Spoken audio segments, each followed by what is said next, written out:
SHMH, selaku Sekretaris Lembaga Layanan Pendidikan Tinggi Wilayah 10, yang kami hormati Ibu Dr. Rahayu Retno Sunarni MPD, selaku Koordinator Penjaminan Mutu Direktorat Pembelajaran dan Kemahasiswaan, sekaligus Direktorat Jenderal Pendidikan Tinggi. Yang kami hormati Bapak dan Ibu para tamu undangan dari Lembaga Layanan Pendidikan Tinggi Wilayah 2 dan 10 yang telah hadir pada pagi hari ini, baik secara luring maupun daring. Puji dan syukur kita panjatkan atas kehadirat Tuhan Yang Maha Esa, yang mana berkat rahmat dan karunia-Nya kita dapat berkumpul pada pagi hari ini dalam acara sosialisasi dan workshop penelusuran lulusan melalui Tracer Study. Salawat beriring salam tak lupa kita haturkan kepada junjungan kita Nabi besar Muhammad Sallallahu Alaihi Wasallam beserta para kerabat dan sahabat hingga akhir zaman. Hadirin yang kami hormati, untuk membuka acara kita pada pagi hari ini, marilah kita bersama-sama mengucapkan kalimat basmalah. Acara selanjutnya yakni menyanyikan lagu wajib Indonesia Raya yang akan dipandu oleh Saudari Adelia Permata. Kepada Saudari Adel kami persilakan. Hadirin dimohon berdiri.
duduk kembali.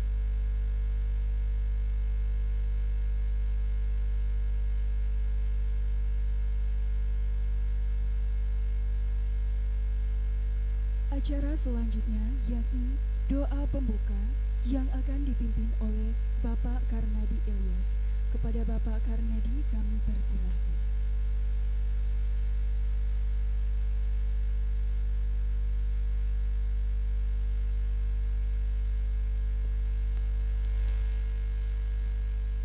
Assalamualaikum warahmatullahi wabarakatuh.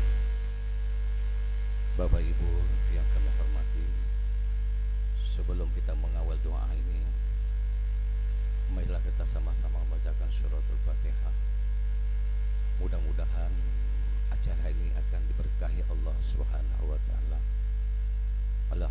ilahiyah wa ila hadratin Nabi Mustafa Rasulullah sallallahu alaihi wasallam wa alihi wa auladihi wa dzurriyyatihi. Al-Fatihah. A'udzu billahi minasyaitonir rajim. Iyyaka na'budu wa iyyaka nasta'in. Astaghfirullahaladzim. A'udzu billahi minasyaitonir rajim. Bismillahirrahmanirrahim. Alhamdulillahirabbil alamin wassalatu wassalamu ala rasulillah wa ala alihi wa sahbihi ajmain. Allahumma shalli ala sayyidina Muhammad wa ala sayyidina Muhammad. Allahumma taqabbal wa asli sawaba ma qara'nahu min al-Qur'an al-azim. Allahumma inna nas'aluka salamatan fid din wa afiyatan fil jasad wa ziyadatan fil ilmi wa barakatan fil rizqi wa taubatan qabla al-maut wa rahmatan lil maut wa maghfiratan ba'dal maut. Allahumma hawwin 'alaina fi syakaratil maut wa najatan minan nar wa indal syam.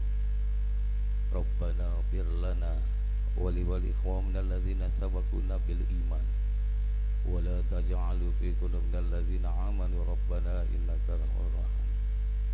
Allahumma ya Allah, pada saat ini kami berkumpul di aula Tasbina Dharma dalam rangka mengadakan acara seminar. Mudah-mudahan acara ini akan mendapat berkah daripadamu ya Allah. Ya Allah, jadikanlah pertemuan kami ini pertemuan yang Engkau berkahi dan perpisahan Engkau lindungi. Allahumma ya Allah ya Rahman ya Rahim, ampunilah segala dosa-dosa kedua orang tua kami, dosa guru-guru kami, dosa pemimpin kami, dosa para pahlawan kami yang telah mendahului kami ya Allah. Allahumma ya Allah, Rabbana zalamna anfusana wa illam taghfir lana wa tarhamna lanakuna minal khasirin. Rabbana atina fid dunya hasanah wa fil akhirati hasanah wa qina adzabannar wa adkhil jannata ma'al abrar ya aziz ya ghaffar ya rabbal alamin. Wa sallallahu alaihi wasallam Muhammad wa ala alihi wa sahbihi ajma'in. Subhana rabbika rabbil izzati amma yasifun. Assalamu alaikum warahmatullahi wabarakatuh. Assalamualaikum warahmatullahi wabarakatuh. Waalaikumsalam warahmatullahi wabarakatuh. Terima kasih kepada Bapak Karnadi. Hadirin yang saya hormati, acara selanjutnya yakni sambutan dari Wakil Rektor Bidang Artika Universitas Bina Dharma Palembang. Kepada yang terhormat Bapak M. Isman Herdiansyah, kami persilahkan.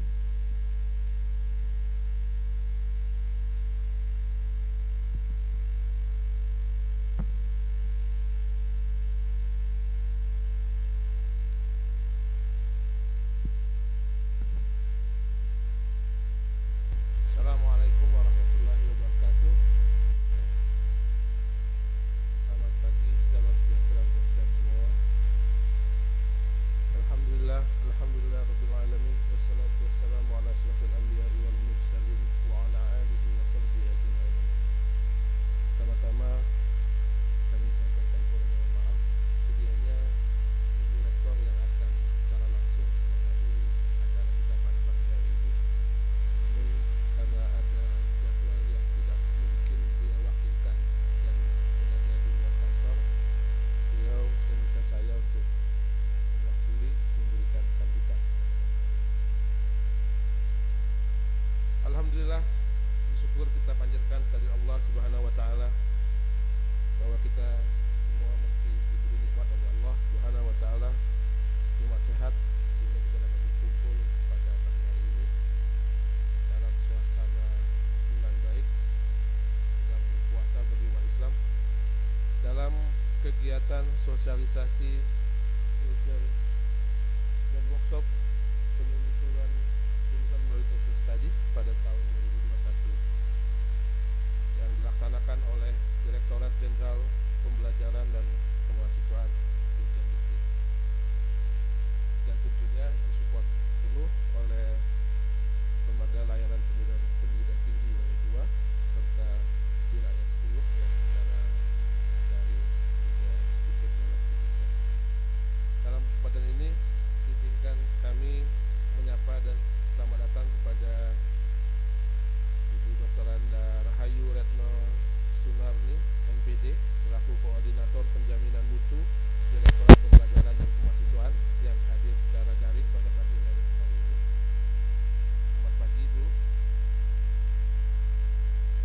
Pak. Saya ini menatap ke sana atau ke sana, ini bingung.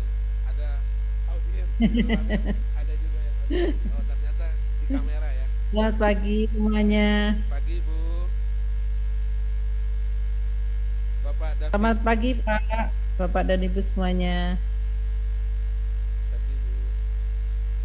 Selanjutnya Bapak David Aulia Akbar Adiputra, Eskom MTI, selaku Subkoordinator Penjaminan Mutu Bidang Pembelajaran. Kemudian Bapak Alfri Yudianto, STPMM, selaku KTU Direktorat Pembelajaran dan Kemahasiswaan, yang hadir bersama-sama kita secara fisik. Dan tentunya Ibu Nurjana, selaku Koordinator Akademik Kemahasiswaan dan Sumber Daya di LL Dikti Wilayah 2, Kota Tidung, Kepala LL Dikti Wilayah 10 atau yang mewakili, serta semua peserta kegiatan baik yang hadir secara langsung di Aula Universitas Bina Dharma maupun yang hadir melalui aplikasi Zoom. Pertama-tama tentu kami Universitas Bina Dharma merasa sangat bangga karena kali ini diberi kepercayaan lagi oleh Direktorat Dalmawa maupun Dirjen Dikti untuk menjadi tuan rumah dalam kegiatan-kegiatan direktorat. Dan tentunya kami sadar banyak sekali kekurangan. Mohon maaf kepada para hadirin maupun peserta semua jika di sana sini ada yang tidak pas baik dalam penyambutan maupun penempatan. Dalam suasana COVID yang hampir setahun lebih ini belum berpengalaman lagi menyelenggarakan kegiatan fisik, jadi masih ngatur-ngatur juga Pak. Ya, beberapa bagian dari fasilitas mesti di setup ulang. Pada kesempatan ini telah hadir peserta baik secara fisik dari 60 PTS maupun secara daring. Dan kepada seluruh peserta kami mengucapkan selamat datang, selamat mengikuti kegiatan yang tentunya sangat bermanfaat bagi kita semua. Kegiatan session tadi, kegiatan yang sulit selama ini kita lakukan, paling tidak bagi kami gitu.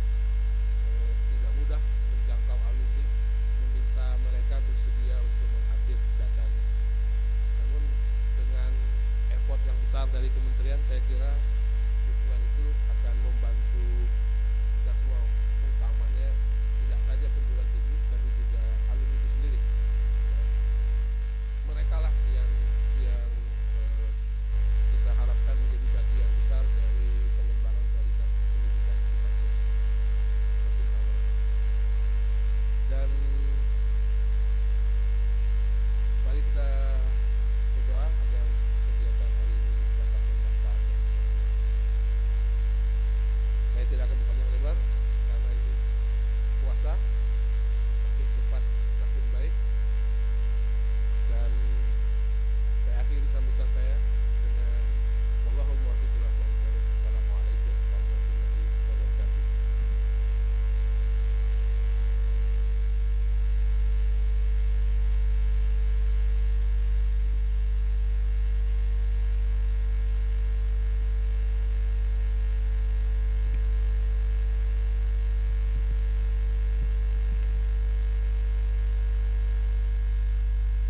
Baik, kami ucapkan terima kasih kepada Bapak Isman atas kata sambutannya pada pagi hari ini.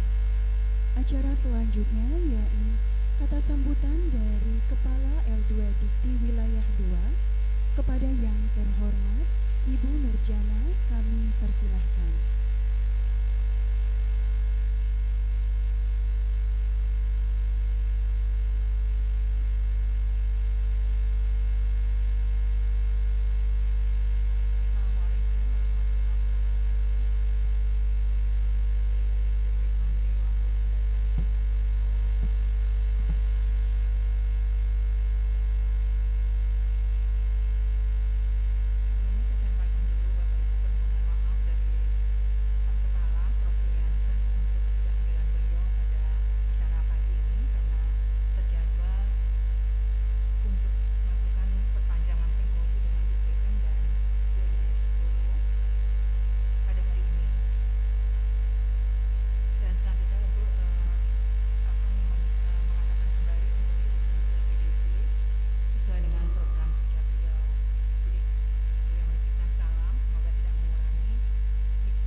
Waalaikumsalam warahmatullahi wabarakatuh. Baik, kami ucapkan terima kasih kepada Ibu Nurjana atas kehadiran dan kesempatannya untuk memberikan kata sambutan pada pagi hari ini. Hadirin yang kami hormati, acara selanjutnya yakni kata sambutan oleh Kepala L2 Dikti Wilayah 10. Kepada yang terhormat Bapak Yandri, kami persilakan. Untuk Bapak Yandri sendiri telah tergabung bersama kita melalui via Zoom secara daring.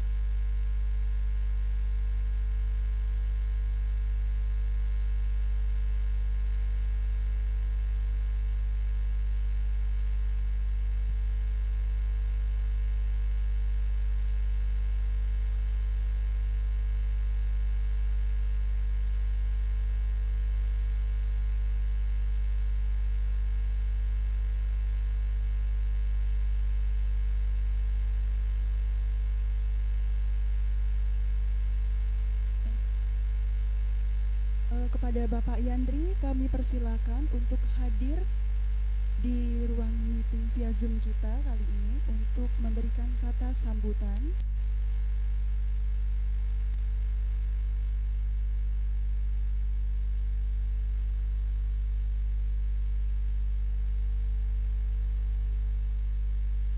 Halo. Halo.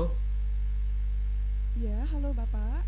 Ya, kami persilakan Bapak untuk memberikan kata sambutannya. Baik. Assalamualaikum warahmatullahi wabarakatuh. Terdengar suara saya, Bapak Ibu? Ya, kedengaran. Dengar Pak, terdengar jelas.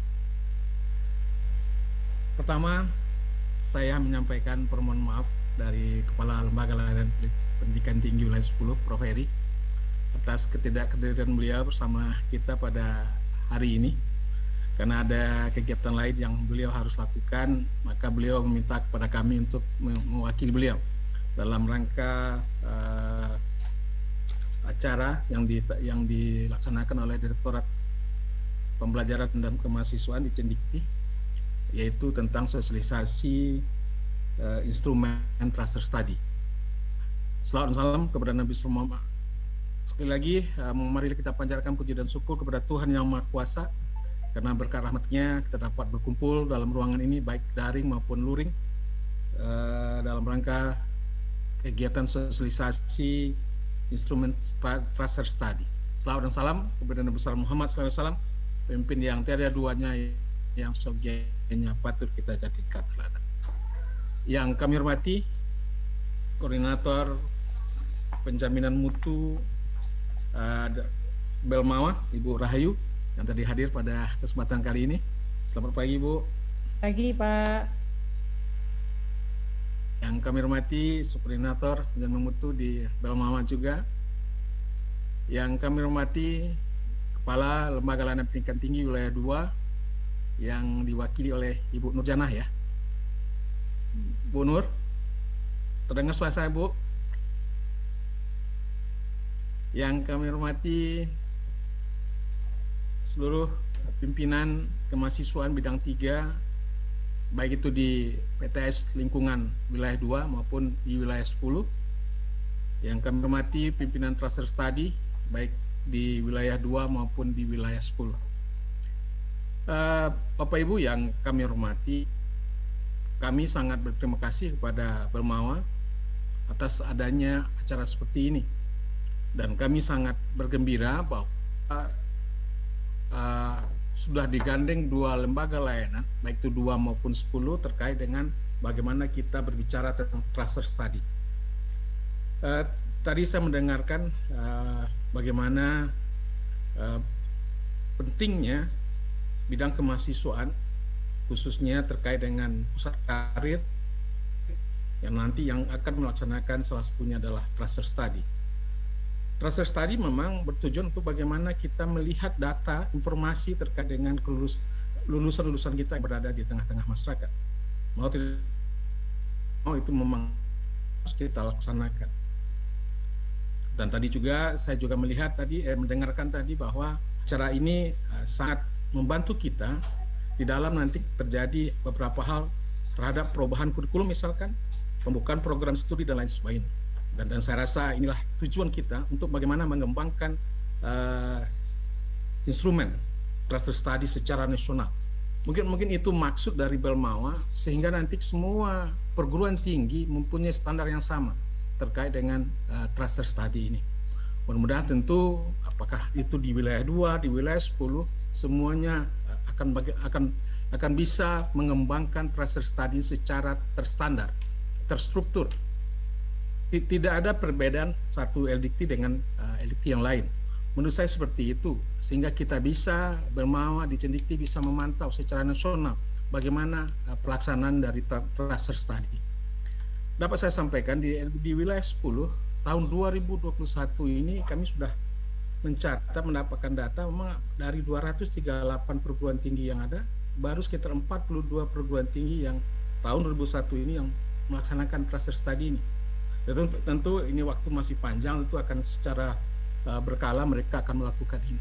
Mudah-mudahan yang belum maka secepatnya melakukan hal ini. Cluster study menurut saya juga akan membantu kebijakan dari Kementerian Pendidikan dan Kebudayaan terkait dengan kampus Merdeka dan Merdeka Belajar. Saya yakin itu, dan mudah-mudahan dengan adanya sosialisasi instrumen cluster study ini akan membawa perubahan di dalam bagaimana kita mengelola cluster study di pusat karir perguruan tinggi masing-masing. Menurut saya itu yang bisa saya sampaikan. Sekali lagi terima kasih kepada Belmawa yang telah melakukan kegiatan ini. Terima kasih teman-teman di LDIKTI wilayah 2 dan juga telah memfasilitasi kegiatan ini, dan mudah-mudahan tentu kegiatan ini bisa berjalan dengan baik.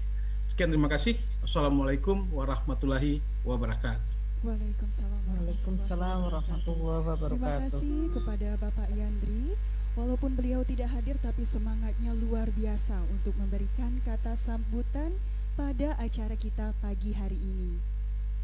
Hadirin saat ini pukul 9. Acara selanjutnya yakni kata sambutan dan pembukaan secara resmi oleh Ibu Dr. Rahayu Retno Sunarni yang kebetulan juga sudah tergabung bersama kita secara daring. Kepada Ibu Rahayu kami persilahkan. Terima kasih. Yang saya hormati Kepala L2 Dikti Wilayah 2 yang dalam hal ini diwakili oleh Ibu Nurjana, Kepala L2 Dikti Wilayah 10 yang dalam hal ini diwakili oleh Pak Yandri. Terima kasih Pak Yandri, sama-sama dari jauh. Kami juga mohon maaf tidak bisa luring karena memang ada juga acara yang lain.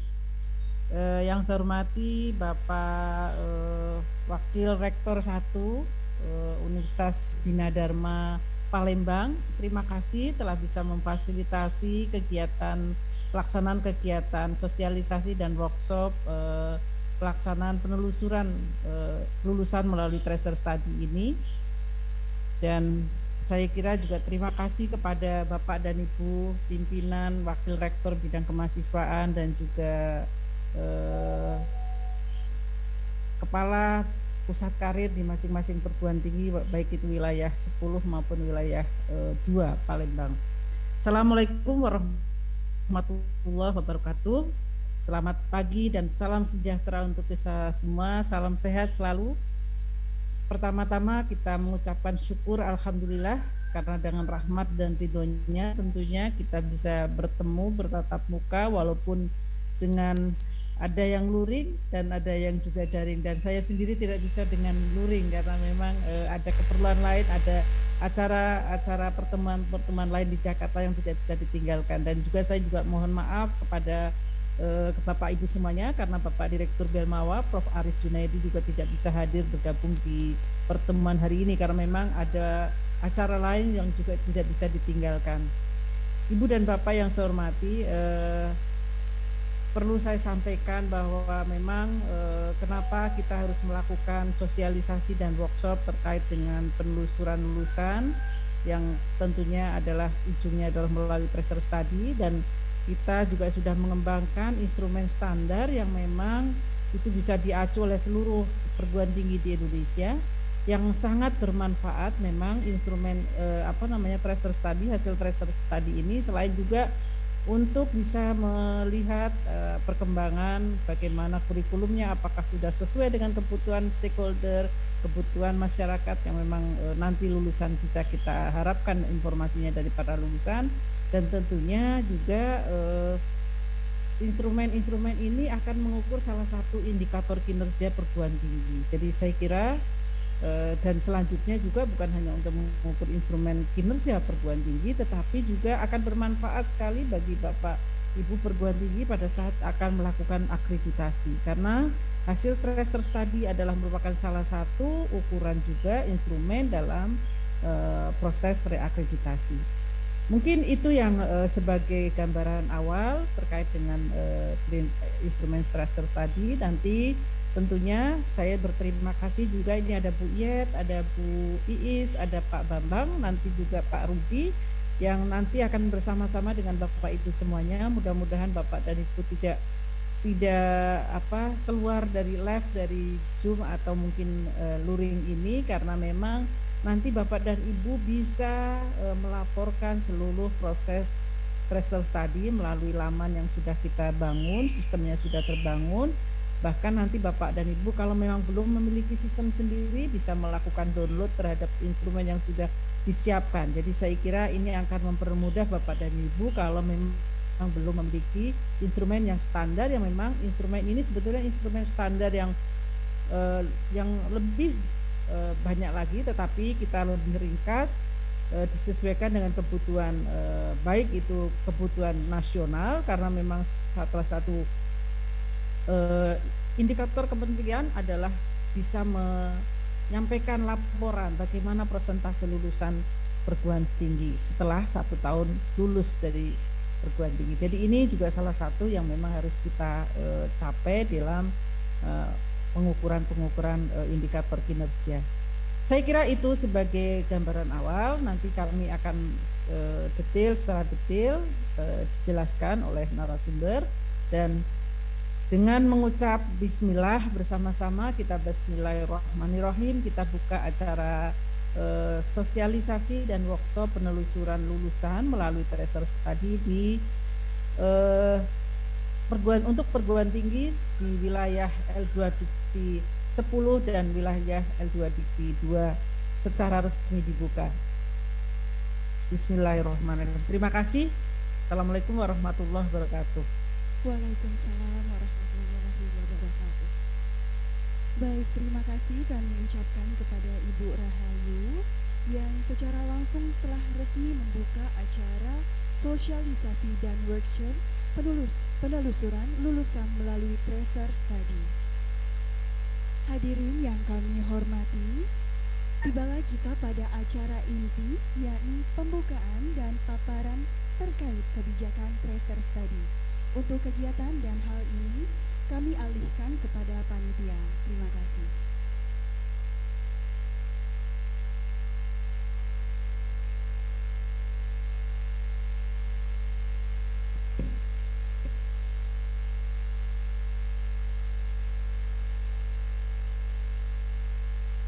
Baik, selamat pagi terhadap serta dan narasumber yang telah hadir.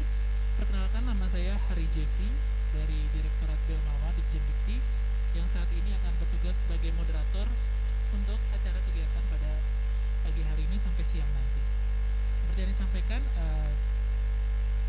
untuk narasumber pertama yaitu dari Ibu Rahayu Retno Sunarni dengan paparan tentang terkait kebijakan tracer study. Setelah nanti setiap narasumber yang setelah memaparkan presentasinya, nanti akan dibuka sesi pertanyaan. Nanti kita akan mengakomodir baik yang luring maupun dengan daring. Untuk mempersingkat waktu, kami persilakan Ibu Rahayu Retno Sunarni. Terima kasih Mas Hari. Yang saya hormati Bapak WR Wakil Rektor 1 bidang Universitas Bina Dharma Palembang, Ibu Nurjana selaku wakil pimpinan dari L2 Dikti 2, Pak Yandri dari Sekretaris Lembaga L2 Dikti 10, dan juga Bapak Ibu pimpinan perguruan tinggi, wakil bidang kemahasiswaan, dan juga penanggung jawab Career Center di perguruan tinggi wilayah L2 Dikti 2 dan L2 Dikti 10. Assalamualaikum warahmatullahi wabarakatuh. Selamat pagi dan salam sejahtera, salam sehat selalu untuk Bapak Ibu semuanya. Mudah-mudahan kita walaupun dalam kondisi puas kita tetap bisa beraktivitas untuk bisa bagaimana meningkatkan mutu perguruan tinggi melalui tentunya dengan kebijakan-kebijakan melalui tracer study ini kita juga bisa melihat bagaimana kompetensi lulusan perguruan tinggi kita. Baik, bisa minta tolong di Ibu dan Bapak yang saya hormati, jadi sesuai dengan arah kebijakan Kementerian Pendidikan dan Kebudayaan dan juga arah kebijakan nasional yang terkait dengan pendidikan, tentunya kita melihat bahwa di dalam rencana pengembangan jangka menengah maupun di Renstra Kemdikbud kita melihat bahwa lanjut Mas, ada indikator-indikator atau ukuran-ukuran bahwa agenda pembangunan Indonesia ini ada 7 sektor ya, 7 yang menjadi prioritas nasional, diantaranya yang terkait dengan pendidikan nasional atau pendidikan adalah bagaimana meningkatkan pemerataan layanan pendidikan yang berkualitas serta meningkatkan produktivitas dan daya saing. Nah, inilah yang memang menjadi konsen dari Kementerian Pendidikan dan Kebudayaan, sehingga kebijakan ini lanjut Mas, kebijakan ini juga tertuang di dalam Renstra dan juga lanjut aja. Lanjut Mas. Ya, di dalam tunggu Mas. Di dalam Renstra Kementerian Pendidikan dan Kebudayaan bahwa salah satu prioritas nasional yang memang harus terukur. Ya, lanjut Mas. Mungkin saya lebih baik. Ya. Sebenarnya mungkin Mas.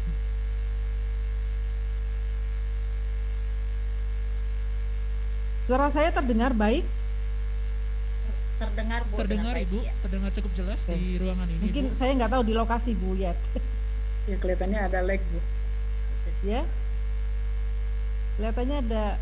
Jadi saya kira ini Ibu dan Bapak yang saya hormati bahwa sesuai dengan prioritas dan indikator kinerja perguruan tinggi, indikator kinerja Direktorat Jenderal Pendidikan Tinggi itu sudah mulai tahun 2020 sampai 2024 itu bahwa indikator kinerja perguruan tinggi itu yang diukur diantaranya adalah yang kita lihat 516. Persentase lulusan perguruan tinggi yang bekerja dalam jangka waktu 1 tahun setelah kelulusan.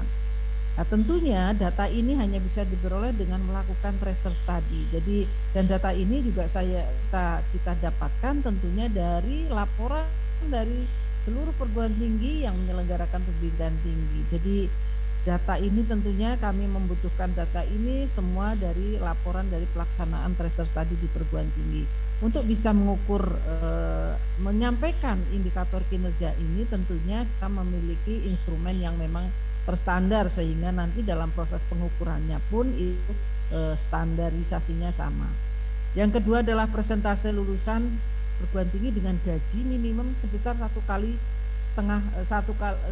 kali UMR. Jadi ini juga menjadi salah satu indikator dari Direktorat Jenderal Pendidikan Tinggi Kementerian Pendidikan dan Kebudayaan di dalam melaksanakan program-program kegiatannya, sehingga tentunya ini semua data-data ini diperlukan untuk menjawab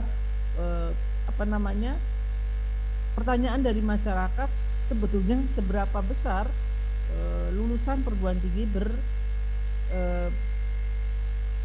lulusan perguruan tinggi yang terserap di dunia kerja dan juga mungkin bukan kegiatan hanya terserap di dunia kerja, mungkin juga berwirausaha dan juga melanjutkan studi, sehingga tidak ada saat ini kan masih ada bahwa pengangguran tertinggi itu adalah justru pengangguran yang lulusan dari pendidikan tinggi. Nah, ini yang kita tidak harapkan. Lanjut.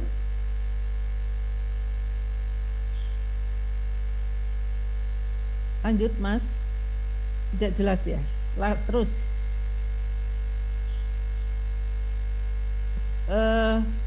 Itu kalau di kementerian, tetapi di perguruan tinggi sendiri ini juga tracer study, hasil tracer study itu juga menjadi salah satu indikator kinerja dari perguruan tinggi. Coba kita lihat Mas, lanjut Mas, bahwa sesuai dengan kebijakan nasional kementerian untuk menciptakan, untuk menjawab tadi yang sesuai kebijakan nasional bahwa untuk menciptakan SDM yang unggul, Kemdikbud mendorong transformasi di bidang pendidikan tinggi melalui 8 indikator kinerja utama, yaitu yang pertama tentunya ini adalah pengukuran dari perguruan tinggi yang akan dilihat, dilaporkan ke kementerian untuk dilihat bagaimana kinerja perguruan tinggi. Ada 8 IKU yang ada 8 indikator kinerja utama yang dinilai atau dilaporkan sehingga kita bisa melihat bagaimana penilaian dari evaluasi sebuah perguruan tinggi. Yang pertama kita lihat ada 3 komponen, yaitu kualitas, yang kita lihat ada kualitas lulusan, kualitas dosen dan pengajar, dan juga kualitas kurikulum. Kualitas lulusan tentunya bisa didapat dari hasil tracer study, di mana yang akan dilaporkan adalah berapa lulusan dengan upah UMR yang 1,2 UMR tadi, terus juga berapa yang menjadi wirausaha, dan juga berapa yang melanjutkan studi. Nah, data-data ini tentunya hanya bisa dilihat melalui proses yang namanya tracer study. Yang kedua, yang melihat dari kualitas lulusan adalah mahasiswa yang mendapatkan pengalaman di luar kampus. Ini juga tentunya mendukung kegiatan-kegiatan seperti yang tadi disampaikan oleh Pak Yandri, bahwa ini mendukung 8 kegiatan kampus Merdeka Belajar. Di antaranya adalah kegiatan-kegiatan magang, proyek desa, mengajar, riset, berwirausaha ataupun juga pertukaran pelajar. Jadi ini kalau kita melihat dari kualitas lulusan.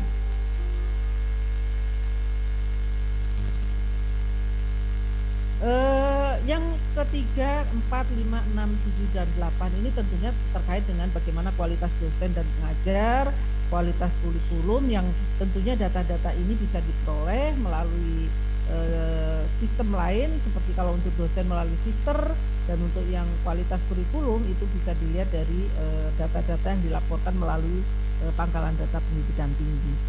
Lanjut Mas.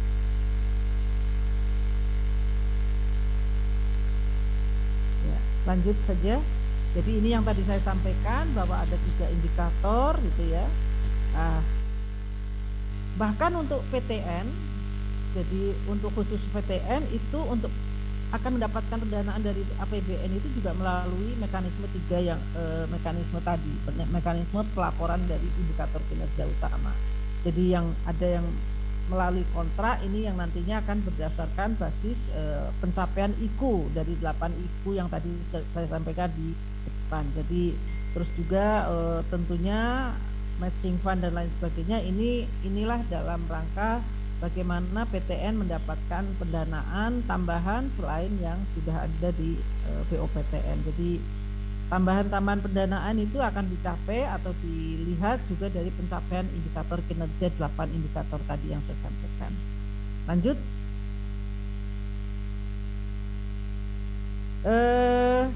Tentunya, jadi saya kira tadi yang saya sampaikan ini terkait dengan penjelasan tadi di 8 indikator itu. Indikator kinerja perguruan tinggi negeri ini yang pertama itu presentasi lulusan dengan program S1 maupun diploma yang berhasil dapat pekerjaan melanjutkan studi, wirausaha dan lain sebagainya. Jadi ini penjelasan seperti yang saya sampaikan di depan tadi. Lanjut saja Mas. Ya, ini juga setiap jenis PTN tentunya akan mempunyai target pencapaian IKU yang berbeda-beda, baik itu PTN BH, PTN BLU maupun PTN Satker. Ini memang akan dibagi dalam 3 kategori untuk bisa melihat nanti ranks atau kriteria atau pencapaian dari 8 IKU, 8 indikator kinerja tadi. Ya, lanjut Mas.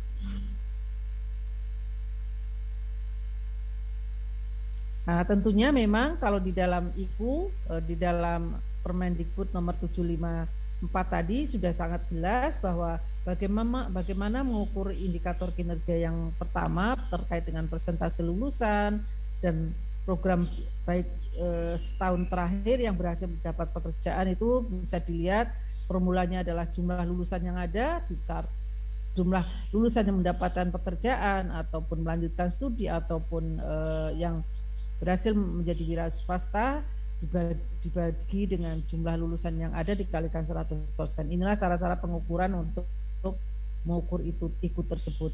Dan adapun kriteria pekerjaan ini juga sudah dijelaskan juga di dalam Permendikbud 754 tadi bahwa untuk mendapatkan pekerjaan dengan masa tunggu kurang lebih 6 bulan atau kurang dari 1 tahun dan gaji 1 kali 2 UMR ini tentunya juga sudah ada indikator-indikator pengukurannya seperti apa. Itu di dalam Permendikbud nomor 754. Ya, terus saja. Ini itu adalah IKU 1, IKU 2 itu adalah jenis kegiatan di luar kampus. Saya kira ini juga sudah Bapak dan Ibu sudah mendapatkan sosialisasi juga terkait dengan program Merdeka Belajar. Ada 8 kegiatan yang memang harusnya setiap perguruan tinggi memberikan peluang kepada seluruh mahasiswanya untuk bisa memilih dari 8 jenis tadi mana yang akan dipilih untuk mereka bisa melakukan pembelajaran di luar kampus. Bahkan itu menjadi salah satu indikator kinerja, yaitu perguruan tinggi yang menyiapkan berapa jumlah lulusan yang mendapatkan pembelajaran 20 SKS di luar kampus. Itu juga menjadi salah satu indikator dari kinerja perguruan tinggi. Ya, lanjut Mas.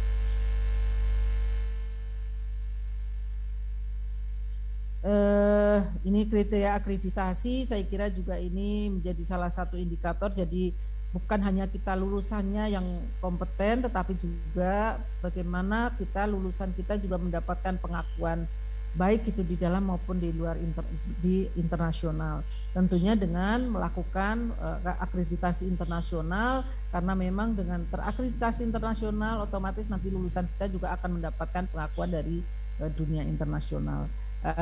Terkait dengan ini juga Direktorat Belmawa juga memberikan fasilitasi kepada seluruh prodi, seluruh perguruan tinggi yang memang akan menuju kepada akreditasi internasional, siap untuk terakreditasi internasional, maka fasilitasi juga dilakukan oleh Direktorat Belmawa ini. Lanjut. Ya, saya kira Bapak dan Ibu, jadi terkait dengan kebijakan Permendikbud 5 tahun 2019 terkait dengan akreditasi, salah satu indikator atau yang memang pengukuran untuk reakreditasi otomatis adalah hasil tracer study, dan semua pelaksanaan sistem kebijakan penjaminan mutu baik itu tracer study, uji kompetensi, PIN sivil, SPNI dan juga akreditasi itu semua menggunakan data-data yang terkoneksi langsung dengan PDDikti. Jadi setiap peserta yang akan di-tracer pun betul-betul mahasiswa itu adalah mahasiswa yang terdata di PDDikti, terlaporkan dengan baik di PDDikti, sehingga clear bahwa lulusan itu juga memang lulusan dari perguruan tinggi Bapak dan Ibu, dan nantinya akan juga terlihat bagaimana setelah lulus dia akan apakah sudah bekerjanya selama waktu tunggunya berapa lama, gajinya berapa, itu akan bisa terlaporkan melalui tracer study, dan juga bahkan mahasiswa bisa juga melakukan verifikasi dan validasi datanya melalui Prima. Jadi Prima ini juga menjadi sistem pelaporan sistem portofolio mahasiswa, yang mahasiswa itu nanti juga bisa melakukan updating kepada terkait dengan portofolionya sendiri. Jadi tetapi terkait dengan pelaporan proses pembelajaran tentunya dilakukan oleh perguruan tinggi. Tetapi mahasiswa bisa melakukan verifikasi apakah betul data yang dilaporkan oleh perguruan tinggi itu sesuai dengan apa yang dia laksanakan, mereka terima. Jadi ini adalah salah satu cross check dari mahasiswa. Dan Bapak Ibu semuanya yang saya hormati, bahwa semua pelaksanaan tracer ini juga menggunakan data dari PDDikti, nanti akan terlaporkan di sistem tracer study, dan sistem tracer study ini juga terkoneksi dengan PDDikti nantinya yang akan menjadi pengukuran dari indikator kinerja perguruan tinggi.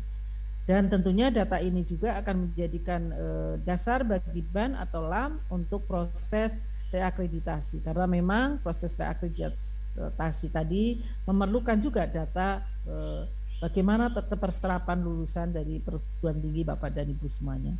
Itulah yang perlu saya sampaikan betapa pentingnya pelaksanaan tracer study ini, dan kami di Direktorat Bilmawa sudah mengembangkan instrumen yang memang sudah menyesuaikan juga dengan kebijakan Merdeka Belajar Kampus Merdeka, dan harapannya seluruh perguruan tinggi kami mengharapkan kerjasama dari Bapak Ibu perguruan tinggi semuanya untuk bisa melaksanakan hasil tracer ini dan melaporkannya di sistem pelaporan tracer study, sehingga kita memiliki data nasional terkait dengan keterserapan lulusan pendidikan tinggi. Itulah yang kami harapkan. Terima kasih sekali lagi atas kerjasamanya Bapak dan Ibu semuanya, dan mudah-mudahan ke depan kita juga akan ada fasilitasi untuk bisa melaksanakan tracer study di perguruan tinggi. Tentunya bagi perguruan tinggi yang memang siap untuk bisa sesuai dengan target yang memang harus kita capai, nanti ada fasilitas-fasilitas untuk bisa melaksanakan tracer study ini. Terima kasih sekali lagi Bapak dan Ibu semuanya. Selamat mengikuti workshop, dan tentunya nanti sampai akhir akan diberikan bagi perguruan tinggi yang belum memiliki password, silahkan untuk mengajukan untuk bisa melakukan pelaporan dan juga mendownload instrumen yang sudah ada, yang sudah siap. Saya kira itu. Terima kasih, saya akhiri. Wabillahi taufiq wal hidayah. Wassalamualaikum warahmatullahi wabarakatuh. Waalaikumsalam warahmatullahi wabarakatuh. Terima kasih Bu Retno atas paparannya. Mohon izin Bu, bisa kan kita membuka sesi pertanyaan ya Bu ya, terkait dengan kebijakan. Baik, akan saya buka untuk 3 pertanyaan dulu, dan saya mencoba untuk mendahulukan yang luring. Apakah ada yang mau bertanya? Tidak terdengar Mas. Halo, cek Ibu, apakah terdengar Ibu? Ya, sudah cukup terdengar. Oke, baik. Ini ada yang mau bertanya, silakan, mohon mic running. Mohon nanti menyebutkan nama dan asal kampus ya Ibu ya. Baik, Assalamualaikum warahmatullahi wabarakatuh. Baik, terima kasih banyak atas kesempatannya. Bapak Ibu, perkenalkan, nama saya Badria Ulfa dari Universitas Indo Global Mandiri Palembang.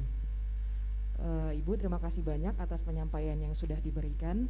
Ada beberapa pertanyaan yang ingin saya sampaikan, mungkin juga mewakili teman-teman di sini semua. Yang pertama, Ibu, untuk tahun 2021 ini lumayan mendadak sekali tracer studi ini. Ada perubahan yang saya rasa luar biasa, karena di tahun sebelumnya kita hanya melaporkan lulusan yang lulus 2 tahun sebelumnya. Namun di tahun 2021 ini tiba-tiba ada perubahan, kita bahkan diminta untuk menyampaikan lulusan yang 2020 juga. Padahal pada mungkin sebagian dari universitas, seperti salah satu universitasnya kami ini, mahasiswa lulusan kami ini wisudanya ada yang di bulan Desember 2020, sedangkan pada bulan Maret itu sudah diminta untuk dilaporkan. Jadi itu salah satu yang mungkin kami pertanyakan gitu Ibu, kenapa ada perubahan yang lumayan mendadak juga, termasuk juga ada 3 kali pelaporan yang berbeda sekali dari tahun sebelumnya, diminta bulan September, tiba-tiba kita mendadak kemarin 2 minggu deadline harus segera lapor, bahkan yang tahun 2020 juga. Itu pertanyaan pertama saya Bu. Terus yang kedua, terkait pemeringkatan perguruan tinggi. Salah satu komponen pemeringkatan perguruan tinggi itu ada 15%-nya di output itu, di outcome itu ada persentase lulusan yang memperoleh pekerjaan dalam waktu 6 bulan. Nah, untuk data yang diambil untuk pemeringkatan tersebut, apakah diambil dari tracer studi Ibu? Karena lumayan juga, karena universitas kami juga kita juga baru membahas terkait pemeringkatan perguruan tinggi ini, karena nilainya lumayan 15%, dan pertanyaannya juga apakah hanya diambil data lulusan yang memperoleh pekerjaan dalam waktu 6 bulan saja gitu. Sedangkan yang di tracer studi kita uploadnya banyak sekali gitu, tapi data tersebut saja yang diminta. Itu pertanyaan kedua, Bu. Kalau boleh nambah satu lagi. Yang silakan ketiga, Ibu, silakan. Itu tentang hasil nilai tracer studi, Bu. Kalau karena kemahasiswaan dan alumni ini biasanya kebanyakan perguruan tinggi itu satu paket gitu ya, termasuk di universitas kami, jadi alumni dan kemahasiswaan. Jadi kami juga melakukan pelaporan SIMKAD MAWA, Ibu. Kalau di SIMKAD MAWA itu ada hasil nilai dan hasil rankingnya. Namun untuk tracer studi ini kami bingung, tidak dikeluarkan hasilnya, dia hanya berbentuk reportnya saja dan juga tidak ada perankingan universitasnya juga. Itu mungkin yang bisa saya tanyakan mewakili teman-temannya juga. Kalau boleh satu lagi. Terkait hibah, Bu, hibah bantuan tracer studi ini terakhir itu di 2019. Kenapa 2020 itu sudah tidak dibuka lagi gitu untuk terkait pembukaan hibah dari tracer studi. Saya rasa itu saja pada pertanyaan dari saya. Terima kasih banyak atas kesempatannya. Saya tutup dengan wassalamualaikum warahmatullahi wabarakatuh. Waalaikumsalam. Terima kasih, Bu. Pertanyaan langsung dibombardir Ibu Retno, ya Bu ya. Ini dengan Ibu Ova dari Global Mandiri Palembang, Ibu ya. Oke, baik.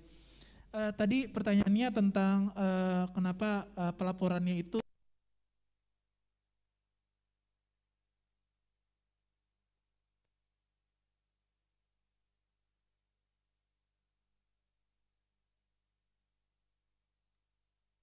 bekerja dalam 6 bulan, apakah datanya bisa diambil dari tracer study gitu ya Bu ya?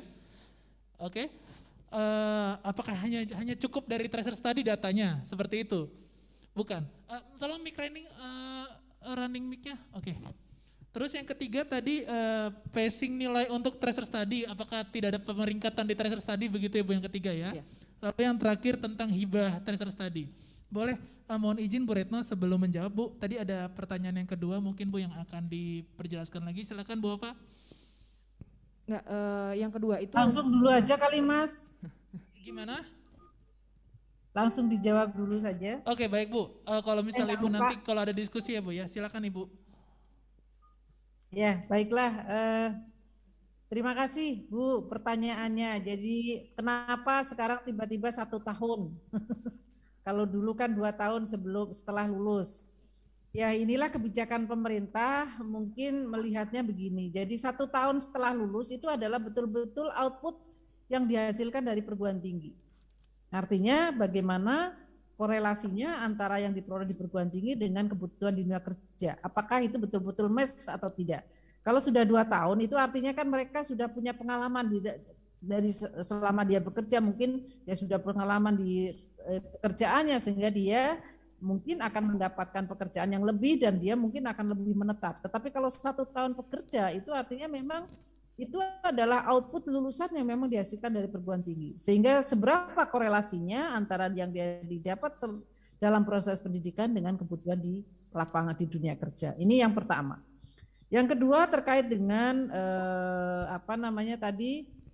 SIMKAD MAWA ya, apakah itu 6 bulan atau di dalam instrumen tracer study yang saat ini pun sudah diakomodir karena memang di dalam pengukuran di Renstra dan juga di indikator kinerja itu ada pilihan apakah sebelum 6 bulan itu sudah mendapatkan pekerjaan, bahkan mungkin selama dia proses pendidikan juga dia akan sudah mendapatkan pekerjaan, itu juga bisa dilaporkan. Jadi di dalam instrumen tracer ini saya kira sudah mengadopsi, sudah mengakomodir sesuai dengan Renstra yang ada di Kementerian Pendidikan dan Kebudayaan. Jadi ada pilihan sebelum 6 bulan, sebelum 1 tahun, setelah 2 tahun, jadi ada range. Nah, nanti posisinya ada di mana mahasiswa akan lulusan kita menjawab.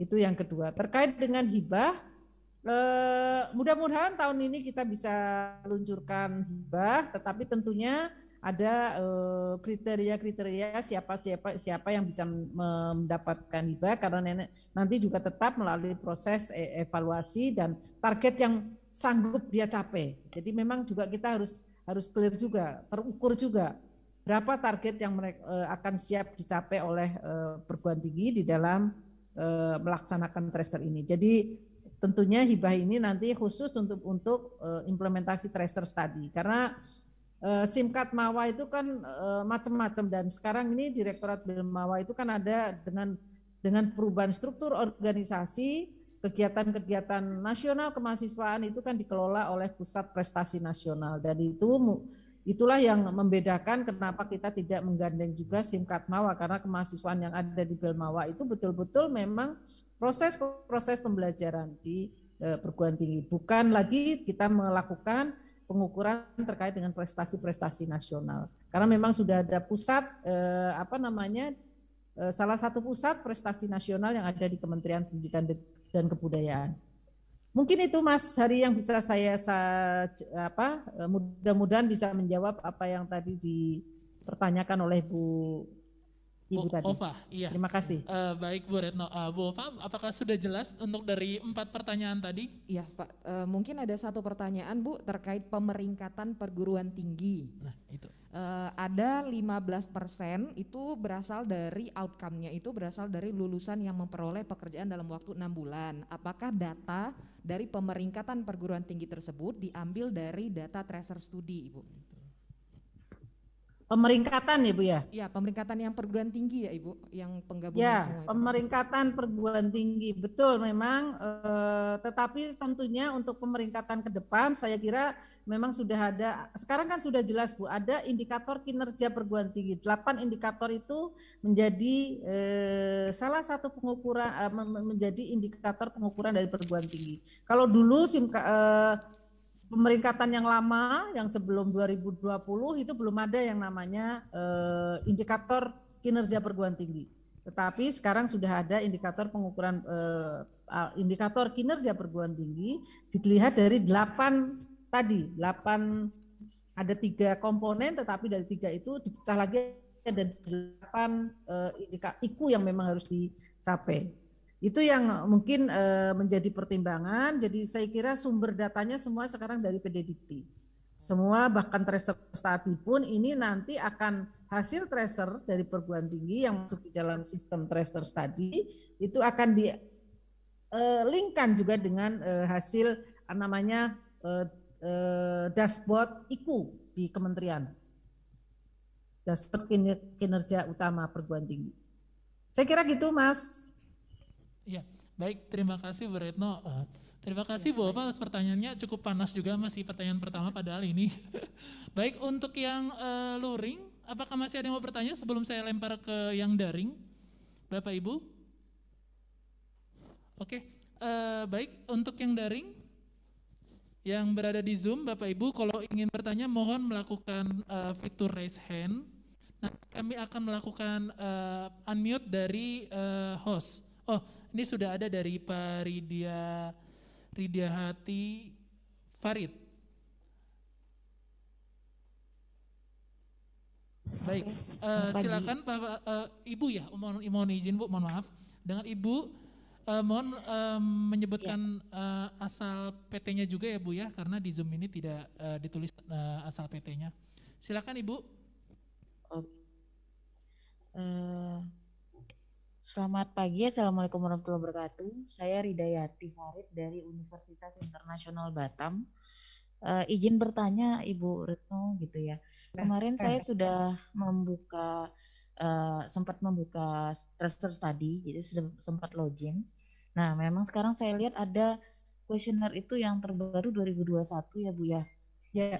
Nah, ini mungkin terkait di dalam sistemnya karena di bagian form questionnaire itu masih itu sudah update sudah 2021.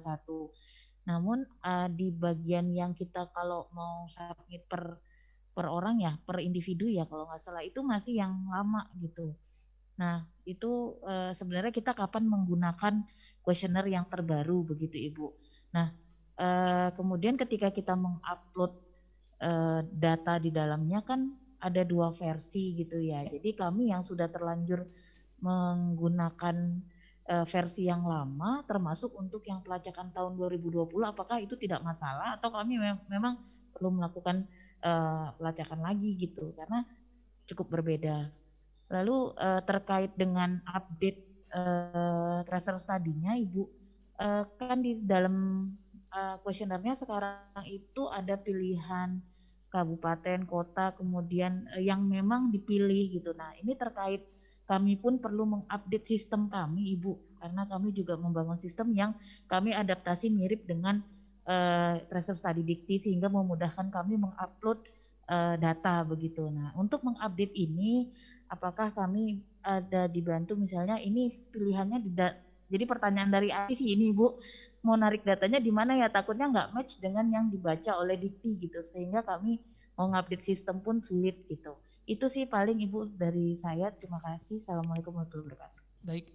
Waalaikumsalam Ibu, warahmatullahi mohon izin Ibu wabarakatuh. sebelum Bu Retno sebelum dibalas Bu, mohon izin Langsung Bu. Mas Ari. Lalu Bu, mohon izin. Jadi ini memang ada beberapa pertanyaan yang seharusnya nanti akan dibawakan oleh narasumber berikutnya ya Bu ya. Jadi mohon jangan di spoiler kan Bu, jangan dikasih jawaban langsung biar nanti makin seru untuk narasumber berikutnya. Jadi mohon tentang kebijakan pada umumnya saja ya Bu Retno ya. Terima kasih Ibu. Ya, saya kira terkait dengan pelaporan itu rasanya masih bisa dua-duanya, tetapi nanti secara jelas nanti akan disampaikan juga oleh Pak Rudi terkait dengan sistem. Kenapa ada kabupaten, pilihan kabupaten dan lain sebagainya, itulah pada saat dari situlah kita akan bisa melihat berapa UMR yang dihasilkan. Jadi dari UMR itu kan berdasarkan kabupaten kota, jadi bukan berdasarkan dia tinggal, tetapi berdasarkan dia bekerja di mana, kota mana. Dari situlah kita tahu UMR yang dihasilkan oleh lulusan kita. Untuk mengukur tadi, karena memang ada salah satu ukuran, indikatornya adalah 1,5 dari UMR, begitu. Tetapi lebih detailnya terkait dengan pelaporan nanti Pak Rudi akan menyampaikan. Saya kira begitu ya Bu ya. Iya, terima kasih Bu Retno. Mohon izin ya Bu Faritia karena tadi pertanyaannya akan bisa terjawab nanti untuk narasumber berikutnya gitu. Jadi mungkin kalau untuk Bu Retno lebih fokus dengan terkait kebijakan. Baik, saya buka satu pertanyaan lagi untuk dari yang daring atau mungkin yang luring yang mau bertanya untuk satu pertanyaan lagi sebelum kita pindah ke narasumber berikutnya. Oke, ini dari Pak, tadi kok turun lagi Pak? Oh ya, dari Pak Supardi dari ISB Atmaluhur. Baik, Pak Supardi saya persilakan. Terima kasih Pak Hari. Selamat pagi Bapak Ibu semuanya. Perkenalkan nama saya Supardi. Saya dari Institut Sains dan Bisnis Atmaluhur. Izin bertanya Ibu Retno. Ya. Jadi begini Ibu. Dulu kami institusinya masih STMIK, Sekolah Tinggi Manajemen Informatika dan Komputer. Kemudian kami berubah menjadi Institut Sains dan Bisnis Atmaluhur, ISB Atmaluhur. Jadi kami belum mendapatkan akun yang terbaru, Bu. Kemudian kami sudah melakukan permohonan akun, kami sudah email ke PKTS@kemahasiswaan. Ternyata gagal terus, Bu, kami ngirim emailnya, jadi nggak terkirim terus. Kemudian kami sudah berusaha juga kontak ke LL Dikti 2 Care, kemudian kami sudah mengirimkan surat juga ke LL Dikti 2 sama ke Belmawa, Bu, tapi sampai sekarang kami belum mendapatkan informasi. Mungkin bisa dibantu, Bu, untuk akun kami.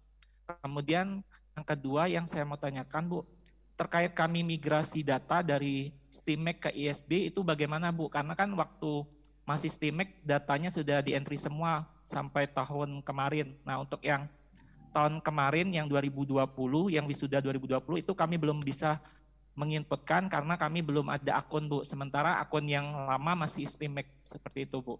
Mohon dibantu, Bu. Terima kasih, Bu Retno, Pak Hari. Ya, saya kira nanti di sesi terakhir ini ya Mas. Iya, ya, Pak, betul ya? Bu. Untuk akun itu nanti ini. bisa langsung. Dan PKTS memang sudah tidak aktif lagi, menggunakan Pak itu. Jadi Supardi. sekarang sudah menggunakannya tracerstudy.kemdikbud.go.id. Ya ini mungkin nanti Pak Rudi di sesi akhir ya, saya kira Bapak Dendi sabar ya. Ya. Baik Ibu, terima kasih Bu Begitu Pak Retno, Supardi, Pak nanti Hari. ini dua pertanyaannya nanti akan saya coba ungkit lagi nanti di sesi terakhir jika nanti belum terjawab gitu ya Pak Supardi ya. Baik, terima kasih terima Bu kasih Retno. Pak Hari, Bu Retno. Sama-sama Pak Supardi. Terima kasih Bu Retno untuk sesi satunya terkait dengan kebijakan tracer study. Terima kasih banyak waktunya Bu. Langsung saja nanti kita ke narasumber berikutnya dari Bu Yet terkait tentang pentingnya evaluasi pendidikan dan pemetaan pasar kerja. Jadi sekali lagi Bapak Ibu yang daring maupun luring, mohon nanti pertanyaan nanti disesuaikan dengan narasumber yang ada, karena nanti kalau misalnya duluan nanti dijawab, nanti Bapak Ibu sudah lega terus selesai dan pulang itu bahaya sekali gitu ya. Padahal makin sore itu makin seru seperti itu. Kok makin sore? Nanti sampai sore, nanti kita jangan sampai sore ya Bu Yet ya. Baik Ibu Yet, untuk paparannya saya persilakan. Terima kasih banyak Pak Hari. Apakah suara saya sudah terdengar ya Pak Hari ya? Suaranya sudah Bu. Oke, ya terima kasih banyak. Assalamualaikum warahmatullahi wabarakatuh. Selamat pagi dan salam sejahtera untuk kita semua. Senang sekali pagi hari ini saya bisa hadir dalam sosialisasi dan workshop penelusuran lulusan melalui tracer study yang diselenggarakan oleh LL Dikti Wilayah 2 dan 10 ya. Salam hormat saya kepada Bapak Koordinator dan juga bukan koordinator, Kepala Lembaga LL Dikti 2 dan 10 juga sekretaris, dan juga Bapak Ibu pimpinan dari Universitas mana nih, Bina Dharma ya Pak Hari ya.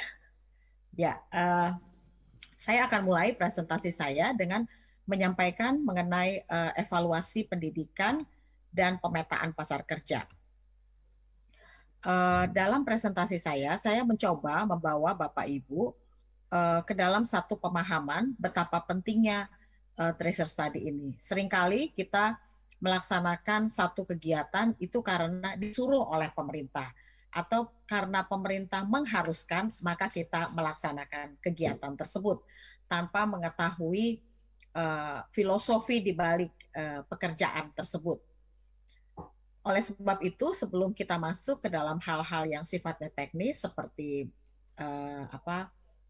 kuesioner ya, lalu bagaimana data input, marilah kita melihat sedikit mengenai apa itu tracer study dan mengapa tracer study kita perlukan dalam rangka evaluasi pendidikan dan juga cara kita insan pendidikan tinggi memetakan pasar kerja.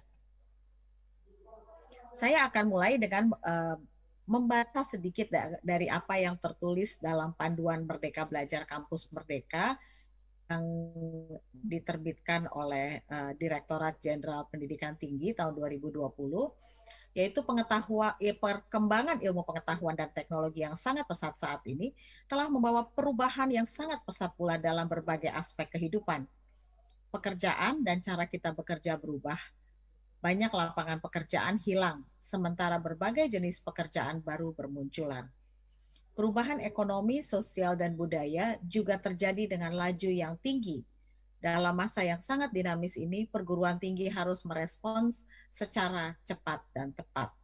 Nah, Bapak Ibu, di dalam pesan yang disampaikan dalam panduan Merdeka Belajar dan Kampus Merdeka, kita melihat bahwa pemerintah sudah melihat adanya perubahan yang cepat yang terjadi di luar sana, kira-kira seperti itu ya. Dan kita melihat bahwa ada pekerjaan yang hilang, cara bekerja berubah, lapangan pekerjaan hilang. Jadi seolah-olah ya kelihatannya pada saat ini kok semua itu berubah dengan sangat cepat. Lalu bagaimana kita menyikapinya? Perguruan tinggi sebagai tempat ya yang kita sebut dengan perkembangan ilmu pengetahuan teknologi sekarang sebetulnya berubah sedikit lagi ya, bertambah menjadi tempat persiapan SDM sebelum mereka masuk ke dunia kerja. Dan ini penting sekali ya, karena perubahan yang terjadi di pasar kerja itu mau tidak mau merubah cara pandang kita juga di dalam perguruan tinggi. Karena kita harus akui bahwa lulusan dari perguruan tinggi itu hampir semua masuk ke pasar kerja dan berjibaku di situ. Oleh sebab itu penting sekali bagi kita untuk melihat apa yang terjadi di pasar kerja, sehingga kita bisa melakukan banyak perubahan, berbagai perubahan, besar kecilnya tergantung tantangan yang kita hadapi, agar supaya para lulusan kita dapat lebih mudah masuk ke pasar kerja. Atau dalam bahasa sederhananya, ilmu pengetahuan dan skills yang mereka pelajari tidak mubazir.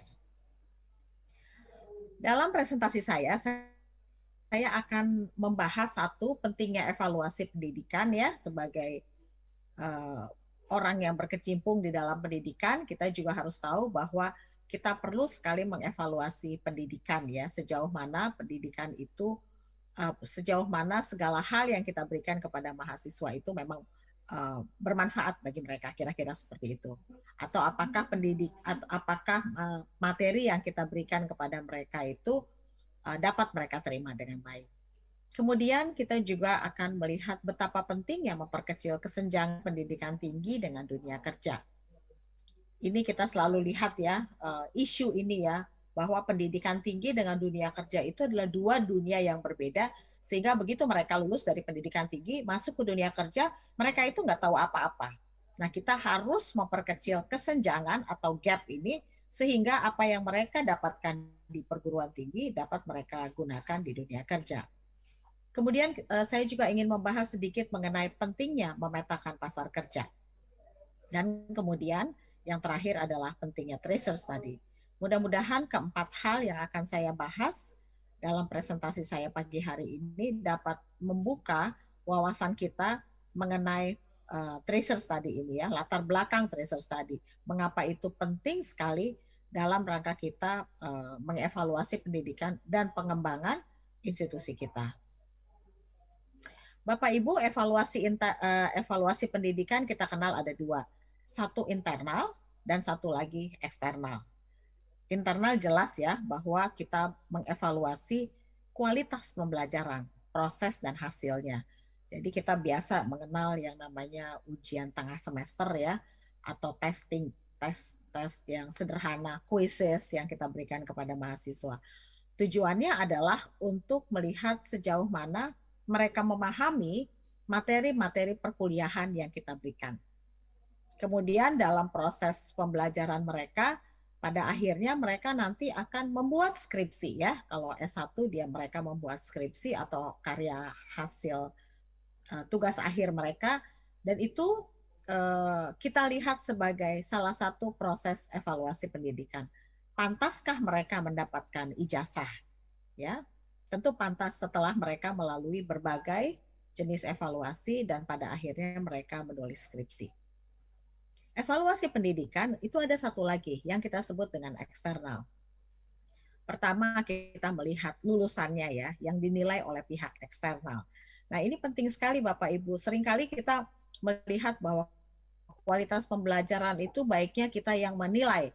Karena kita yang materi tentu kita harus menilai mereka sehingga kita tahu apakah kita telah memberikan materi atau yang telah tertuliskan di dalam RPS kita itu ya kepada mahasiswa.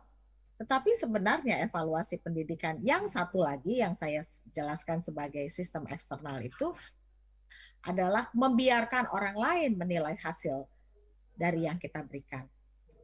Nah ini bentuknya adalah keterserapan mereka di pasar kerja. Jadi orang lain justru yang akan menilai sejauh mana sebenarnya mereka sudah dapat kita katakan lulusan perguruan tinggi yang mumpuni misalnya ya, mampu bekerja. Itu bukan kita lagi yang menilai karena bukan kita usernya, tetapi orang lain. Justru orang lainlah yang akan menilai lulusan perguruan tinggi kita. Ya, di sini saya tulis melihat output dan outcome pendidikan melalui keterserapan di pasar kerja. Jadi ada dua hal. Nah, di dalam evaluasi eksternal inilah yang dilakukan oleh orang lain, kita akan melihat melalui tracer study. Sebentar ya, saya kadang-kadang harus memindahkan kotak-kotak pembaca ini, peserta. Penting sekali Bapak Ibu untuk memperkecil kesenjangan pendidikan tinggi dan dengan dunia kerja. Kita mengetahui ya, sudah sekian lama kita mendengar ya, kalau kita sering membaca berita, kita mendengar bahwa lulusan perguruan tinggi itu tidak bisa kerja, tidak cakap bekerja, tidak kompeten. Industri itu harus mengeluarkan dana yang lebih untuk mendidik mereka lagi. Seolah-olah ya, dalam tanda petik, seolah-olah seluruh pelajaran yang mereka terima selama mereka duduk di perguruan tinggi tidak bisa digunakan di dunia kerja. Apakah betul seperti itu, Bapak Ibu? Tuduhan-tuduhan yang mereka tudingkan kepada kita. Kita memang harus mendengar itu semua ya, meskipun tudingan-tudingan itu tidak seluruhnya benar. Kita di dalam perguruan tinggi, kita harus memang menyiapkan mahasiswa untuk menghadapi berbagai perubahan sosial, budaya, dan segala macam yang terjadi di luar sana. Juga kemajuan teknologi yang pesat. Karena memang itulah tuntutan zaman. Ya, kita tidak bisa lagi mengajarkan apa yang kita terima pada tahun 60 di masa yang sekarang ini. Karena sepesatnya perubahan, maka dunia perguruan tinggi juga harus menyikapi perubahan-perubahan yang terjadi di luar sana, sehingga materi pembelajaran yang kita berikan kepada mahasiswa itu akan selalu update. Kemudian kita juga melihat adanya link and match ya. Istilah ini dulu dipopulerkan oleh salah satu menteri pendidikan kita ya, bahwa link and match antara dunia industri dan dunia pendidikan dengan dunia industri dan dunia kerja. Karena apa? Karena masa depan itu yang berubah dengan cepat. Kita sekarang aja melihat ya, bahwa perubahan yang terjadi sekarang itu mungkin tidak pernah diprediksi 2 tahun atau 3 tahun yang lampau. Sehingga kita harus menyiapkan para lulusan kita untuk mampu beradaptasi dengan berbagai perubahan yang ada, yang mereka hadapi pada saat mereka masuk ke dunia kerja. Kemudian perguruan tinggi juga dituntut untuk dapat merancang dan melaksanakan proses pembelajaran yang inovatif. Maksudnya adalah mempersiapkan mahasiswa untuk masa depan yang dinamis. Ini merupakan salah satu hal juga upaya kita untuk memperkecil tinggi dalam dunia kerja. Dan kita melihat bahwa kan kampus Merdeka ya di perguruan tinggi untuk lebih kreatif lagi, menciptakan ruang-ruang belajar yang inovatif, yang tidak mengekang dan yang sesuai dengan kebutuhan mahasiswa. Gunanya adalah untuk meningkatkan saing dengan memberikan berbagai alternatif ruang pembelajaran, ruang belajar bagi mahasiswa kita. Diharapkan bahwa mahasiswa itu pun akan segera melihat pola pembelajaran yang cocok buat mereka. Ya, ini satu fleksibilitas yang saya sangat puji dari pemerintah, karena itu mudah-mudahan dapat meningkatkan inovasi para mahasiswa kita. Mengapa kita perlu Bapak Ibu untuk memetakan pasar kerja? Satu ya, saya sudah membahas sedikit-sedikit sebelumnya, tetapi saya harus sampaikan lagi bahwa tantangan pendidikan tinggi ini sekarang ini adalah paradigma penjaminan mutu. Kalau dulu cuma paradigma penjaminan mutu itu hanya input, proses, output, sekarang tantangannya bertambah dengan outcome. Ya, makanya kita sekarang mengenal yang namanya pembelajaran berbasis capaian. Kemudian nomor 2, kita melihat bahwa pendidikan itu perlu selaras dengan kebutuhan dunia usaha dan dunia industri. Kemudian adanya gap antara kompetensi lulusan pendidikan tinggi dengan tuntutan kerja. Ya, lulusan yang kita telurkan itu tidak sesuai dengan harapan dunia kerja, sehingga kita perlu memasar kerja. Hal berikut yang ingin saya sampaikan adalah tantangan pendidikan tinggi. Tantangan pendidikan tinggi salah satunya adalah si industri, Bapak Ibu ya. Ada yang mengatakan begini, joking tentunya ya, berkelakar. Kayaknya kita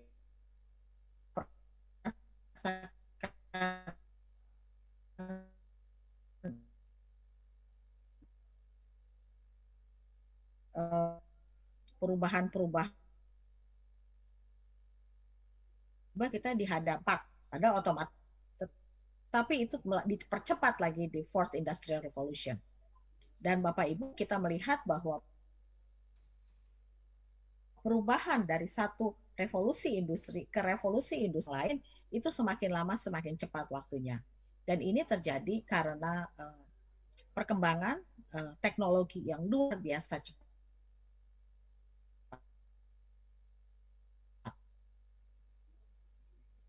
Tantangan apa yang dialami lulusan kita yang lulus tahun 2020 itu berbeda dengan tantangan yang dihadapi oleh mereka yang lulus tahun 2019. Bayangkan hanya 1 tahun perubahan, 1 tahun masa itu ya, kita melihat perubahan yang luar tidak membuat hancur lebur lah kira-kira ya tatanan yang kita pernah pikirkan selama ini. Tidak pernah terpikirkan bahwa COVID ini telah membuat orang-orang semua dirumahkan ya, bekerja dari rumah, berkegiatan dari rumah, semua dari rumah gitu. Kalaupun keluar maka kita harus menggunakan pakaian yang cukup nyaman dan masker juga face shield yang membuat kita terlindungi dari pandemi ini. Perubahan akibat adanya pandemi ini telah membuat begitu banyak orang kehilangan pekerjaan, tetapi pada saat yang bersamaan ada juga pekerjaan-pekerjaan tertentu yang diuntungkan dalam tanda petik ya Ibu Bapak ya, dengan adanya pandemi. Contohnya misalnya delivery sekarang itu menjadi sangat besar ya kebutuhannya, karena setiap orang itu inginnya semua barang-barang yang dipesan itu diantar langsung ke depan pintu rumahnya. Ya, tidak pernah kita memikirkan hal ini terjadi demikian masif. Kehadiran misalnya Gojek atau delivery system lainnya itu telah membantu kita memang selama ini, memudahkan kita. Tetapi kita tidak pernah menyangka pasti setelah hadirnya pandemi ini, kebutuhan kita akan hal-hal delivery system yang seperti itu menjadi sangat masif dan besar. Perubahan inilah Bapak Ibu yang harus disikapi oleh perguruan tinggi. Ya, akan banyak perubahan-perubahan yang terjadi ke depannya. Sehingga kita memang harus menyiapkan lulusan kita untuk dapat bersaing di zamannya masing-masing. Gitu. Tetapi bagaimana cara kita mengukur sejauh mana mereka ya lulusan kita itu dapat bergerak dengan bebas di pasar kerja apabila kita hanya berhenti mengevaluasi pada saat mereka lulus dari tempat mereka studi. Begitu mereka dapat ijazah terus selesai, tidak kita ikuti perjalanannya. Tentu kita tidak akan pernah tahu outcome dari pendidikan kita. Sebelum saya masuk ke dalam tracer study, saya akan mengajak Bapak Ibu untuk melihat kebijakan Kampus Merdeka ya.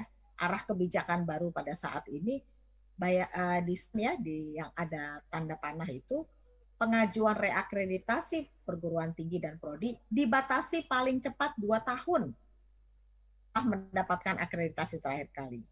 Tetapi tracer study wajib dilakukan setiap tahun. Nah, Bapak Ibu, ini yang diberikan oleh pemerintah ya, kebijakan Kampus Merdeka. Bila kita melaksanakan tracer study, maka kita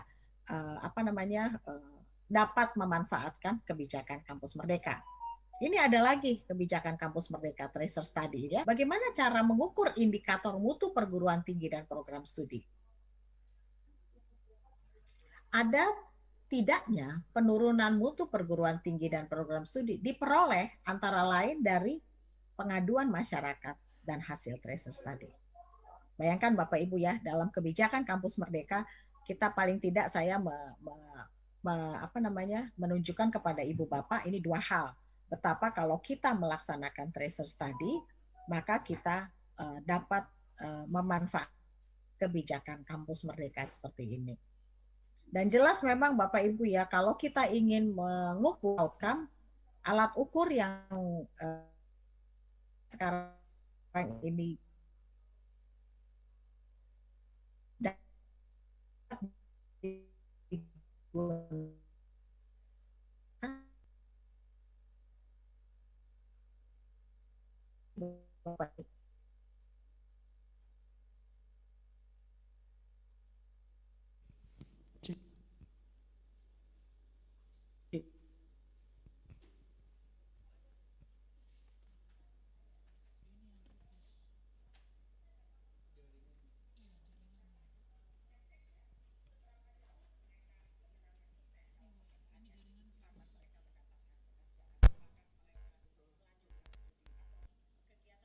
kegiatan lain setelah mereka lulus dari perguruan tinggi. Bahkan sebetulnya kita juga bisa mengecek sejauh mana sih mereka menggunakan ilmu pengetahuan dan keterampilan mereka yang mereka dapat sewaktu mereka kuliah di pasar kerja. Cocok nggak latar belakang pendidikannya dengan pekerjaan yang dia lakukan pada saat ini? Saya melihat bahwa kita tidak memiliki data yang cukup ya untuk bisa mengatakan bahwa lulusan perguruan tinggi di Indonesia itu telah kan gaji yang memang sesuai sebagai sarjana. Ya. Nah, di dalam indikator pemerintah untuk perguruan tinggi negeri memang ditulis di sini paling tidak lulusan perguruan tinggi kalau dia sarjana itu memperoleh penghasilan 1,2 UMR. Gitu. Ya. Ini saya pikir baik sekali, harus adalah perbedaan itu ya di pasar kerja. Tapi kita tidak punya data. Bila kita tidak membantu pemerintah untuk mendapatkan informasi seperti ini, bagaimana pemerintah dapat membuat kebijakan-kebijakan yang berhubungan dengan lulusan kita di pasar kerja. Ya, jadi kita pada saat ini saya harus sampaikan juga bahwa hasil tracer study ini juga dapat membantu pemerintah dalam menelurkan kebijakan-kebijakan di masa mendatang. Buka tutup program studi itu juga dapat mereka lakukan. Jenuh dan tidaknya lulusan yang ada di pasar kerja itu tidak bisa kita ukur apabila kita tidak memiliki data yang kita dapatkan melalui tracer study.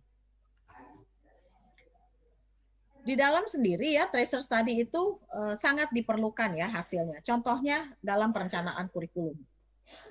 Kurikulum yang mengacu pada KKNI itu diawali dengan masukan dari asosiasi dan stakeholders Bapak Ibu ya. Dan ini bisa kita lakukan melalui tracer study. Sebelum kita masuk di dalam perumusan profil lulusan, kita harus ada dua hal yang kita lakukan. Pertama, evaluasi diri di dalam, dan kemudian tracer study. Mendapatkan informasi dari luar mengenai lulusan kita. Apa yang mereka lakukan di luar sana. Dan profesi-profesi apa sebetulnya yang dimiliki lulusan kita di luar sana. Sehingga kita dapat merumuskan profil lulusan ya dengan akurat. Bukan dengan bohong-bohongan atau dengan tebak-tebakan. Ya, jadi kalau Bapak Ibu membuat kurikulum tanpa melaksanakan tracer study, saya sudah dapat bayangkan bahwa pembuatan profil lulusan dan kemudian capaian pembelajaran sampai mata kuliah itu saya pikir tidak terlalu tepat ya. Jadi marilah kita sekarang mulai melaksanakan perencanaan kurikulum dengan baik, melaksanakan tracer study. Tentu harus secara rutin ya, karena kalau secara maka kita dapat memperbandingkan hasilnya dari tahun ke tahun. Saya akan sedikit juga menjelaskan mengenai metodologi tracer study Bapak Ibu ya.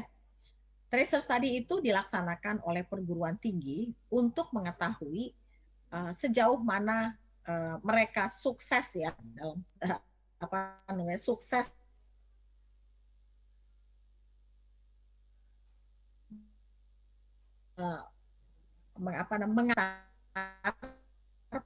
para lulus. Jadi kita ada tiga hal yang saya tuliskan di sini. Satu, dia sebagai perguruan tinggi ya yang memberikan lulusannya kepada dunia kerja, dan para lulusan kita itu kemudian waktu kita trace ya dengan cara mengirimkan kuesioner, maka mereka akan memberikan informasi kepada kita mengenai hal-hal yang mereka lakukan atau pekerjaan mereka pada saat survei itu dilakukan. Jadi kita mendapatkan feedback, ya umpan balik dari lulusan. Kemudian kita melakukan employer survey atau user survey atau survei pengguna, di mana kita mengirimkan kuesioner kepada mereka untuk mereka isi, sehingga kita mendapatkan informasi-informasi yang kita perlukan dari dunia industri. Untuk tracer study Belmawa ya, kita mengirimkan kuesioner kepada kepada lulusan kita. Mengapa kepada lulusan kita Bapak Ibu? Karena lulusan kita itu adalah aktor yang mengalami sendiri proses sewaktu mereka mencari pekerjaan sampai mereka mendapat pekerjaan, mereka mengalami dunia kerja mereka ya, dan mereka itu memberikan informasi tangan pertama kepada kita. Kira-kira seperti itulah gambarannya. Sehingga melalui mereka kita dapat membaca apa yang terjadi di pasar kerja. Proses mereka mendapatkan pekerjaan pertama sewaktu mereka lulus, apakah pekerjaan mereka sesuai dengan latar belakang mereka, apakah itu pekerjaan permanen ataukah itu pekerjaan sambilan. Ya, jadi ini sangat penting sekali Bapak Ibu kita dapatkan informasi dari para lulusan kita.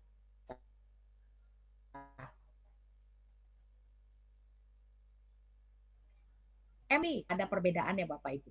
Kalau kita mengirimkan kuesioner kepada employer, seringkali itu pertama salah sasaran.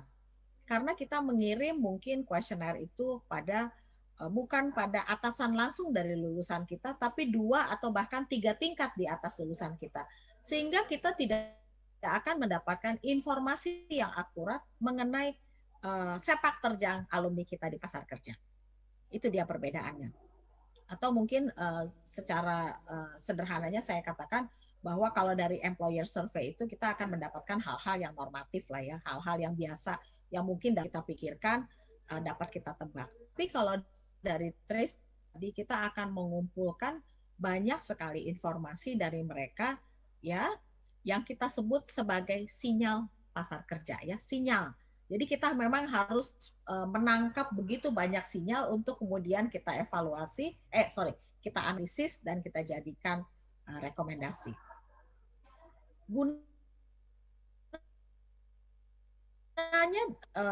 kita melaksanakan tracer study, kita mengetahui keberadaan para lulus. Kita juga dapat pengembangan kurikulum dan juga mungkin kita membuat berbagai program-program yang pada akhirnya akan memberikan bekal kepada mereka berupa kompetensi-kompetensi yang mereka perlukan di pasar kerja. Kalau misalnya ya dari hasil tracer study misalnya ya kita dapatkan bahwa mereka ternyata bekal bahasa Inggrisnya masih sangat kurang, apalagi lulusan kita banyak misalnya yang berkarir di perbatasan-perbatasan misalnya ya, atau lebih banyak mereka berkarir di luar negeri. Kita mungkin perlu memikirkan bagaimana caranya memasukkan beban bahasa Inggris tanpa misalnya menambah SKS dalam kurikulum, karena kalau terlalu banyak beban bahasa Inggris juga mungkin akan lebih banyak membuat mereka karena mereka belajar kampus Merdeka itu memperbolehkan mereka khusus untuk pemerolehan kompetensi bahasa Inggris. Hal-hal seperti itu Bapak Ibu. Tapi tentu perubahan kurikulum atau perencanaan kurikulum tidak dapat kita lakukan apabila kita tidak mendapatkan informasi yang akurat dari lulusan kita. Oleh sebab itu, kita perlu sekali melibatkan seluruh populasi dari satu angkatan. Jadi kita tidak boleh sampling ya, karena kalau kuesioner untuk tracer study ini diharapkan dia akan tersampling secara sendirinya. Misalnya kita kirim kepada 100 orang, belum tentu 100-100-nya kita akan mungkin menerima bangsa 30% dari 100 orang itu. Ya, sehingga kita tetap mendapatkan informasi yang kita perlukan. Kalau kita sampling, kita akan cenderung nanti mengirim kepada mereka yang kita kenal, yang mungkin sukses. Nah, ini akan memberikan yang tidak tepat pada kita, sehingga kita dalam membuat kebijakan juga tidak akan bagus karena kita tidak mendapatkan data yang baik dari lulusan-lulusan kita. Untuk kuesioner kita dibantu oleh Dikti ya, tadi Ibu Retno juga sudah menyampaikan bahwa kita menggunakan kuesioner standar dari Dikti yang telah dikembangkan dan telah melalui satu proses yang sangat panjang Bapak Ibu ya, dari mulai kuesionernya kemudian dipersingkat lagi, bahkan dipersingkat lagi sehingga 6 pertanyaan Tapi kemudian tahun ini kita perluas lagi dengan adanya kebijakan Merdeka Belajar Kampus Merdeka. Ada beberapa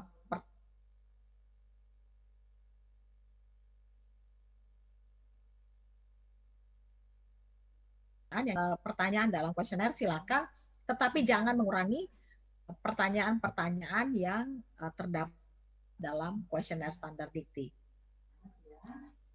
Tracer study kita dilakukan tahun ini untuk 1 dan 2 tahun setelah lulus. Patokan kelulusan itu adalah yudisium. Ini merupakan kebijakan baru dari Dikti ya. Kalau sebelumnya yang kita kenal itu 2 tahun setelah lulus. Namun sekarang Dikti mempunyai satu kebijakan baru 1 tahun setelah lulus. Ini pun bisa dilakukan Bapak Ibu ya, karena 1 tahun setelah lulus itu paling tidak mereka sudah melewati 1 tahun transisi. Ya, kita tetap bisa melihat di mana mereka sekarang pada saat survei itu dilakukan. Bila Bapak Ibu ingin mengikuti lagi, mungkin 2 tahun setelah survei yang pertama, Bapak Ibu dapat mengirimkan kuesioner lagi kepada mereka yang sudah menjawab kuesioner kita ya. Kita akan bikin semacam follow up survey. Dan tahapan survei itu secara umum itu ada pengembangan kuesioner yang sudah dilakukan oleh Dikti, sehingga Bapak Ibu hanya menggunakan pengumpulan data yang dapat menentukan sukses tidaknya tracer study kita. Ya, pengumpulan data ini penting sekali. Kita harus memiliki reminder system yang baik sehingga kita bisa mendapatkan data yang banyak ya, yang cukup untuk dapat kita olah. Dan jangan lupa dalam pengumpulan data, bila kita banyak punya prodi ya, kemudian kita jangan terlalu senang kalau misalnya response rate-nya 80%, tetapi ada beberapa program studi yang kosong. Nah, ini juga kita harus perhatikan supaya proporsional response rate di setiap prodi, sehingga kita dapat menganalisis dengan baik. Kemudian jangan lupa analisa data dan laporan ya. Ini hal yang sering kali terlupakan oleh kita. Begitu selesai kita harus melaporkan dan mungkin harus diseminasi juga kepada kawan-kawan kita di prodi-prodi, sehingga hasil dari tracer study ini dapat dimanfaatkan dengan maksimal oleh rekan-rekan kita di program studi. Demikian Bapak Ibu pengantar dari saya mengenai tracer study, pemetaan pasar kerja dan evaluasi pendidikan. Semoga apa yang tadi saya sampaikan dapat dipahami dan membawa kita semua nanti dalam presentasi-presentasi berikutnya mengenai kuesioner, menganalisis, dan juga pengisian data di laman Dikti. Terima kasih banyak. Saya kembalikan kepada Pak Hari dengan ucapan terima kasih, dan saya sekarang terbuka untuk pertanyaan. Silakan Pak Hari. Iya, terima kasih Bu Yet atas paparannya. Ini tadi menjelaskan, menekankan kembali kenapa sih pentingnya tracer study ya Bu ya, baik melalui IKU atau bagaimana kita perguruan tinggi terutama, bahwa tracer study ini penting untuk link and match pendidikan kita dengan dunia kerja gitu. Baik, seperti narasumber yang pertama, kita akan membuka 3 pertanyaan. Untuk pertama tetap saya lemparkan untuk yang luring dulu. Baik, Bapak Ibu yang hadir di Universitas Bina Dharma, apakah ada pertanyaan terkait dengan paparan? Tadi mohon maaf sekali terjadi kesalahan teknis ya Bapak Ibu ya, karena koneksinya tadi sempat terputus sehingga tadi sempat beberapa menit tidak terdengar. Ya, apakah ada pertanyaan sebelum saya lemparkan ke yang daring?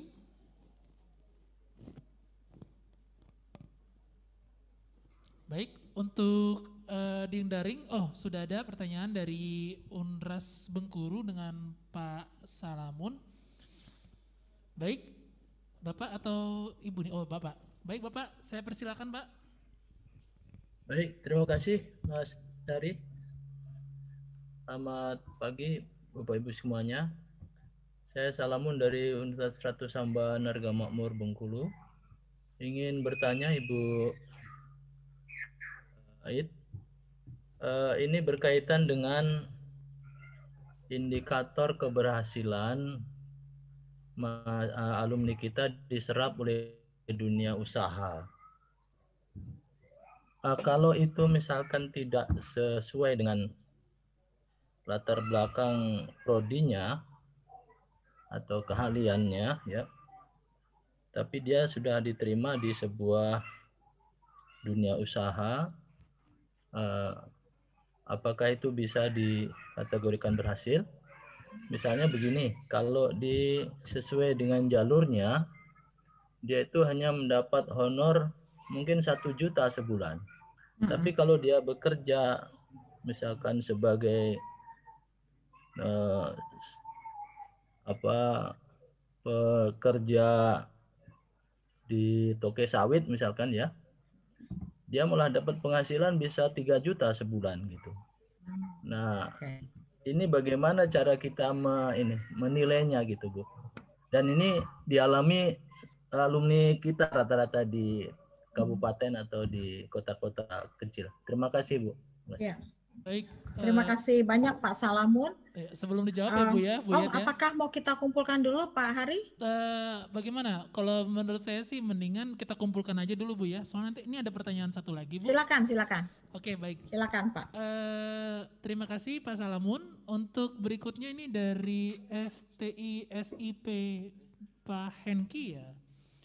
Ya, silakan sudah kita unmute Pak Henki. Ya, halo, assalamualaikum. Waalaikumsalam. Terima kasih untuk Bu Estepu. Maaf, bisa didengar suaranya ini? Sudah jelas Pak, dipersilakan. Oh ya, terima kasih Pak Heri. Pak Hari, ya, kami dari STC Bina Martapura ini ada di Kabupaten Oku Timur untuk indikator di lulusan. Karena kami kan di daerah ini masih banyak mahasiswa kita ini yang sudah bekerja, tetapi belum memiliki kualifikasi S1. Nah, kemudian dia tuh kuliah. Nah, setelah kuliah pasti kan dia sudah memiliki pekerjaan. Nah, itu apakah bisa dijadikan sebagai patokan kategori treasure study itu yang memiliki nilai poin tinggi gitu. Kemudian yang kedua yang ingin saya tanyakan, standar yang seperti disampaikan oleh Pak tadi yang dari Bengkulu tadi, itukah apakah gaji yang diterima oleh alumni itu bisa menjadi patokan? Karena kalau mencari pekerjaan itu mudah, cuman gajinya kan kadang-kadang nggak sesuai dengan standar sarjana gitu. Maaf ngomong, saya contohkan misalnya di keguruan. Nah, keguruan itu kan kalau sudah masih honor itu kan rata-rata paling mentok tuh 300 sampai 500. Nah, itu apakah bisa masuk menjadi kategori lulusan yang memiliki poin tertinggi dalam untuk di treasure study ini? Itu karena kalau pekerjaan kan mudah kita mencari pekerjaan, cuman untuk mencari gajinya yang sesuai dengan standar sarjana itu kan sangat susah di daerah terutama. Kadang-kadang kan nggak sesuai dengan UMR-nya. Mungkin kalau yang di kota bisa jadi, ya kan? Masa sarjana kalah dengan pegawai di toko swalayan seperti Indomaret apa amat kan sudah tinggi gitu loh. Hanya tamat SMA gajinya lebih di atas 1 juta lebih. Sedangkan yang sarjana kok cuma 500, kadang-kadang ya 300 tuh. Mungkin itu Bu yang bisa saya sampaikan. Terima kasih. Assalamualaikum warahmatullahi wabarakatuh. Waalaikumsalam. Terima kasih Pak Henki. Bu Yet, ini sudah 2 pertanyaan dulu, langsung dijawab aja Bu Yet ya. Tadi yang silakan. Ya, boleh. Yang pertama tadi kalau misalnya prodinya beda dengan pekerjaannya itu apakah disebut berhasil? Emang banyak kasusnya ya Bu ya. Misalnya ada juga kawan saya yang lulusan biologi tapi bekerja di bank, seperti itu ya Bu ya. Itu apakah disebut berhasil atau tidak? Monggo Bu, dipersilakan. Aduh, Pak Salamun, terima kasih Pak Salamun dan Pak Hengki. Mungkin ada satu pertanyaan yang sama ya dari Bapak Ibu mengenai serapan. Idealnya tentu dalam bekerja itu latar belakang pendidikannya itu digunakan 100% di dalam pekerjaan. Tetapi dalam kenyataannya tidak selalu seperti itu. Nah, justru kita yang bisa menilai ya, contohnya seperti ini. Kalau dia lulusan dari sastra Inggris ya, saya punyalah sastra Inggris. Lalu dia bekerja di satu perusahaan dan menjadi staf humas. Pertanyaannya, sesuai nggak dengan latar belakangnya? Sesuai, Pak. Sebab bahasa Inggris yang dikuasai itu dapat digunakan di dalam pekerjaan. Tetapi memang mungkin tidak bisa kita katakan 100% sesuai. Lulusan komunikasi bekerja sebagai sekretaris sesuai nggak? Sesuai. Begitu. Ya, jadi kita mungkin jangan terlalu kaku dalam memaknai yang namanya kesesuaian pekerjaan dengan latar belakang pendidikan. Kita juga kan ada juga kan misalnya mata kuliah yang pilihan itu yang dipilih oleh mereka ya kan Pak. Nah itu juga bisa membantu mereka dalam membantu kita dalam menganalisis jawaban-jawaban mereka, gitu kan. Nanti ada jenis pekerjaan berapa. Kalau honor dan tadi katanya kalau sesuai dengan latar belakang honor 1 juta. Tapi kalau tidak sesuai, tapi dengan tadi kesesuaian yang tadi saya sampaikan ya Pak ya. Kalau 3 juta ya dia tentu akan memilih yang 3 juta. Inilah yang dibutuhkan dari lulusan perguruan tinggi. Fleksibilitas Bapak Ibu. Ya jangan juga kita menghakimi bahwa waduh dia gaji 3 juta tapi tidak sesuai dengan latar belakang pendidikannya. Tidak selalu seperti itu. Karena kita waktu kita kuliah itu kita diajarkan ya bukan cuma untuk menekuni dunia kita, tetapi kita juga kan menekuni hal lain yang secara tidak langsung membuka kesempatan untuk bekerja di berbagai bidang, gitu. Sebenarnya kalau kita lihat ya Pak ya, semakin kita berkarir di satu tempat, itu bisa jadi kita semakin meninggalkan latar belakang pendidikan kita. Misalnya kita diangkat menjadi manajer, kan semakin tidak melakukan hal-hal yang praktis. Kemudian menjadi direktur pada satu saat, wah lebih jauh lagi dari latar belakang kita yang mungkin pendidikan kimia misalnya ya, karena memang semakin tinggi mungkin kita semakin menjadi manajer gitu. Apakah yang menjadi manajer harus semuanya lulusan dari prodi manajemen? Tidak juga kan? Seperti itu ya Pak ya. Jadi saya pikir itu adalah suatu pilihan yang menurut saya sudah baik sekali dilakukan oleh lulusan Bapak ya. Dan mereka melihat kesempatan bahwa di daerah Sumatera itu banyak perkebunan kelapa sawit.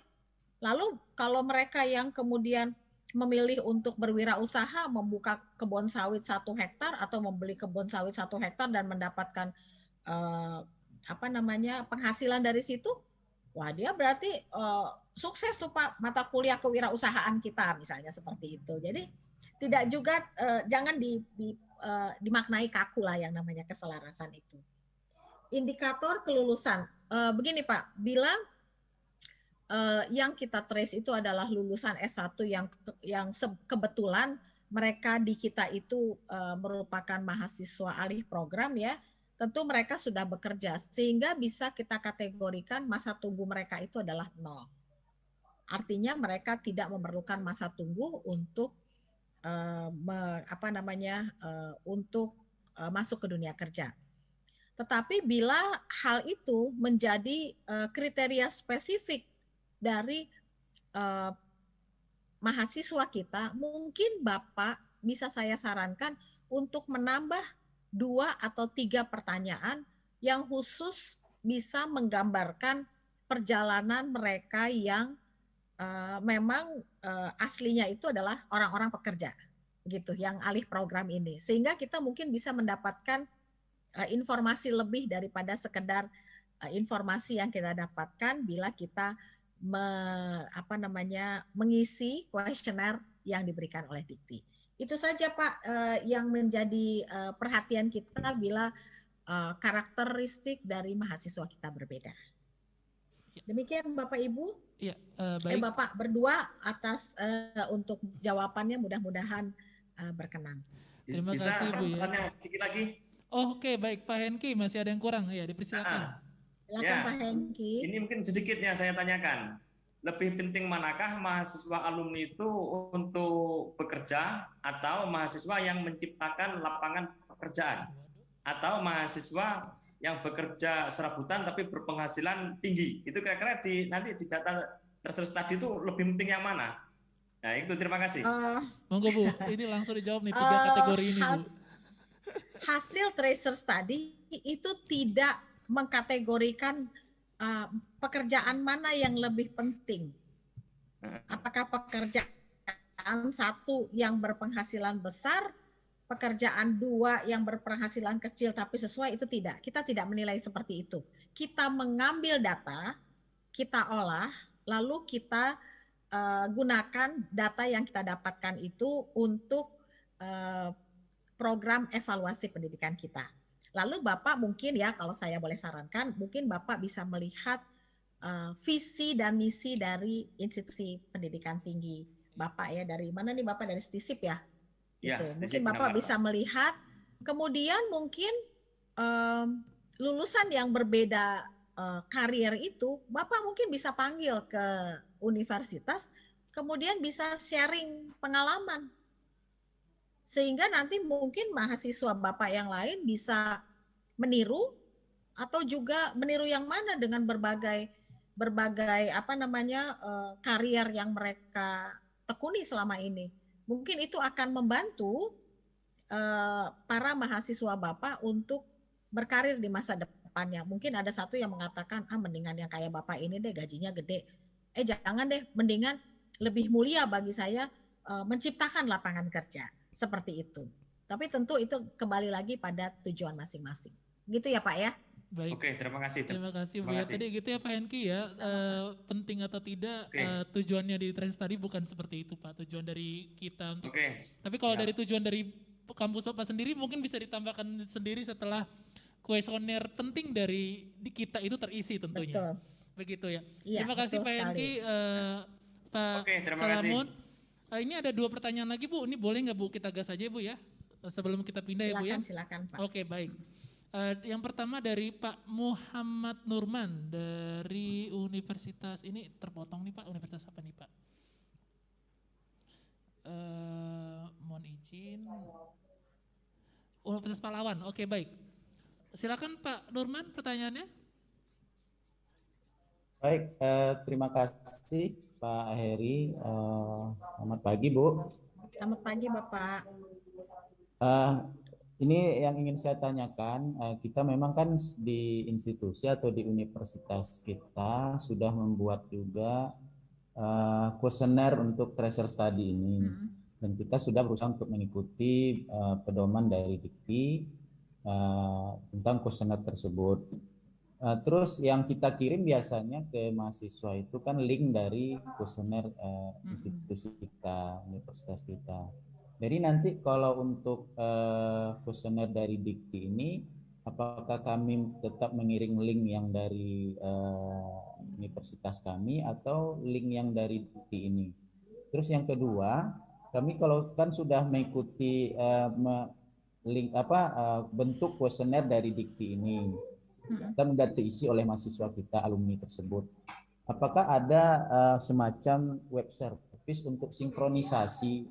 Jadi kami di universitas tinggal mensinkronisasi saja sehingga hasil itu langsung connect ke sistem yang di Diktinya. Ada di Dikti. Ya. Iya. Itu Bu pertanyaannya. Makasih Bu. Terima kasih. Baik, terima kasih. Silakan Pak Nurman. Satu lagi ya Bu Yat ya. Langsung seperti tadi aja ya Bu Yat ya. Langsung berdua gitu ya. Ini dengan Pak BTP, ini bukan BTP yang terkenal bukan ya Pak ya? Silakan Pak Bakti Vilo dari BTP ya? Atau kebalik ini Pak? Saya persilakan Pak. Iya, selamat pagi Ibu It, selamat pagi semuanya. Pagi, Bapak. Terima kasih waktunya ya. Kami dari Batam Tourism Politeknik. di Diktinya terdaftar dengan Politeknik Pariwisata Batam, tapi kita terpopulernya dan terkenalnya dengan Batam Tourism Politeknik. Pertanyaan saya mungkin sudah terjawab tadi, tapi saya mau ngulangin lagi. Mahasiswa ini kita itu kan kita terdiri dari 3 prodi ya Bu ya, Food and Beverage Management, Culinary Management, dan Room Division Management. Nah, yang dari Food and Beverage Management ini dan Culinary ini mereka itu condongnya jadi entrepreneur Bu ya.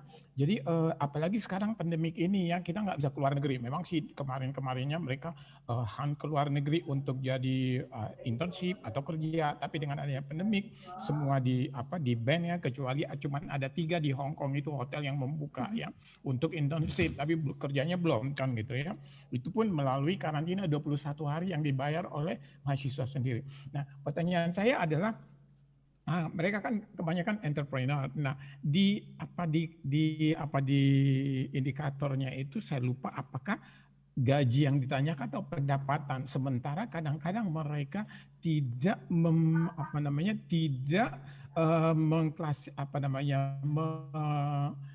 memfokus kepada gaji mereka, tapi pendapatan keseluruhan karena mereka adalah owner dari itu, owner dari perusahaan itu, gitu lah Bu. Jadi memang sih bukan enterprise, tapi seperti cafe kan gitu, terus kemudian kulineri gitu ya dari online gitu. Banyak sih, aku lebih senang gitu daripada mereka bekerja di hotel jadi dari resepsionis gitu, kecuali mereka udah nyampe ke level supervisor. Tapi pengalaman saya karena saya dari hotel ya, maaf agak panjang nih, lulusan sarjana tidak pernah kita ya umumnya yang saya lihat ya langsung jadi managerial atau assistant manager atau supervisor gitu. Then you have to start from the beginning. Sorry, karena kita mau tahu attitude itu macam mana. Walaupun dikatakan dari Marriott, dari Ritz-Carlton say bahwa kamu bagus, attitude-nya bagus, strike-nya gitu. Tetap kebanyakan nggak ada posisi yang ada pada saat itu. Jadi you have to start from the beginning first. Dan soon there is a vacant position available, then we will put you in and priority will be given to you. Kayak gitu nih Bu. Mohon Bu, terima kasih Bu. Salam kenal. Terima kasih buat semuanya, agak panjang ini. Nggak apa-apa. Terima kasih Terima kasih banyak. Langsung jawab ya. Sebenarnya Bapak Ibu, Bapak berdua itu akan mendapatkan jawabannya pertama dari Ibu Iis yang akan menyampaikan presentasi setelah saya, dan yang teknisnya nanti akan dijelaskan oleh Pak Rudi. Bukan saya nggak mau menjawab ya Bapak. Terima kasih banyak atas saya terima perkenalan dan pertanyaan Bapak Ibu, tetapi ada yang beberapa kawan saya akan presentasi, dan saya nggak mau Bapak berdua nanti kabur habis presentasi saya. Bapak berdua harus mendengarkan presentasi Ibu Iis dan juga Pak Rudi yang saya yakin akan menjawab pertanyaan Bapak berdua. Demikian, terima kasih. Saya kembalikan kepada Pak Hari. Terima kasih Bu Yat. Baru saya tadi mau ngomong, tapi Bu Yat sudah sampaikan, baik tidak apa-apa. Begitu yang tadi disebutkan oleh Bu Yat ya Pak Nurman, Pak Baktivilo, karena pertanyaan-pertanyaan ini akan terjawab di sesi berikutnya, terutama nanti oleh Bu Iis. Setelah Bu Yat ini nanti narasumber oleh Bu Iis, nanti mungkin Pak Baktivilo akan terjawab nanti di situ. Lalu setelah Bu Iis baru nanti dengan Pak Rudi terkait dengan web service dan sebagainya ya gitu ya Pak Nurman ya. Baik, jadi nanti seperti Pak Nurman juga ada pertanyaan tadi, nanti kuesioner yang mana nih? Nanti itu juga akan terjawab Pak Nurman ya. Yang akan dikirimkan ke mahasiswa itu yang mana? Apakah dari Dikti harus double dan bagaimana? Nanti akan terjawab. Baik, kalau misalnya seperti itu, terima kasih Pak Nurman, Pak Baktivilo, jangan kabur dulu dari Zoom ya Pak ya, bersiap untuk sesi berikutnya begitu ya Pak. Terima kasih Bu Yet untuk sesi ini Bu Yet, atas presentasinya, terima kasih sesi pertanyaannya. Terima kasih banyak Bapak Ibu, Pak Hari terima kasih. Sama-sama Bu. Terima kasih Ibu.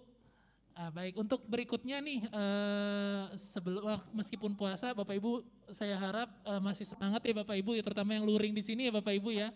Tidak bosan di sini. Untuk berikutnya narasumber kita terkait dengan instrumen baru, kuesionernya nih Bapak Ibu, akan dibawakan oleh Bu Iis. Bu Iis, apakah sudah siap Bu Iis? Ya. Siap, baik Bu Iis. Nah, silakan Bu Is, langsung saja waktu dan tempat saya persilakan. Baik, terima kasih atas kesempatannya Pak Moderator, Pak Hari. Assalamualaikum warahmatullahi wabarakatuh dan selamat pagi, salam sejahtera untuk kita semua, salam sehat, semoga semuanya dalam keadaan sehat. Yang saya hormati Kepala LL Dikti Wilayah 2 dan 10 yang dalam hal ini diwakili oleh Ibu Nurjana dan Pak Yandri, kemudian Wakil Rektor 1 Universitas Bina Dharma Palembang, terima kasih sudah berkenan menjadi host, dan Bapak Ibu pimpinan perguruan tinggi serta juga Kepala Pusat Karir dari L2 Dikti Wilayah 2 dan 10. Saya ucapkan terima kasih pada semua peserta yang berkenan hadir untuk mendengarkan sosialisasi kami pagi ini. Mohon izin saya share screen. Apakah sudah terlihat, Mas Hari?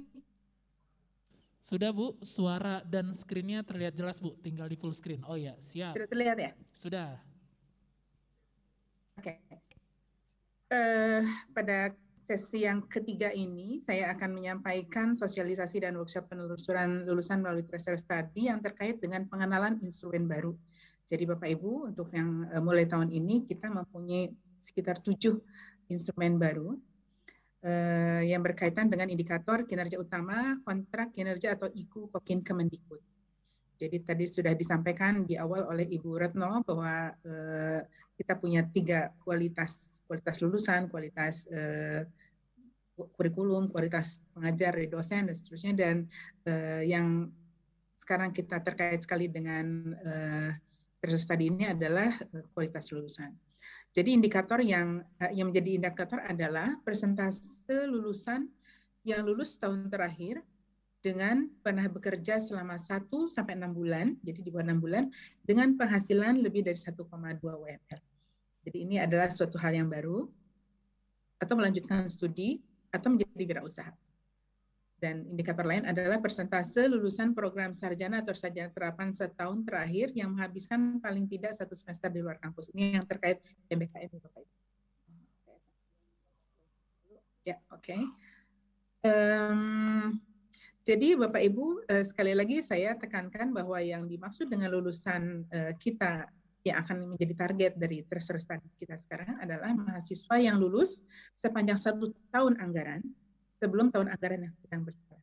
Jadi contohnya saat melaporkan IKU di tahun 2002 misalnya, berarti lulusan yang menjadi target adalah yang tercakup yang lulus sepanjang tahun 2021, begitu ya, Desember 2021. Jadi 1 tahun terakhir. Jadi kalau kita lihat di 2020 itu kan memang masih dikatakan bahwa target populasi pelaksanaan Tracer Study di tahun berjalan adalah seluruh lulusan yang menjadi anggota kohort lulusan, jadi kohort lulus ya Bapak Ibu, 2 tahun sebelumnya. Nah mulai tahun ini itu menjadi 1 tahun sebelumnya. Jadi kohortnya adalah tahun lulus, 1 tahun setelah lulus. Nah ini memang digunakan untuk menjawab IKU dari Kokin Kemendikbud. Tapi jadi artinya jika Bapak Ibu, perguruan tinggi Bapak Ibu mau mengadakan N-2 untuk kepentingan diri sendiri, N-5 misalnya perguruan tinggi di tempat saya mengajar juga masih menggunakan N-5 hanya untuk kepentingan kami internal, itu silakan saja. Tapi untuk menjawab IKU Kokin Kemendikbud yang diharuskan sekarang adalah N-1. Kemudian untuk populasi yang ditargetkan ada seluruh lulusan tahun yang ditargetkan tersebut. Jadi kalau tadi sudah disampaikan juga oleh Ibu Iyet, jadi saya ilustrasikan statistik responnya seperti ini. Misalnya jumlah populasi target yang kita miliki adalah tahun lalu itu ada 1.000 mahasiswa yang lulus begitu ya. Mungkin tidak semua bisa terkirim.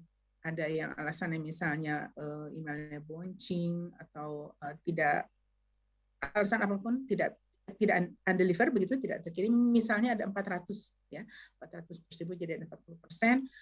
Jadi subjek terlacaknya adalah 600 ya, atau 60%. Dari subjek terlacak ini tidak akan 100% menjawab ya, Bapak Ibu pasti sudah punya pengalaman, tidak akan semua menjawab dengan alasan apapun, misalnya ya, malas lah begitu, atau malu karena saya belum bekerja dan seterusnya. Mungkin yang menjawab yang kembali hanya atau karena alasan jaringan yang lemot misalnya gitu ya. Jadi katakanlah di sini hanya 200 yang menjawab kuesioner kita, berarti gross response rate-nya adalah 200 per 1000, ada 20%. Sedangkan net response rate-nya adalah 200 per 600 saja yang subjek terlacak, ada 33%. Nah, Bapak Ibu, jadi untuk kuesioner yang baru ini, indikator yang baru ini ada, maksudnya pertanyaan yang baru ada 7 pertanyaan.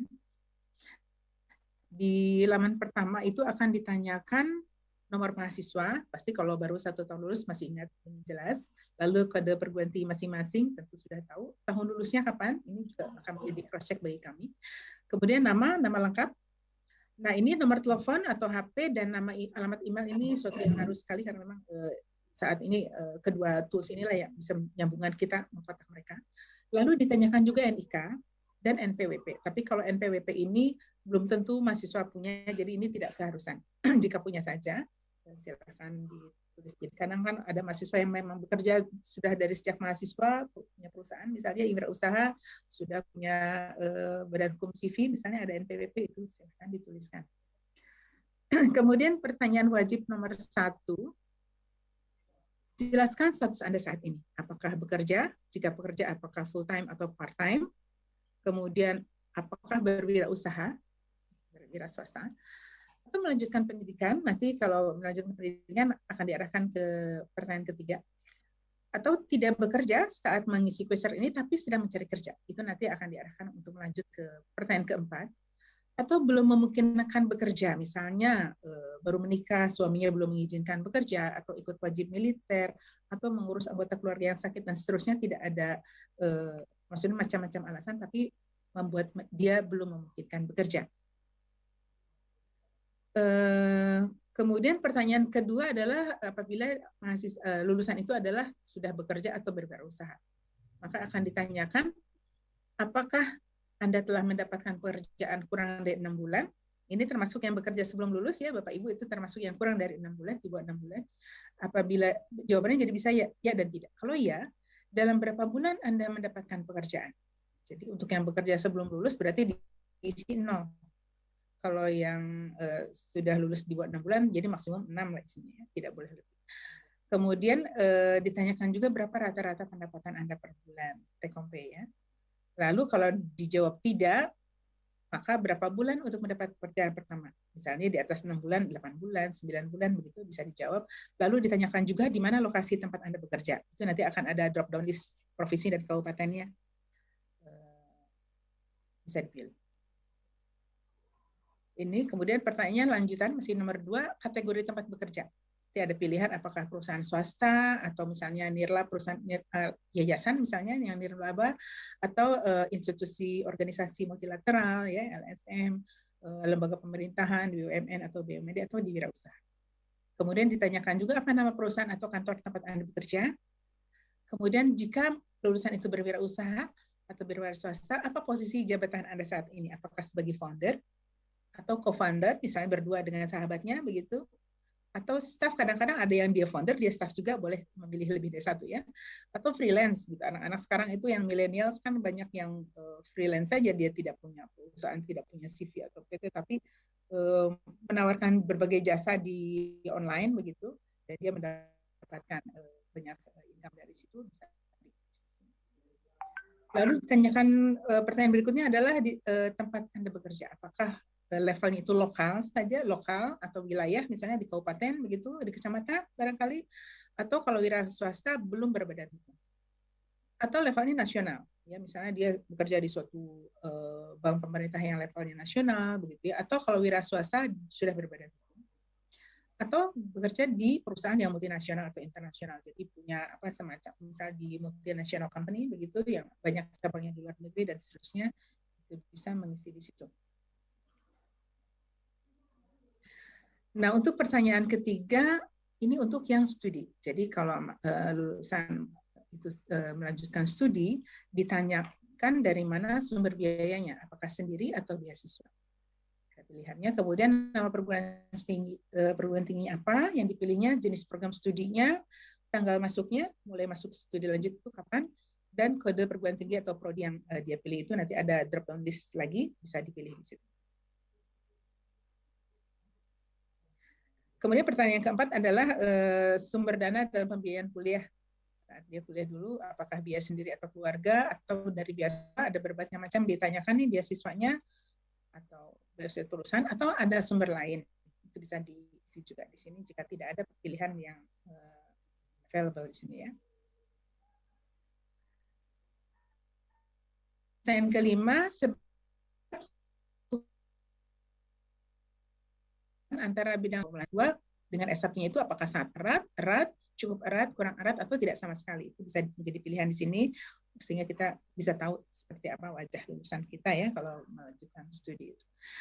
Kemudian yang keenam, tingkat pendidikan apa yang paling tepat atau sesuai untuk pekerjaan Anda saat ini. Maksudnya dia sekarang bekerja. Nah, sebetulnya tingkat pekerjaan yang dibutuhkan untuk pekerjaan itu, apakah pendidikannya setingkat lebih tinggi, harusnya misalnya teman-temannya anak S2 semua, dia sendiri S1. Berarti kan setingkat lebih tinggi harusnya dia bagus gitu ya, bisa well perform di situ. Atau tingkatnya sama. Oke, memang untuk level S1 pekerjaan saya. Atau tingkatnya rendah. Sebetulnya untuk masih anak SMA, lulusan SMA aja udah oke, udah bisa gitu ya. Jadi yang over qualification ini yang kita khawatirkan.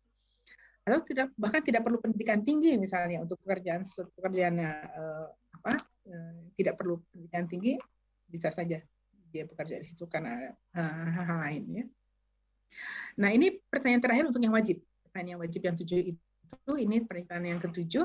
Jadi ini terkait dengan kompetensi Bapak Ibu. Jadi hanya ada 7 kompetensi yang kami wajibkan di sini untuk diisi. Sebetulnya kan kalau di kuesioner yang tahun-tahun sebelumnya itu ada 29 ya Bapak Ibu, ada 29 variabel. Jadi yang diwajibkan di sini hanya 7 saja, tapi yang 22 variabel itu kami sih terus terang propose Bapak Ibu menganjurkan untuk ditanyakan juga gitu. Karena bagaimanapun itu pertanyaannya bagus-bagus ya variabelnya, sehingga itu untuk kepentingan kita sendiri di internal di perguruan tinggi kita masing-masing. Jadi yang ditanyakan untuk 7 ini, jadi ada kompetensinya yang ada yang hard skill seperti keahlian berdasarkan bidang ilmu, ada yang soft skill ya etika, komunikasi dan seterusnya. Yang tabel A ini pada saat lulus pada tingkat mana kompetensi di bawah ini yang Anda kuasai. Jadi mahasiswa bisa make a choice gitu. Kalau katakan misalnya bahasa Inggris begitu. Pada saat dia lulus dia hanya cukup saja. Kemudian pada tabel B pada saat ini, pada tingkat mana kompetensi pada saat sudah bekerja ini, pada tingkat mana kompetensi di bawah ini diperlukan. Ternyata yang bahasa Inggris itu harus baik begitu ya, yang diperlukan di pekerjaannya. Nah, sesudah itu ada kuesioner untuk pertanyaan opsional Bapak Ibu. Jadi ini opsional, tidak harus, tidak wajib, tapi sekali lagi kami sangat menganjurkan untuk ditanyakan juga kepada para mahasiswa kita untuk kita lebih lengkap lagi mengetahui wajah lulusan kita itu seperti apa. Nomor 1 adalah menurut Anda seberapa besar penekanan pada metode pembelajaran di bawah ini yang dilaksanakan di program studi Anda. Jadi ada ini A sampai J ini choice-nya, metode pembelajarannya, pilihannya dilaksanakan atau tidak, kemudian ini yang harus dipilih oleh lulusan. Misalnya katakanlah pelatihan militer begitu ya, dilaksanakan atau tidak di program studi Anda. Kalau misalnya ya, dilaksanakan, penekanannya seperti apa? Apakah sangat kurang, cukup, dan seterusnya. Baik. Kemudian pertanyaan yang kedua yang opsional, bagaimana Anda mencari pekerjaan tersebut? Nah ini tadi ada yang bertanya ya, siapa lupa. Itu misalnya melalui iklan di koran, atau majalah, atau brosur. Atau melamar ke perusahaan tanpa mengetahui lowongan kerja yang ada. Jadi dia hanya masukkan aja gitu, ada misalnya perusahaannya, ada masukin aja lowongan gitu ya. Atau pergi ke bursa atau pameran kerja, banyak juga perusahaan-perusahaan yang membuat bursa kerja ya. Atau melalui internet, iklan online atau milis ini sekarang sudah mulai banyak di online begitu kerja, atau dihubungi oleh perusahaan. Kadang ada perusahaan yang memang memberikan beasiswa misalnya yang agak-agak di ikatan dinas begitu ya. Jadi tidak pure, tapi begitu dia kasih 30, nanti 10 terbesar yang IPK-nya tertinggi, dia akan hubungi oleh perusahaan ditawarkan kerja di sana. Bisa seperti itu. Atau lulusan itu menghubungi Kemendekartrans, atau menghubungi agen tenaga kerja komersial yang swasta, begitu bisa. Dan ini lanjutannya, atau memperoleh informasi dari ini pengembangan karirnya atau pusat karir ya dari masing-masing universitasnya, atau menghubungi kantor kemahasiswaan atau hubungan alumni. Kadang-kadang ada banyak perguruan tinggi yang mempunyai kantor hubungan alumninya yang bagus gitu ya, yang sudah eksis. Mereka menawarkan aneka lowongan kerja juga dari kakak-kakak kelasnya, itu sangat baik sekali. Kemudian ada juga yang membangun jejaring atau network selama masih kuliah. Misalnya anak Fakultas Kedokteran Hewan dari sejak mahasiswa masuk ke asosiasi dokter hewan, misalnya begitu lulus, oh ada klinik hewan yang baru nih gitu, diminta untuk mengisi sebagai dokter hewan, jadi bisa ke sini melalui relasi, misalnya dosen, orang tua, saudara, teman, tetangga, dan seterusnya. Relasi ini membangun bisnis sendiri, ini untuk yang wirausaha swasta, melalui penempatan kerja atau magang. Magang ini makanya di MBKM itu sangat dipentingkan sekali nih magang ya, karena memang banyak sekali case mahasiswa kita yang magang kemudian dilihat bagus gitu ke kinerjanya, lalu ditawari oleh perusahaan tempat dia magang, kalau kamu lulus nanti kerja di sini gitu ya. Lalu ada bekerja di tempat yang sama dengan tempat kerja semasa kuliah. Jadi ada yang memang sambilan gitu bekerja mungkin part time saat kuliahnya, begitu lulus dia bekerja tetap di situ. Atau yang lainnya, alasan lainnya, kita masih buka kesempatan untuk yang tidak terakomodir di sini. Baik, Bapak Ibu, untuk pertanyaan ketiga yang opsional adalah ditanyakan berapa perusahaan atau instansi atau institusi yang sudah Anda lamar lewat surat atau lewat email dengan cara apa sebelum Anda mempelai pekerjaan. Jadi kami ingin tahu berapa sih, 100, 200, 50, atau mungkin ada hanya 7 saja dia sudah dapat begitu. Kemudian berapa banyak perusahaan atau instansi atau institusi yang merespon lamaran Anda. Dari 100 itu yang dia lamar, berapa yang merespon, dan berapa banyak yang mengundang Anda untuk wawancara. Interview itu kan biasanya di tahap akhir ya Bapak Ibu. Jadi dari yang merespon lamar itu ada berapa yang mengundang Anda untuk wawancara. Kemudian pertanyaan ke-6, apakah Anda aktif mencari pekerjaan dalam 4 minggu terakhir? Ini jawabannya tidak. Kalau dalam 4 minggu terakhir ini dia tidak aktif mencari pekerjaan, atau tidak, tapi saya sedang menunggu hasil lamaran kerja. Jadi mungkin 4 bulan yang lalu dia lamar, kirim 100 lamaran begitu, jadi sekarang sedang menunggu. Atau ya, 4 minggu terakhir ini saya kirim dan saya akan mulai bekerja dalam 2 minggu ke depan. Ya, sudah firm, ada yang menerima begitu. Atau ya, tapi saya belum pasti akan bekerja dalam 2 minggu ke depan. Atau lainnya. Ini adalah pertanyaan terakhir untuk yang opsional. Jika menurut Anda pekerjaan Anda saat ini tidak sesuai dengan pendidikan Anda, mengapa Anda mengambilnya? Gitu ya. Oh, ini yang tadi Pak Hengki ya. Misalnya dia sesuai, berarti pertanyaan yang ini kan tidak sesuai. Pekerjaan saya saat ini sudah sesuai dengan pendidikan saya. Atau saya belum mendapatkan pekerjaan yang sesuai dengan pendidikan saya. Karena memang belum saja begitu ya. Terus dia yakin gitu suatu ketika. Atau di pekerjaan ini saya memperoleh prospek karir yang baik. Karena ada perusahaan yang memang sudah baik sekali organisasinya, struktur organisasinya, sebenarnya di SDM sudah disampaikan karir yang berjenjang gitu, sehingga prospektif sekali dia lihat. Atau saya lebih suka bekerja di area pekerjaan yang tidak ada hubungannya dengan pendidikan saya. Kadang ada ya mahasiswa yang begitu. Dia suka desain gitu, tapi sekolahnya apa gitu ya, sekolahnya teknik. Begitu lulus jadi desain gitu. Whatever, kita melihat aja, ingin melihat wajah lulusan kita seperti apa, ya. Semoga tidak baik. Kemudian mungkin saya dipromosikan ke posisi yang kurang berhubungan dengan pendidikan saya dibanding posisi sebelumnya. Ini yang tadi dicontohkan Bu Iyat ya. Pada saat misalnya sarjana pertanian yang banyak dikerja di perguruan tinggi saya lulusannya ditawarkan menjadi analisis kredit oleh suatu bank gitu ya. Karena mereka perlu apabila ada nasabah yang dari perusahaan pertanian, mereka kan harus tahu mengajukan kredit itu butuh pupuknya berapa ton, pestisidanya berapa banyak, jangan sampai dibohongin kan gitu banknya. Jadi memang butuh anak pertanian nih untuk menjadi analisis kredit. Tapi pada saat misalnya katakanlah belum 6 bulan atau belum 1 tahun sudah dinilai bagus kinerjanya, diangkat menjadi manajer apa begitu ya, yang tidak berhubungan lagi dengan pertaniannya. Jadi ini bisa saja terjadi, sangat bisa. Jadi makanya Bapak Ibu, soft skill itu sangat dipentingkan untuk diberikan kepada mahasiswa kita saat kuliah. Karena hard skill itu biasanya hanya untuk masuk aja pertama kan, IPK 3,0 hard skill untuk masuk. Tapi begitu sudah masuk menjadi di dalamnya berkompetisi dengan pekerjaan lain untuk mendapatkan promosi yang tinggi, itu soft skill semua tuh yang main. how to manage people, how to deal with somebody else with ini gitu, klien dan seterusnya, itu soft skill. Atau saya mendapat pendapat yang lebih tinggi dari pekerjaan ini tadi ya, yang Pak Hengki sampaikan, itu bisa ada ruang untuk menjawab itu, sehingga kita nanti bisa analisis seberapa banyak jawaban-jawaban yang dipilih oleh lulusan kita. Atau pekerjaan saya yang saat ini lebih aman atau terjamin atau secure, misalnya banyak apa ya,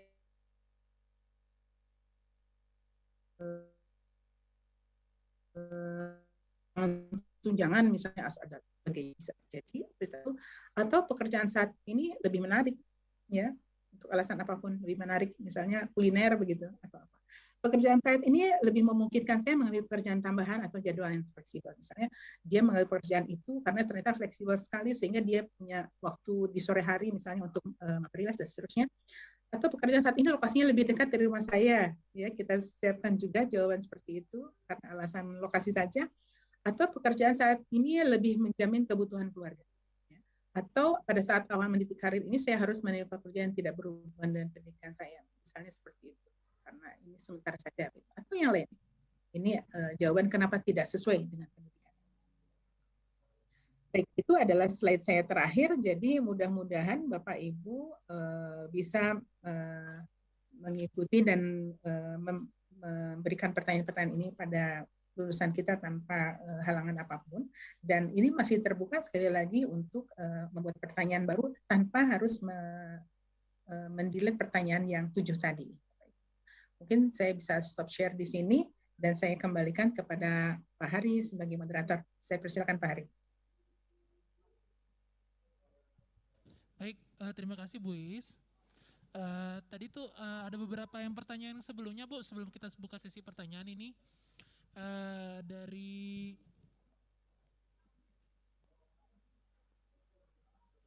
ini untuk Pak Rudi, dari Pak Farid untuk Pak Rudi, untuk dari Pak Nurman. Oh, Pak Nurman ini saya sudah. Tidak bisa mendengar suara Pak Hari ya? Halo Ibu, Ibu terdengar suaranya Bu? Halo Ibu, Bu Iis, Ibu Iis.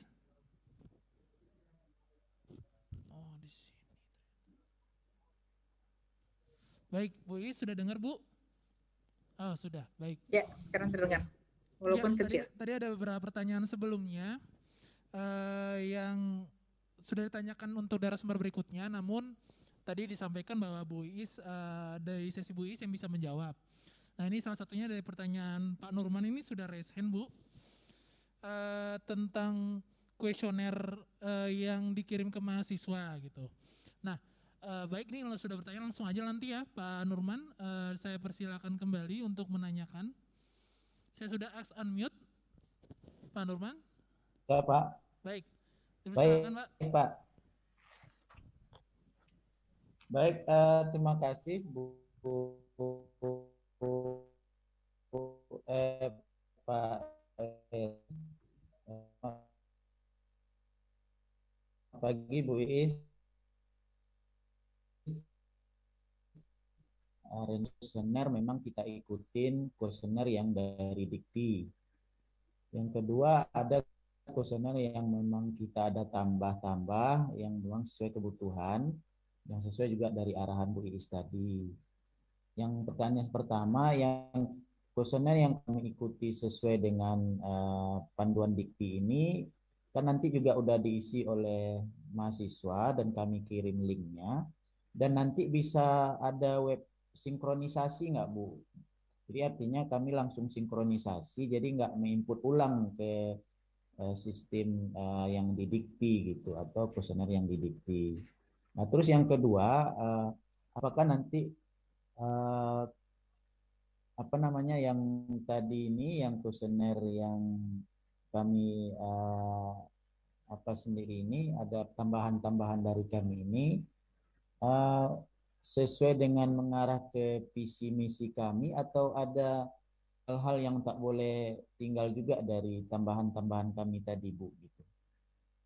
Apakah memang dari kami sesuaikan dengan visi kami itu tujuan dan kami dari alumni kami, atau ada yang kalau ingin ditambah jangan lupa pula harus ada ini atau dan sebagainya. Itu Bu Ibu Iis pertanyaannya. Makasih Bu Iis.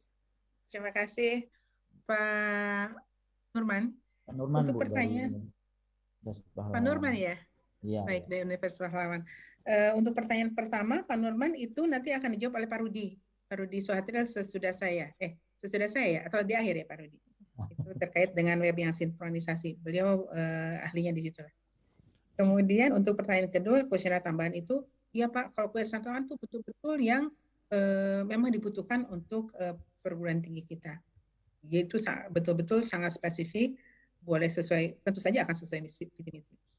Di perguruan tinggi saya sendiri, di IPB itu program studinya sangat-sangat ini maksudnya cukup berbeda begitu. Jadi ada satu program studi misalnya arsitektur landscape yang dia minta ditambahkan 10 pertanyaan tambahan yang betul-betul mereka butuhkan harus diisi oleh lulusannya dia saja, misalnya seperti itu.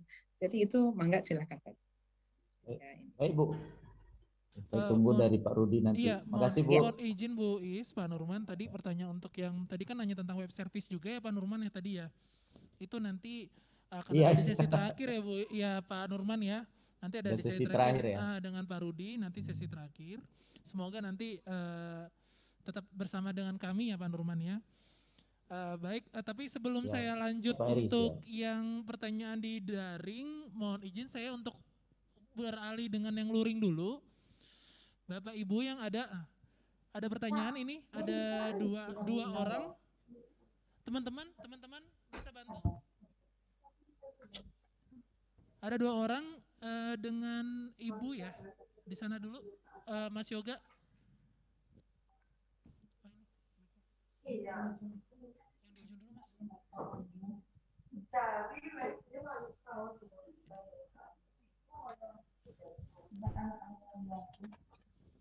Yang luring dulu ya, Bu Iis ya. Mohon sebutkan nama dan asal perguruan tinggi ya, Bu. Tes. Ya baik, selamat siang Bu Iis. Terima kasih, saya Ria dari Unika Musikaritas. Bu, yang ingin saya tanyakan berkaitan dengan instrumen tracer study ini, apakah kami sebagai pengelola tracer study boleh diberikan berkaitan dengan validitas dan reliabilitas instrumen, Bu? Ya, karena kadangkala pada saat pelaksanaan akreditasi ada. Mohon maaf, saya tidak bisa mendengar sama sekali Pak Hari. Nanti dibantu diulang ya sama Pak Hari ya pertanyaannya. Coba sekali lagi Bu. Ya, halo. Halo, iya. Tadi tentang validitas dan reliabilitas ya Bu ya. Terus Bu, nanti coba saya catat. Baik, jadi Bu Iis, apakah kami sebagai pengelola tracer study dapat diberikan validitas dan reliabilitas dari instrumen ini? Karena kadangkala pada saat pelaksanaan akreditasi, asesor ini ada yang bertanya. Terima kasih Bu. Baik, Bu Iis, bisa mohon diulang Pak Hari? Bu Is, dengar tadi Bu pertanyaannya Bu, apakah kami bisa mendengar? Enggak. Oke. Saya cuma ngedengar saya sebagai pengelola. Oke. Jadi tadi gitu aja. Terus yang terusnya nggak dengar. Jadi begini Bu, pertanyaan tadi dari Ibu Ria dari Musikaritas. Tadi mempertanyakan bahwa apakah beliau sebagai pengelola tracer study bisa diberikan validitas dan reliabilitas instrumen Bu? Karena saat pelaksanaan tracer study sering ditanyakan oleh asesor. Seperti itu Bu pertanyaan Bu. Bisa dijadikan sebagai apa, maaf? Karena saat pelaksanaan tracer study sering ditanyakan apa? Akreditasi. Akreditasi sering ditanyakan oleh asesor Bu. Iya, bisa sebagai pengelola tracer study apakah? Suaranya kurang terdengar jelas. Iya. Halo Ibu, Bu Iis sama bisa mendengar saya? Ibu Iis? Halo. Iya, saya bisa mendengar walaupun bergema Mas Ari, suara Mas Ari aja. Iya. Suara Mas Ari aja. Gini Bu, apakah pengelola bisa diberikan validitas dan reliabilitas instrumen Bu? Tadi kan Ibu memaparkan ada perhitungan tentang validitas dan reliabilitas. Apakah perhitungan tersebut bisa diberikan kepada pengelola? Aduh, mohon maaf. Tapi kalau saya guessing, apakah untuk bisa diberikan? Ini enggak Bu? Boleh. Kalau yang luring malah jelas sekali. Yang daring jelas sekali. Mungkin gini maksudnya Bu Is. Ada yang bisa mendengar? Anda bantu saya untuk. Mungkin gini Bu, Pak Norman Bu. Halo? Ya. Apakah pengelola bisa diberikan validitas dan reliabilitas instrumen? Oh, oke. Ini mungkin terkait dengan itu nanti ya, Pak Rudi ya. Ini kan jadi nanti dari linknya aja langsung ya ke Pak Rudi. Iya. Yang bisa menjawab. Oh, itu nanti di sistem ya, Bu ya? Iya. Mudah-mudahan bisa ya, karena terkait dengan akreditasi ya. Iya enggak. Nanti jadi dengan Pak Rudi nanti di sistem bisa diberikan ya Bu ya perhitungannya, begitu ya Bu? Oke, baik. Begitu ya Ibu Ria ya. Mohon Ya, maaf baik. nih kesalahan teknis nih, jadi kurang begitu mendengar suara yang kita luring ini. Baik, tadi ada satu lagi Bapak yang dari sini. Oh iya, mohon teman-teman bisa bantu. Maaf Pak, saya boleh? Oh iya, silakan Pak. Terhalang dengan tiang, mohon maaf. Oke, Assalamualaikum warahmatullahi wabarakatuh. Oke, selamat siang Teh Iis. Apa kabar Teh? Oke, di sini saya ada dua pertanyaan Teh. Ya, yang pertama. Mohon izin Pak, nama dan perguruan tinggi. Saya Yarza Aprizal dari perguruan tinggi STMIK Palkomtek. Oke, yang ingin saya tanyakan di sini ada dua Bu. Yang pertama untuk kesesuaian bidang kerja. Nah, untuk kesesuaian bidang kerja ini acuannya kalau kita pakai kalau manggil saya Teh. Kalau kita pakai kuesioner yang dari yang baru ya, yang dari Dikti, itu baiknya kita pakai pertanyaan di kode F14 atau di kode F16, Bu. Nah, yang kedua, ini mungkin yang di nanti-nanti Bu ya. Dari tadi kan kita bahas mengenai tracer study alumni aja atau form kuesioner tracer study alumni yang diperbaiki untuk tahun 2021. Nah, kalau untuk pengguna lulusannya Bu, ini kan tracer study kan nggak hanya untuk alumni, ada juga untuk tracer pengguna lulusan. Nah, kira-kira di tahun 2021 ada nggak sih panduan tracer pengguna lulusannya Bu? Kira-kira itu aja. Oke, itu aja Bu yang ingin saya tanyakan. Baik, terima kasih Pak Safrizal ya? Safrizal? Yarza Pak. Iya. Bu Is, apakah bisa mendengar Bu? Oke. Terima kasih untuk pertanyaannya. Nah, ini baik lagi kalau tentang pertanyaan pertama nanti juga dijelaskan oleh Pak Rudi ya. Ya, tentang F14 dan F16 nanti ya Bu ya. Iya. Iya. Kemudian pertanyaan kedua user study, memang kita tidak berbicara dulu tentang user study sih kalau di sini. Kita user study untuk nanti kalau ada atau tidaknya panduannya gitu ya. Bisa Bu Yat atau Bu Retno mungkin barangkali kita punya panduan untuk user study, walaupun memang itu sangat lebih beragam lagi. Mungkin bagus kalau kita buat panduannya at least untuk ininya aja ya, untuk panduan saja gitu. Jadi untuk saat ini sih belum ya Bu ya, untuk saat ini memang untuk kuesioner pengguna lulusan belum ya Bu ya. Seperti itu Pak Safrizal, jadi mungkin yang ditunggu-tunggu kan masih ditunggu Pak Safrizal gitu ya. Mohon izin, iya tadi mohon izin untuk yang di daring, saya akan tetap memperhatikan dulu yang di luring karena tadi daring sudah cukup banyak. Satu pertanyaan lagi dengan Bapak yang di sini. Ya, perkenalkan, nama saya Agus T.I.S. Dari Politeknik Akamigas Palembang. Terkait dengan perubahan tahun tracer study yang sebelumnya adalah 2 tahun sebelumnya, tahun kelulusan, dan kemudian berubah menjadi 1 tahun kelulusan. Jadi artinya kalau kita hitung-hitung, maka kalau misalnya tahun 2020 kemarin itu kita mentracer lulusan 2018, maka tahun ini kita mentracer tahun kelulusan tahun 2020. Artinya di situ ada kelulusan yang hilang, tidak kita tracer. Nah, bagaimana dengan itu? Artinya tracer kelulusan tahun 2019 tidak kita tracer.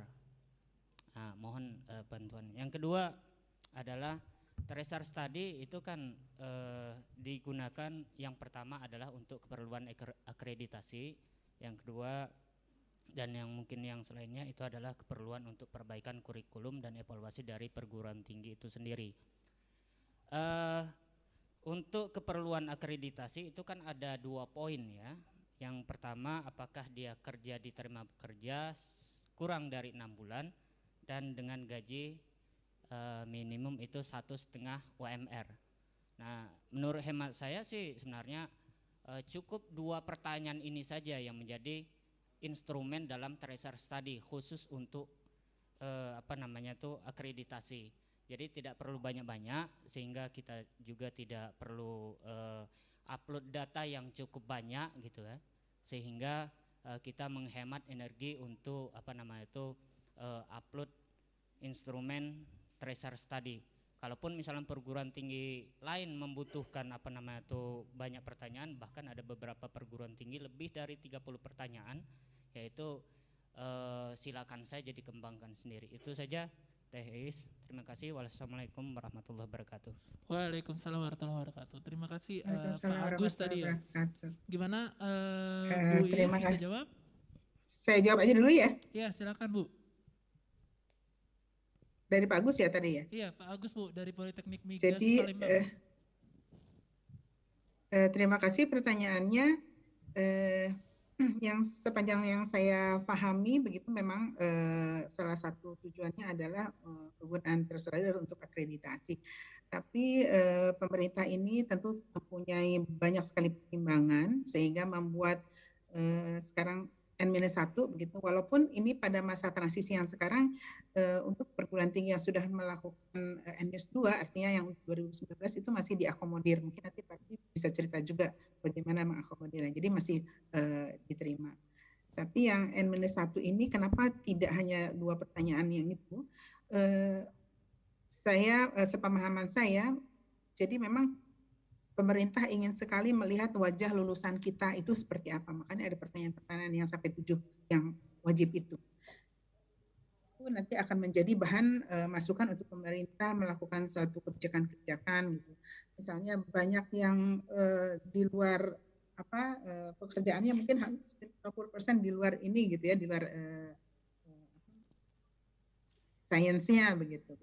Mungkin itu bisa menjadi suatu pertimbangan untuk kebijakan-kebijakan di lingkungan Kemendikbud. Saya pikir seperti itu, Pak. Jadi memang tracer study ini banyak sekali gunanya, antara lain untuk akreditasi, tapi yang lainnya itu betul-betul dibutuhkan oleh pemerintah kita untuk terkait dengan kebijakan.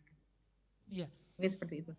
Baik Bu Iis, tadi sudah disampaikan ya Pak Agus tadi tracer study itu tidak hanya untuk keperluan akreditasi, meskipun akreditasi membutuhkan tracer study untuk datanya gitu. Jadi memang pertanyaan-pertanyaannya tidak hanya mengakomodir untuk akreditasi, namun juga cukup luas. Sudah dijelaskan tadi dari awal kebijakannya untuk IKU PTN, lalu IKU Kementerian juga, IKP Kementerian juga, bahwa tracer study itu juga cukup banyak yang datanya yang dibutuhkan oleh pemerintah. Ini sudah ada 3 pertanyaan Bu Iis, apa berkenan untuk menjawab pertanyaan secara daring? Oke, silakan. Baik, ini ada tadi Pak Salamun sudah. Terserah Pak Moderator kalau waktunya masih ada, mangga. Oke, Pak Salamun ini sudah saya mencoba untuk yang orang lain dulu ya Pak Salamun ya. Ini ada dari Pak Andri Eko dari Universitas Islam Riau. Eko. Baik, silakan Pak Andri. Bismillahirrahmanirrahim. Assalamualaikum warahmatullahi wabarakatuh. Waalaikumsalam warahmatullahi wabarakatuh. Ini Bu terkait dengan angket yang baru, kami di UIR sudah 4 kali melakukan tracer dengan angket yang berbeda. Kemarin dari 2017, ada perubahan di 2019. Nah sekarang di 2021 ini, di angket ini kan ada angket wajib dan opsional. Nah F17 itu termasuk angket wajib. Nah kemudian di dalam angket opsional ada F10 di paling bawah itu. Nah setelah F10 dijawab, dia balik ke F17 lagi yang merupakan angket wajib. Nah, kami di UIR biasanya angket wajib itu diberikan pertama, Bu. Jadi alumni itu wajib menjawab angket wajib dulu, baru angket opsionalnya keluar, seperti itu. Nah, pertanyaan saya, F10 ini apakah statusnya akan berubah menjadi wajib atau bagaimana seperti itu? Terima kasih. Assalamualaikum warahmatullahi wabarakatuh. Waalaikumsalam warahmatullahi wabarakatuh. Terima kasih Pak Andri. Jadi memang tentu saja yang wajib itu yang lebih dulu harus dijawab. Kemudian itu yang memang F berapa itu coding yang dibuat oleh Pak Rudi ya. Iya, jadi di saya tabel, Bu. juga nanti berharap Pak Rudi bisa menjawab melengkapi pertanyaan dari Pak Andri. Tapi tentu saja yang wajib ini yang harus lebih dulu dijawab. Begitu. Iya, begitu Pak Andri. Nanti untuk yang tabel di sistem itu yang dari F7, F10, F14, F16 juga tadi sempat ditanyakan untuk pertanyaan sebelumnya. Nanti akan dibicarakan secara sistem oleh Pak Rudi nanti ya Pak ya. Baik, tetap bersama di sini ya Pak Andri ya. Lanjut saya ke Pak Imam Ahmad dari UTI. Silakan Pak, sudah saya ask untuk unmute. Oke, baik. Dipersilakan. Imam. Baik, terima kasih atas kesempatannya.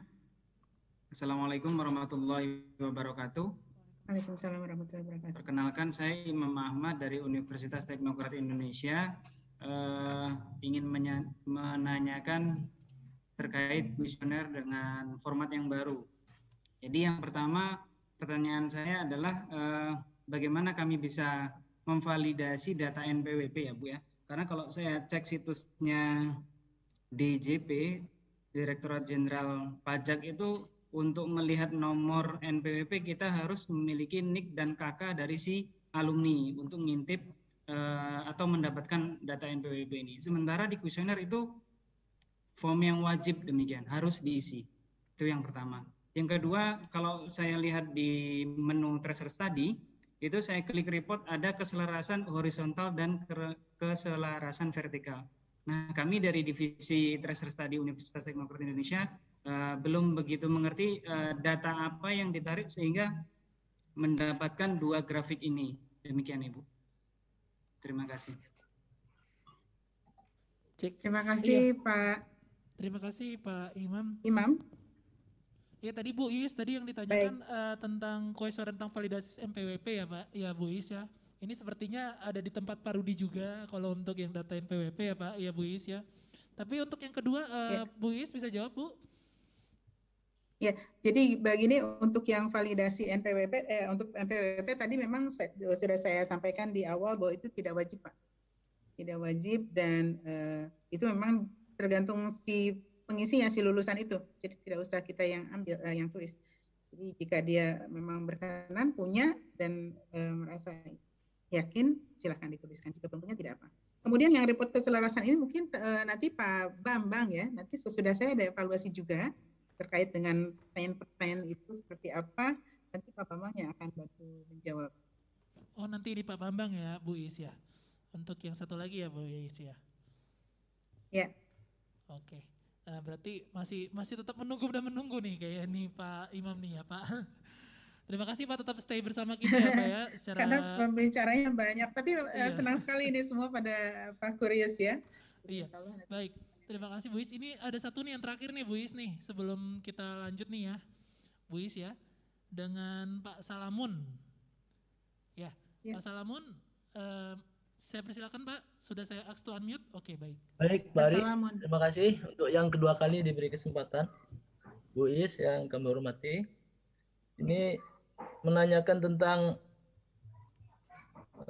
pelaksanaan untuk melihat kualitas lulusan ya. Yang pertama untuk kohortnya itu sudah jelas ya, artinya 1 tahun setelah lulus. Kemudian untuk populasinya ini, nah populasi ini kan disebutkan seluruh lulusan tahun yang ditargetkan.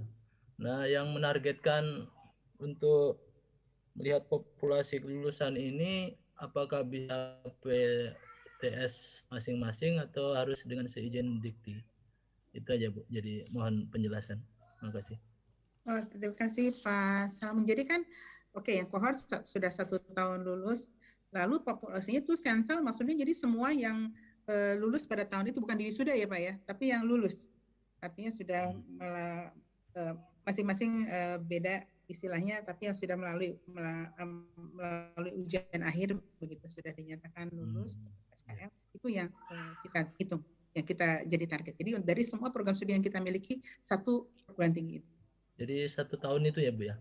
Betul. Populasi yang 1 tahun tadi ya? Betul. Kalau yang lebih dari itu, kira-kira itu kebijakan itu bisa diakomodir nggak Bu? Misalkan perguruan tinggi kita menginginkan 5 tahun lulusan yang lalu, nah, itu nanti konsekuensinya apa kira-kira? Terima kasih. Jadi kalau misalnya kita mau buat lagi yang N-5, silakan saja, tapi tidak untuk dimasukkan ke dikti ini. Karena yang dikti ini memang kan harus hanya menjawab IKU Kokin yang N-1. Oh ya, terima kasih Bu. Betul. Ya, terima kasih Bu Iis. Sudah rampung semua nih Bu Iis. Sesinya banyak banget nih Bu Iis, paling mendapat banyak pertanyaan Bu Iis. Terima kasih banyak Bu Iis atas waktunya dan paparannya. Sebelum saya tutup, saya akan ingatkan kembali untuk Bapak Ibu yang luring dan daring, nanti untuk link presentasi, materi presentasi akan kita sharekan. Nanti bisa Bapak Ibu download langsung, nanti kita akan kasih linknya setelah acara ini berakhir. Baik, terima kasih Bu Iis. Saya akan lanjut lagi ke sesi berikutnya Bu Iis ya, sebelum zuhur. Sama-sama Pak Hari. Baik. Ya, terima kasih Bu Iis. Pak Bambang? Pak Bambang, ya. Apa sudah bergabung? Ya, halo. Siap. Ya, baik. sudah Pak. Sudah. Baik, Bapak Ibu sekalian, untuk sesi berikutnya nih, sebelum zuhur mungkin masih bisa semangat, masih bisa fokus, bisa mengikuti. Untuk sesi yang ketiga dari Pak Bambang, yaitu tentang analisa hasil tracer study. Jadi bagaimana menganalisis kuesioner yang ada, instrumen yang ada yang sudah sama kita, yang baru. Nah, tanpa panjang lebar, saya persilakan Pak Bambang untuk paparannya Pak. Baik, terima kasih. Baik, terima kasih Pak. Saya langsung aja ya, saya izin share.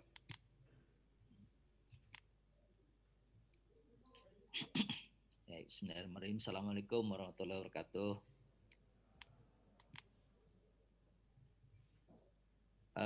Sebelumnya apakah sudah terlihat ini slide-nya dan suara saya? Sudah Pak, sudah terdengar jelas suaranya dan sudah terlihat paparannya Pak. Monggo. Baik, Bapak Ibu sekalian yang saya hormati, semuanya yang hadir di sini, saya mungkin langsung saja barangkali to the point pada ini ya, pada materinya saja ya barangkali. Mudah-mudahan nanti bisa ditangkap dan juga menambah saja wawasan, juga kita bisa diskusi nanti. Tapi sebelum lebih jauh ke sini, mungkin tadi saya sambil mendengar juga dari yang diskusi sebelumnya, pertanyaan sebelumnya. Jadi prinsipnya ini adalah apa ya? Kenapa ada pertanyaan-pertanyaan seperti ini, kuesionernya, kemudian nanti kenapa ada di sini nanti analisisnya mau seperti apa begitu. Tapi di luar itu, Bapak Ibu sekalian, di perguruan tinggi masing-masing itu sebetulnya silahkan bisa menambahkan atau bahkan kalau yang sudah jauh lebih berkembang itu tinggal ditambahkan aja yang ini gitu. Jadi ini yang diminta di kementerian. Tapi di luar itu mau risetnya itu tetap 2 tahun setelah lulus, yang untuk keperluan perguruan tinggi masing-masing itu silahkan sebetulnya. Tapi untuk yang dimasukkan ke dikti itu 1 tahun setelah lulus. Jadi memang 1 kali jalan bisa 2-3 pulau terlampaui kan, bisa begitu gitu. Atau bisa juga kalau mau mengerjakan juga yang lainnya 3 tahun setelah lulus juga boleh-boleh saja sebenarnya. Itu ada panduannya sebenarnya di tahun dulu lama, yang sudah lama tadi. Tapi sekarang yang tahun ini adalah 1 tahun setelah lulus. Dan juga pertanyaan-pertanyaannya yang seperti ini nanti mungkin tadi sudah dijelaskan oleh Ibu Is ya. Ibu Is, kalau kemudian saya di sini nanti akan menjelaskan ini kira-kira untuk apa sih atau bagaimana sih menganalisisnya seperti itu. Dan itu juga di luar ini itu juga silahkan, karena sebetulnya yang paling utama dari tersesat tadi adalah untuk feedback buat perguruan tinggi masing-masing. Itu perguruan tinggi masing-masing itu lebih penting gitu, bukan tidak kalah pentingnya untuk feedback itu lebih penting ya. Jadi kemudian untuk ke report ke dikti termasuk juga data-datanya tentu saja ini untuk keperluan yang sifatnya lebih nasional gitu. Ya, baik, saya akan mulai dari analisis dan interpretasi. Kalau tadi mungkin di kuesioner itu dijelaskan sama Ibu Is terkait dengan identitas di halaman pertama ini, identitas masalah NIM, waktu dulu ya NIM-nya mahasiswa walaupun 1 tahun setelah lulus bisa juga ada yang lupa, tapi biasanya sih masih ingat gitu. Tapi kalau sampai lupa itu, kalau baiknya nanti kalau para penyelenggara sudah mengisikan saja sebetulnya, baik nama, NIM gitu, kode PT-nya, tahun lulusnya itu juga sudah ketahuan kan dari data itu. Sebetulnya kalau triknya untuk supaya nanti tidak merepotkan responden itu adalah dengan cara apa ya, memang kalau datanya sudah ada dimasukkan saja gitu, sudah diisikan. Jadi menunjukkan riset itu juga sudah lebih siap, lebih bagus gitu daripada mereka suruh mengisi lagi, apalagi lupa-lupa misalnya gitu. Tapi harusnya NIM nggak lupa ya. Tapi kalau lupa kan sayang juga gitu. Jadi bisa diisikan nama, tahun lulus, NIM, kode PT. Nah, yang sebelah kanan baru kemudian ini tentu saja yang mungkin kita nggak akan tahu, para penyelenggara di perguruan tinggi update-nya nggak tahu. Mungkin nomor teleponnya yang lama, tapi yang terbarunya nggak tahu. Alamat email juga yang lama, tapi yang barunya nggak tahu gitu. Jadi mereka diminta mengisi. Kalau dari perusahaan biasanya alamat email perusahaan misalnya, yang perusahaan apa misalnya begitu. Jadi kan sudah update gitu. Nah, NIK tentu saja ini juga kalau sesuatu yang baru sih sebetulnya, sebelum-sebelumnya nggak pernah ada ditanya NIK ini. Ini sifatnya untuk nanti cross check ya, bisa cross check. NPWP apalagi itu kalau opsional ya, kalau misalnya bisa mengisi syukur, enggak juga nggak apa-apa. Untuk apa saja sih sebetulnya? Sebetulnya hanya nanti untuk kepentingan ini bisa cross check data gitu. Terutama kalau NPWP ya, kalau memang tadi ada pertanyaan NPWP gimana kalau ngeceknya data. Kalau itu sebetulnya masih sifatnya opsional. Siapa tahu mungkin ke depannya bisa jadi ini memungkinkan untuk integrasi sistem data yang lain gitu. Misalnya untuk ke pajak misalnya begitu.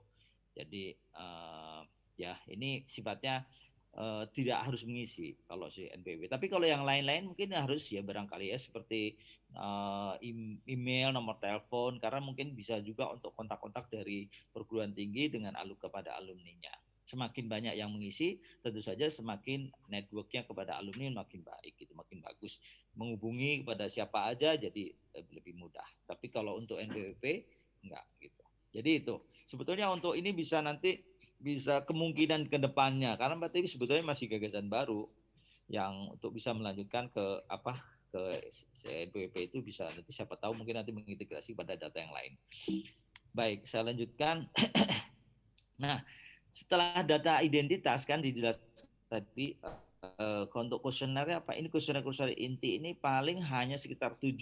Untuk akreditasi lebih sedikit lagi barangkali gitu. Tapi akreditasi juga ada pertanyaan-pertanyaan yang diminta dari user. Jadi ada lebih kompleks gitu. Tapi kalau di sini hanya untuk tracer study, yang mengisi adalah alumninya, dan itu hanya 7 pertanyaan. Walaupun variabelnya lebih banyak ya, tapi ada 7 pertanyaan inti. Dan boleh Bapak Ibu sekalian menambahkan, kalau mengurangi memang tidak disarankan ya, tapi menambahkan atau bahkan sudah established sehingga itu tinggal kita masukkan saja, di-insert di dalamnya yang sesuai dengan kebutuhannya. Gitu. Pertanyaan wajibnya seperti tadi sudah dijelaskan, apa status Anda saat ini? Jadi ingin tahu di 1 tahun setelah lulus itu mereka seperti apa gitu. Mereka seperti apa? Itu kan untuk dapat gambaran secara umum. Itu kan gambaran sebetulnya. Walaupun ya 1 tahun setelah lulus itu Bapak Ibu sekalian, itu sebetulnya kan memang kebijakan tahun ini. Itu juga sebetulnya Bapak Ibu sekalian kalau yang sudah pernah melaksanakan atau bahkan sudah terbiasa melaksanakan, sudah sangat berpengalaman melaksanakan, tersesat itu sebetulnya range. 1 tahun setelah lulus itu maksudnya sebenarnya range ya Bapak Ibu. Kan katakanlah 2021 sekarang yang kita riset yang lulusan 2020 itu ada macam-macam, ada yang lulus di awal tahun, tengah tahun, atau tahun penuh. Kalau awal tahun mungkin sudah 1 tahun lebih sedikit gitu. Kalau pas setengah tahun mungkin ya pas 1 tahun misalnya begitu. Jadi itu tahun anggaran ya. Jadi tapi tracer study itu range di sini, range. Jadi bukan sesuatu yang sifatnya lulus sekian pasti harus 1 tahun misalnya. Kalau lebih sedikit nggak bisa, kurang lebih sedikit nggak bisa gitu. Jadi yang dimaksud itu sebetulnya adalah range ini yang nanti di report ke Belmawa. Maaf. Lanjut. Jadi kondisi saat 1 tahun setelah lulus seperti apa? Apakah mereka bekerja? Apakah wira swasta, melanjutkan pendidikan, tidak bekerja, belum mungkin bekerja, dalam kondisi lain, menikah dan lain itu untuk apa? Kalau kita menganalisa nanti itu mudah sebetulnya. Nanti kita bisa langsung buat persentase-persentase, dan nanti yang bekerja terutama kita bisa membaca yang bekerja 1 tahun setelah lulus itu apa. Nah itu nanti ada nilai yang paling penting itu ada graduate employment rate, itu yang bekerja pada saat 1 tahun setelah lulus. Bukan berarti yang lain itu kita tidak penting, betul kita penting. Misalnya yang sekolah lagi ada 10%, itu kan data yang bagus untuk universitas gitu. Tapi yang di sini kita bisa lihat ada graduate employment rate itu yang mereka yang bekerja saat itu, yaitu mengukur proporsi lulusan yang sedang bekerja dengan mengeluarkan mereka yang sedang melanjutkan studi dan lain-lain. Sebetulnya yang lain-lain juga pasti dibuat analisisnya, dibuat grafiknya, kan pasti semua dibuat grafiknya. Yang belum memungkinkan kerja, yang segala macam tadi alasan di sini, alasan-alasan di sini, mungkin yang berwira swasta, bukan berarti nggak dianalisis, itu semuanya ada persentase-persentasenya kan. Tetapi yang nanti akan kelihatan yang bekerja berapa persen. Kalau dari perguruan tinggi kita ternyata misalnya tuh yang bekerja ini graduate employment rate itu misalnya hanya katakanlah 1 tahun setelah lulus itu baru 20%. Itu kan artinya apa gitu. Kita berarti masih sangat sedikit 20% itu untuk 1 tahun pertama gitu. Nanti kita bisa lihat kalau skala nasional dari perguruan tinggi lain seperti apa, perguruan tinggi ini seperti apa, berapa persen itu. Jadi kita bisa tahu perbandingan-perbandingan lain, nanti akan jadi tahu juga positioning bahwa sebetulnya perguruan tinggi kita berapa persen yang sedang lulus itu tidak. Sebetulnya idealnya pasti sebetulnya 1 tahun lulus itu sudah pada bekerja ya, hanya sebagian persen saja yang belum bekerja atau kemudian alasan-alasan lain. Bahkan nanti diukur lagi lebih detail nanti yang sudah bekerja 6 bulan setelah lulus dan gaji itu ada kriteria baru lagi di tahun ini kan di kampus Merdeka Belajar ini ada kriteria-kriteria baru. Jadi pertanyaan-pertanyaan ditambahkan yang dulu belum pernah ada. Kuesioner manapun belum pernah ada, tapi karena kebutuhan ini ditambahkan gitu. Jadi idealnya memang ya harapannya sudah bekerja, tidak terlalu perlu sih sebetulnya dia bekerja ada di mana-mana, kemudian gajinya berapa, kecuali tadi kalau sudah ada kaitannya dengan gaji yang lebih dari berapa persen, yang nanti gajinya lebih dari 1,5 atau 1, itu masih agak ini, tapi yang terakhir kalau tidak salah 1,5 kali dari UMR itu. Baik, saya lanjutkan. Nah, data ini nanti juga dapat dipakai untuk mengukur angka pengangguran secara nasional, misalnya untuk yang yang lulusan 1 tahun setelah lulus itu masih nganggur itu berapa persen sebetulnya kita bisa tahu kalau dia tidak bekerja. Dan itu nanti kalau pengangguran yang misalnya sama sekali selama 4 minggu terakhir sudah tidak bekerja, tidak juga mencari pekerjaan selama 4 minggu terakhir itu, nanti kenapa kemarin pertanyaan soal 4 minggu itu, jadi tahu juga pengangguran terbuka itu menurut definisi ILO gitu. Jadi ini alasan-alasan yang sederhana yang kita bisa tahu graduate employment rate-nya perguruan tinggi masing-masing berapa, kemudian juga secara nasional kita bisa tahu juga berapa. Data-data ini bisa dipakai nanti untuk pengambilan kebijakan yang lebih lanjut ya, follow up-nya. Ya, analisis sederhana nanti persentase masing-masing sudah ketahuan. Lalu kemudian yang paling penting nanti adalah yang sudah bekerja berapa. Nah, lebih lanjut dari itu ada pertanyaan berikutnya yang terkait dengan apakah Anda telah mendapatkan pekerjaan termasuk pekerja sebelum lulus. Kalau ini terutama akan membaca nanti yang dalam berapa bulan Anda dalam pekerjaan, itu kalau lebih dari 6 bulan ya oke, tetapi kalau sebelum atau sama dengan 6 bulan itulah yang akan dihitung sebagaimana kriteria di indikator yang sekarang 6 bulan setelah lulus, sebelum atau sama dengan 6 bulan setelah lulus, dan nanti gajinya pendapatannya bisa dihitung.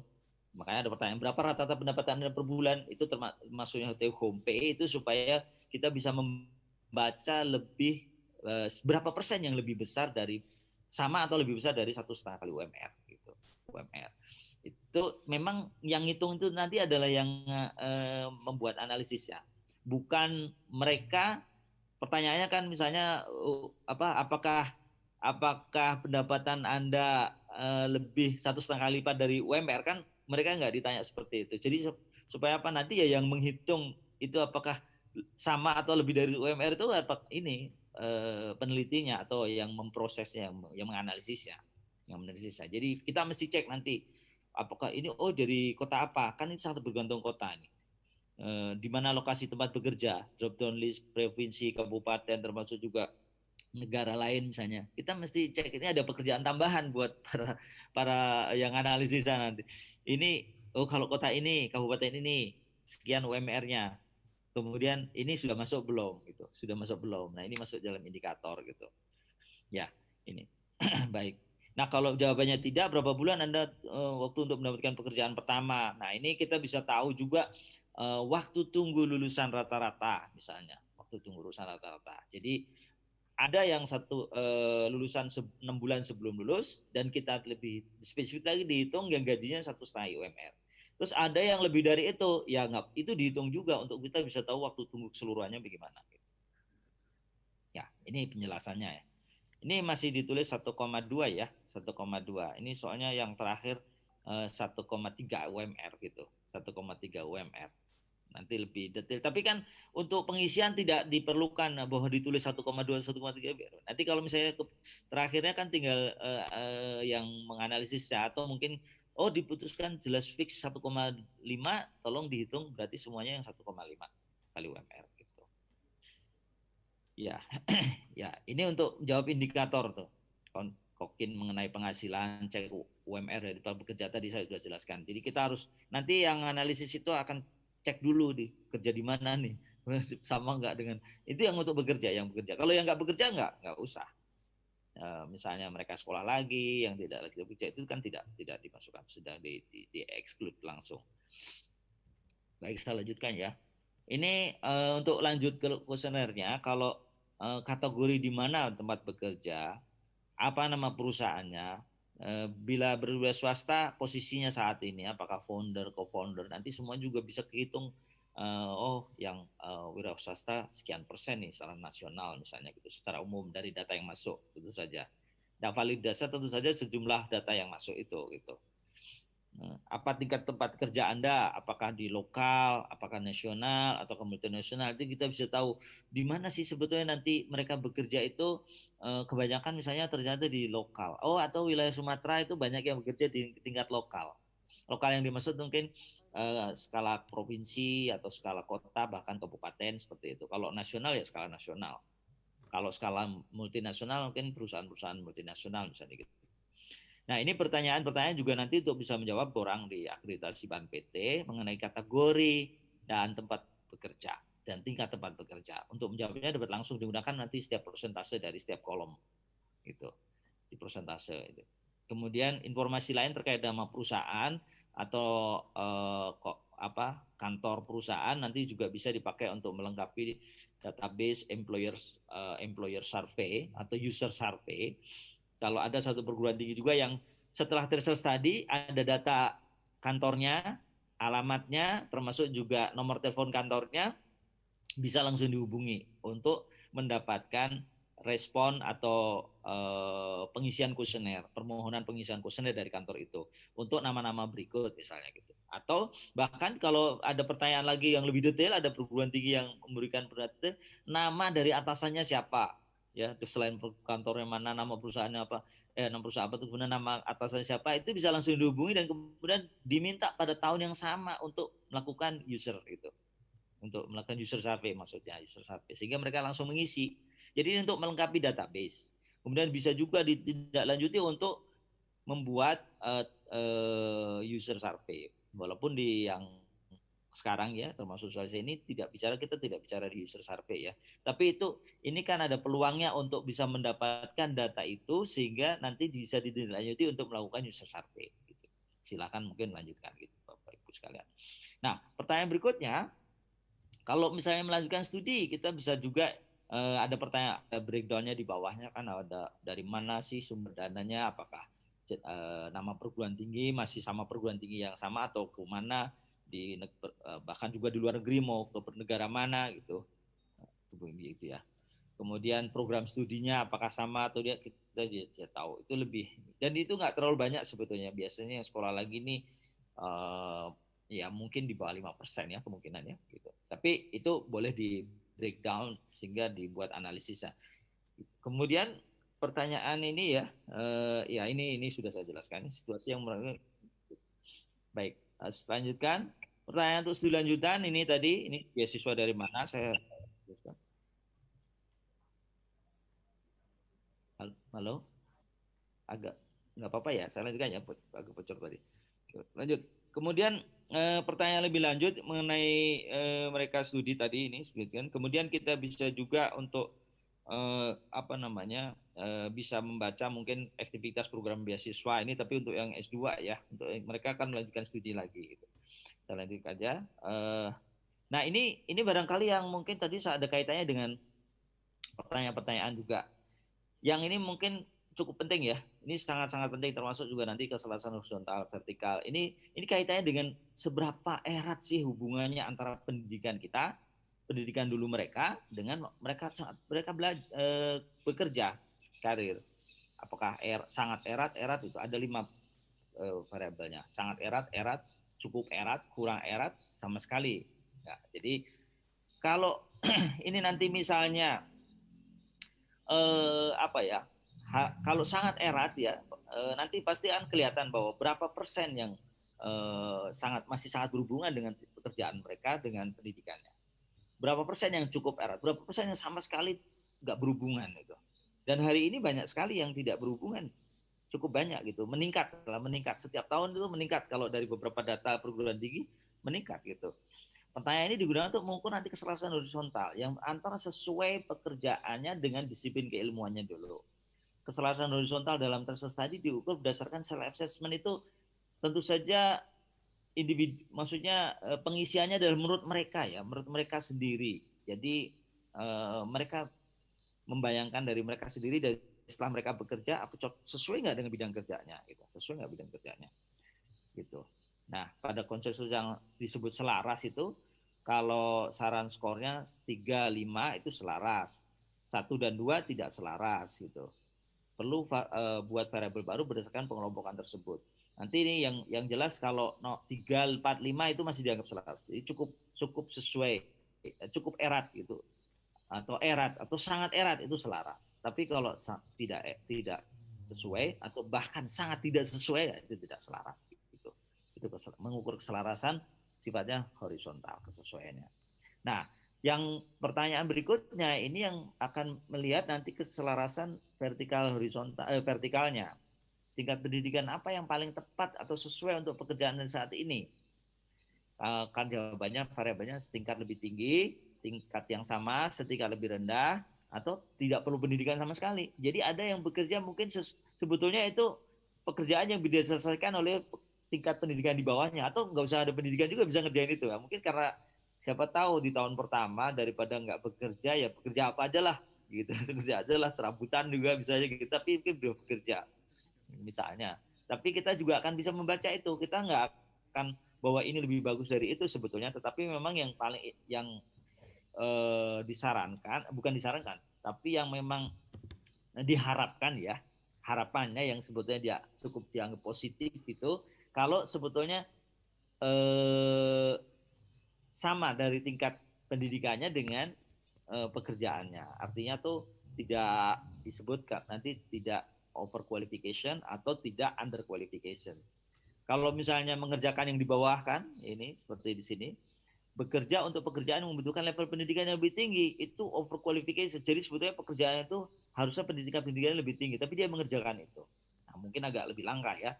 Tapi boleh jadi karena 1 tahun pertama kemungkinan banyak yang overqualification. Ya mungkin lulusan S1 tapi mengerjakan sesuatu yang sebetulnya itu anak STM atau tingkat SMK juga bisa nyelesain itu. Ya karena mungkin tahun pertama mungkin ya. Tapi kan kita nggak tahu. Kalau nggak ada datanya kita nggak tahu, Bapak Ibu sekalian. Di perguruan tinggi Bapak Ibu sekalian juga kalau nggak ada datanya kan nggak tahu, hanya menduga-duga gitu. Nah dengan tracer study kita bisa mengetahui dengan detail, dengan jelas kalau itu ada datanya, sehingga kita bisa buat feedback itu jadi oh ternyata banyak yang bekerja tidak selaras itu, selaras baik horizontal maupun vertikal gitu. Baik.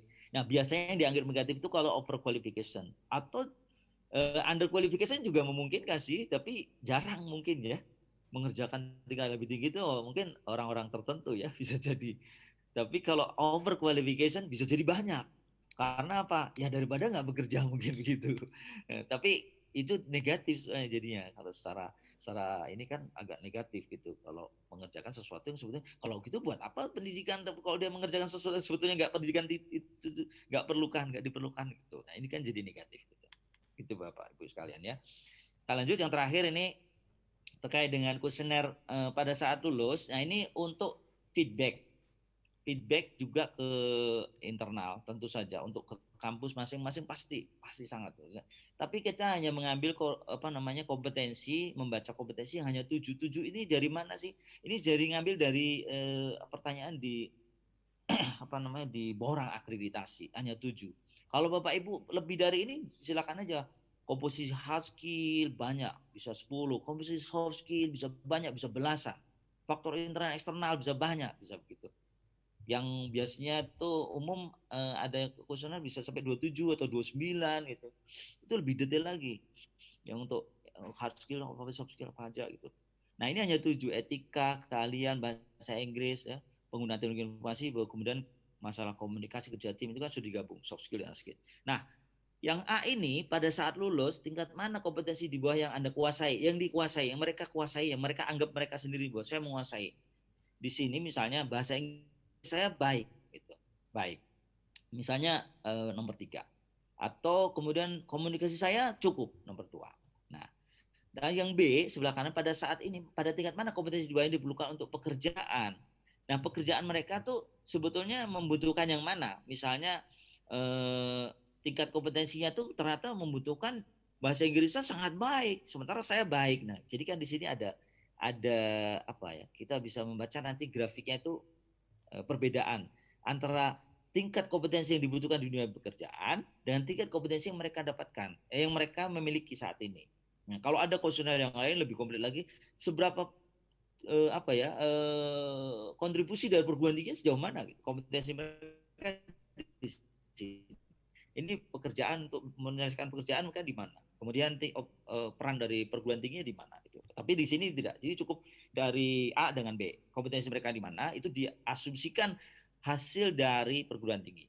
Ada kalau mau dicek lagi bisa tuh dari mana kompetensi itu, seberapa persen kontribusi dari perguruan tinggi. Tapi setidaknya kompetensi mereka di sini, ini mereka untuk menyelesaikan pekerjaan di mana? Itu bisa dibandingkan. Ya. Pertanyaan ini untuk mengukur ya, self assessment sekaligus juga nanti dengan sejumlah kompetensi itu cuma 7 Bapak Ibu sekalian. Kalau lebih dari itu pasti lebih bagus, pasti lebih bermanfaat buat perguruan tinggi masing-masing.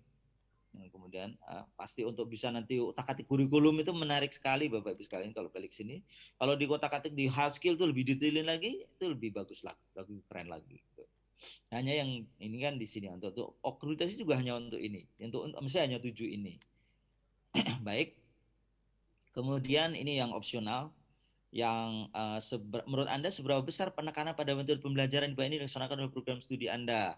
Ini tambahan ya. Kalau misalnya kuliah, perkuliahan dalam prodi misalnya sangat kurang, cukup kurang, itu juga sifatnya untuk feedback juga. Nanti kita bisa lihat kondisi-kondisi tertentu pembelajaran, metode pembelajaran.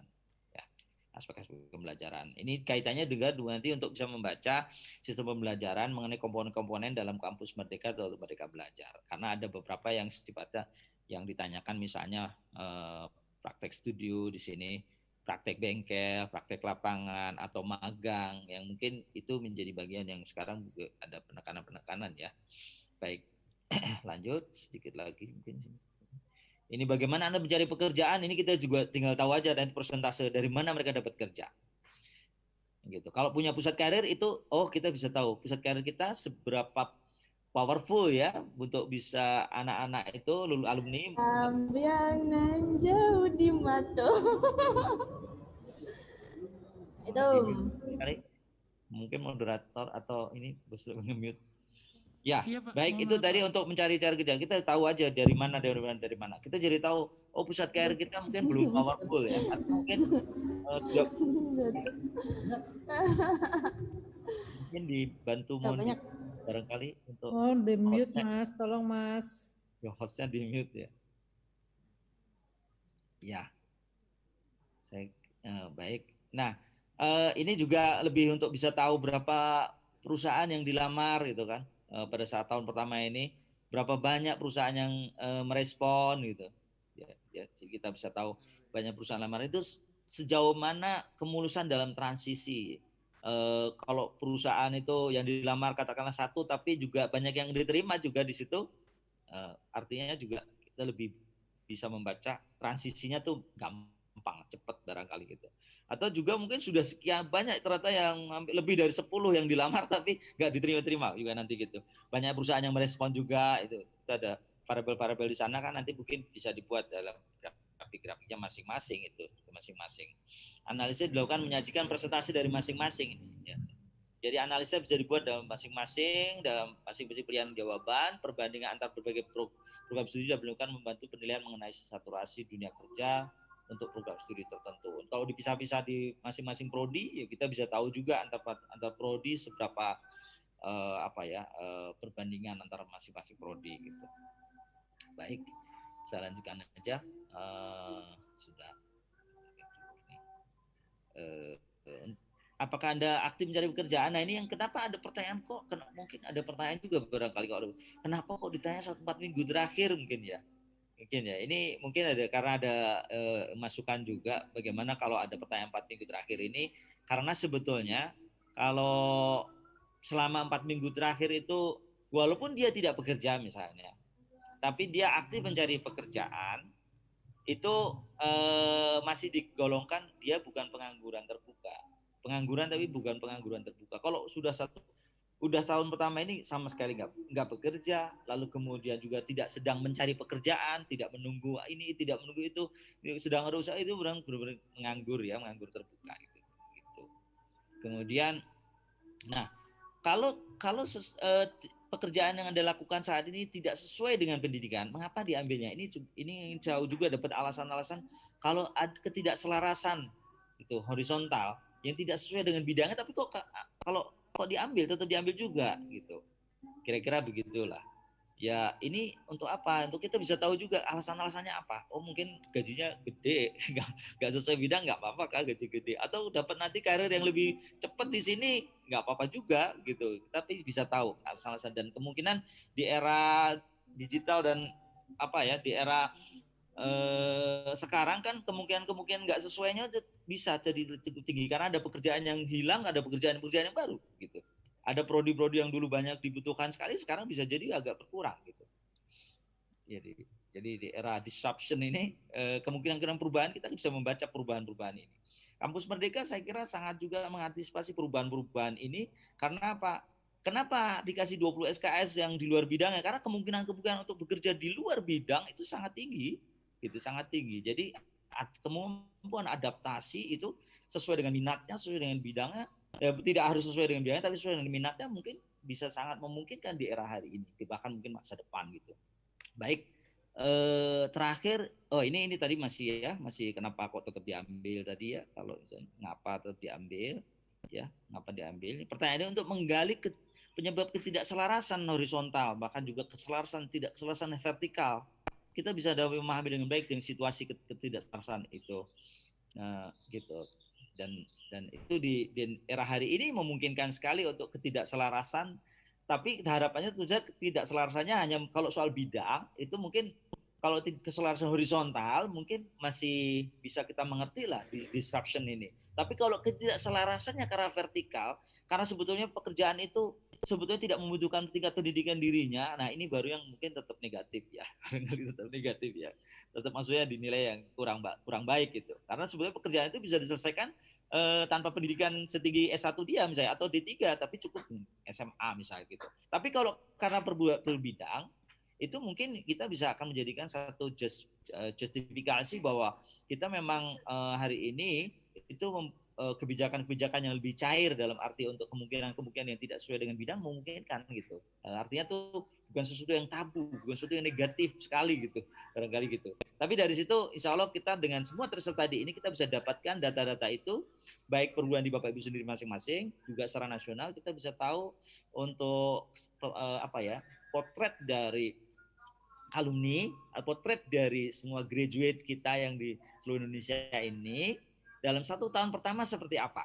Yang tadi harapan-harapannya kita bisa data seperti itu Bapak Ibu, yang nanti bisa untuk kebijakan baik di perguruan di Bapak Ibu masing-masing dan juga untuk di skala nasional bila data-data ini bisa dimasukkan gitu. Saya kira itu mungkin dari saya. Terima kasih banyak. Kurang dan lebihnya mohon maaf. Saya kembalikan ke moderator. Terima kasih. Assalamualaikum. Waalaikumsalam. Terima kasih Pak Bambang. Ya, saya Bapak stop Ibu. share ya. Ya, terima kasih Pak. Begitu Bapak Ibu tentang analisis dan interpretasi dari tiap-tiap poin kuesioner yang baru terutama yang sudah kita update untuk tahun ini. Dan saya masih buka mempersilakan sesi pertanyaan. Saya lemparkan dulu untuk yang luring. Apakah Bapak Ibu yang hadir di sini ada memiliki pertanyaan untuk sesi ini?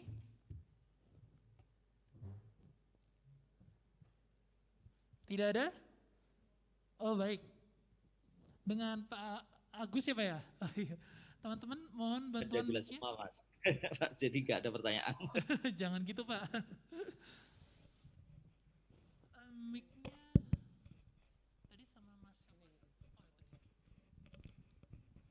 Silakan Pak. Ya, terima kasih. Assalamualaikum warahmatullahi wabarakatuh. Waalaikumsalam. Selamat siang Mas Bambang. Mantan Presiden SCCN, terkait dengan pertanyaan status gitu ya. Di pertanyaan status itu kan outputnya adalah mengetahui apakah lulusan tersebut bekerja atau tidak. Maaf agak kurang jelas ini saya. Terkait poin pertanyaan status, di situ kan kita ingin mengetahui apakah alumni tersebut bekerja atau tidak. Bisa diterima Mas? Nah, ya, sedangkan di situ ada pertanyaan dia itu adalah berwira swasta atau dan melanjutkan kuliah. Nah, di situ sedangkan ada pure pertanyaan bekerja itu adalah dia sebagai pekerja gitu kan. Kalau kita lihat di pertanyaannya atau jawabannya, melanjutkan kuliah dan berwira swasta itu adalah salah satu dari mengurangi pengangguran gitu ya. Jadi kalau misalnya semakin banyak melanjutkan kuliah dan berwira swasta, maka otomatis persentase bekerja itu akan semakin kecil. Nah, apakah kita bisa menganalisa melanjutkan kuliah dan berwira swasta itu adalah bagian dari bekerja atau tidak gitu kan, sehingga bisa memperbesar persentase bahwa lulusan perguruan tinggi ini adalah tetap persentase bekerjanya tetap besar gitu. Dan yang kedua adalah kami mohon mungkin mewakili dari perguruan tinggi adalah bahwa di masa pandemi ini tentu saja bekerja atau mencari pekerjaan itu sangat sulit gitu. Sehingga kalau bisa dimohonkan bahwa persentase untuk tracer study yang penerimaan bekerja itu diperkecil. Kalau kemarin itu adalah 15%, mungkin untuk akreditasi tahun ke depan itu adalah bisa 5%. Jangankan mencari kerja gitu, untuk magang saja sangat sulit. Itu saja tanggapan dari kami. Wassalamualaikum warahmatullahi wabarakatuh. Waalaikumsalam. Terima kasih Pak Agus, cukup menarik ya Pak ya. Langsung dijawab aja Pak ya, karena pertanyaannya cukup menarik. Silakan Pak Bambang. Baik, terima kasih Pak pertanyaannya.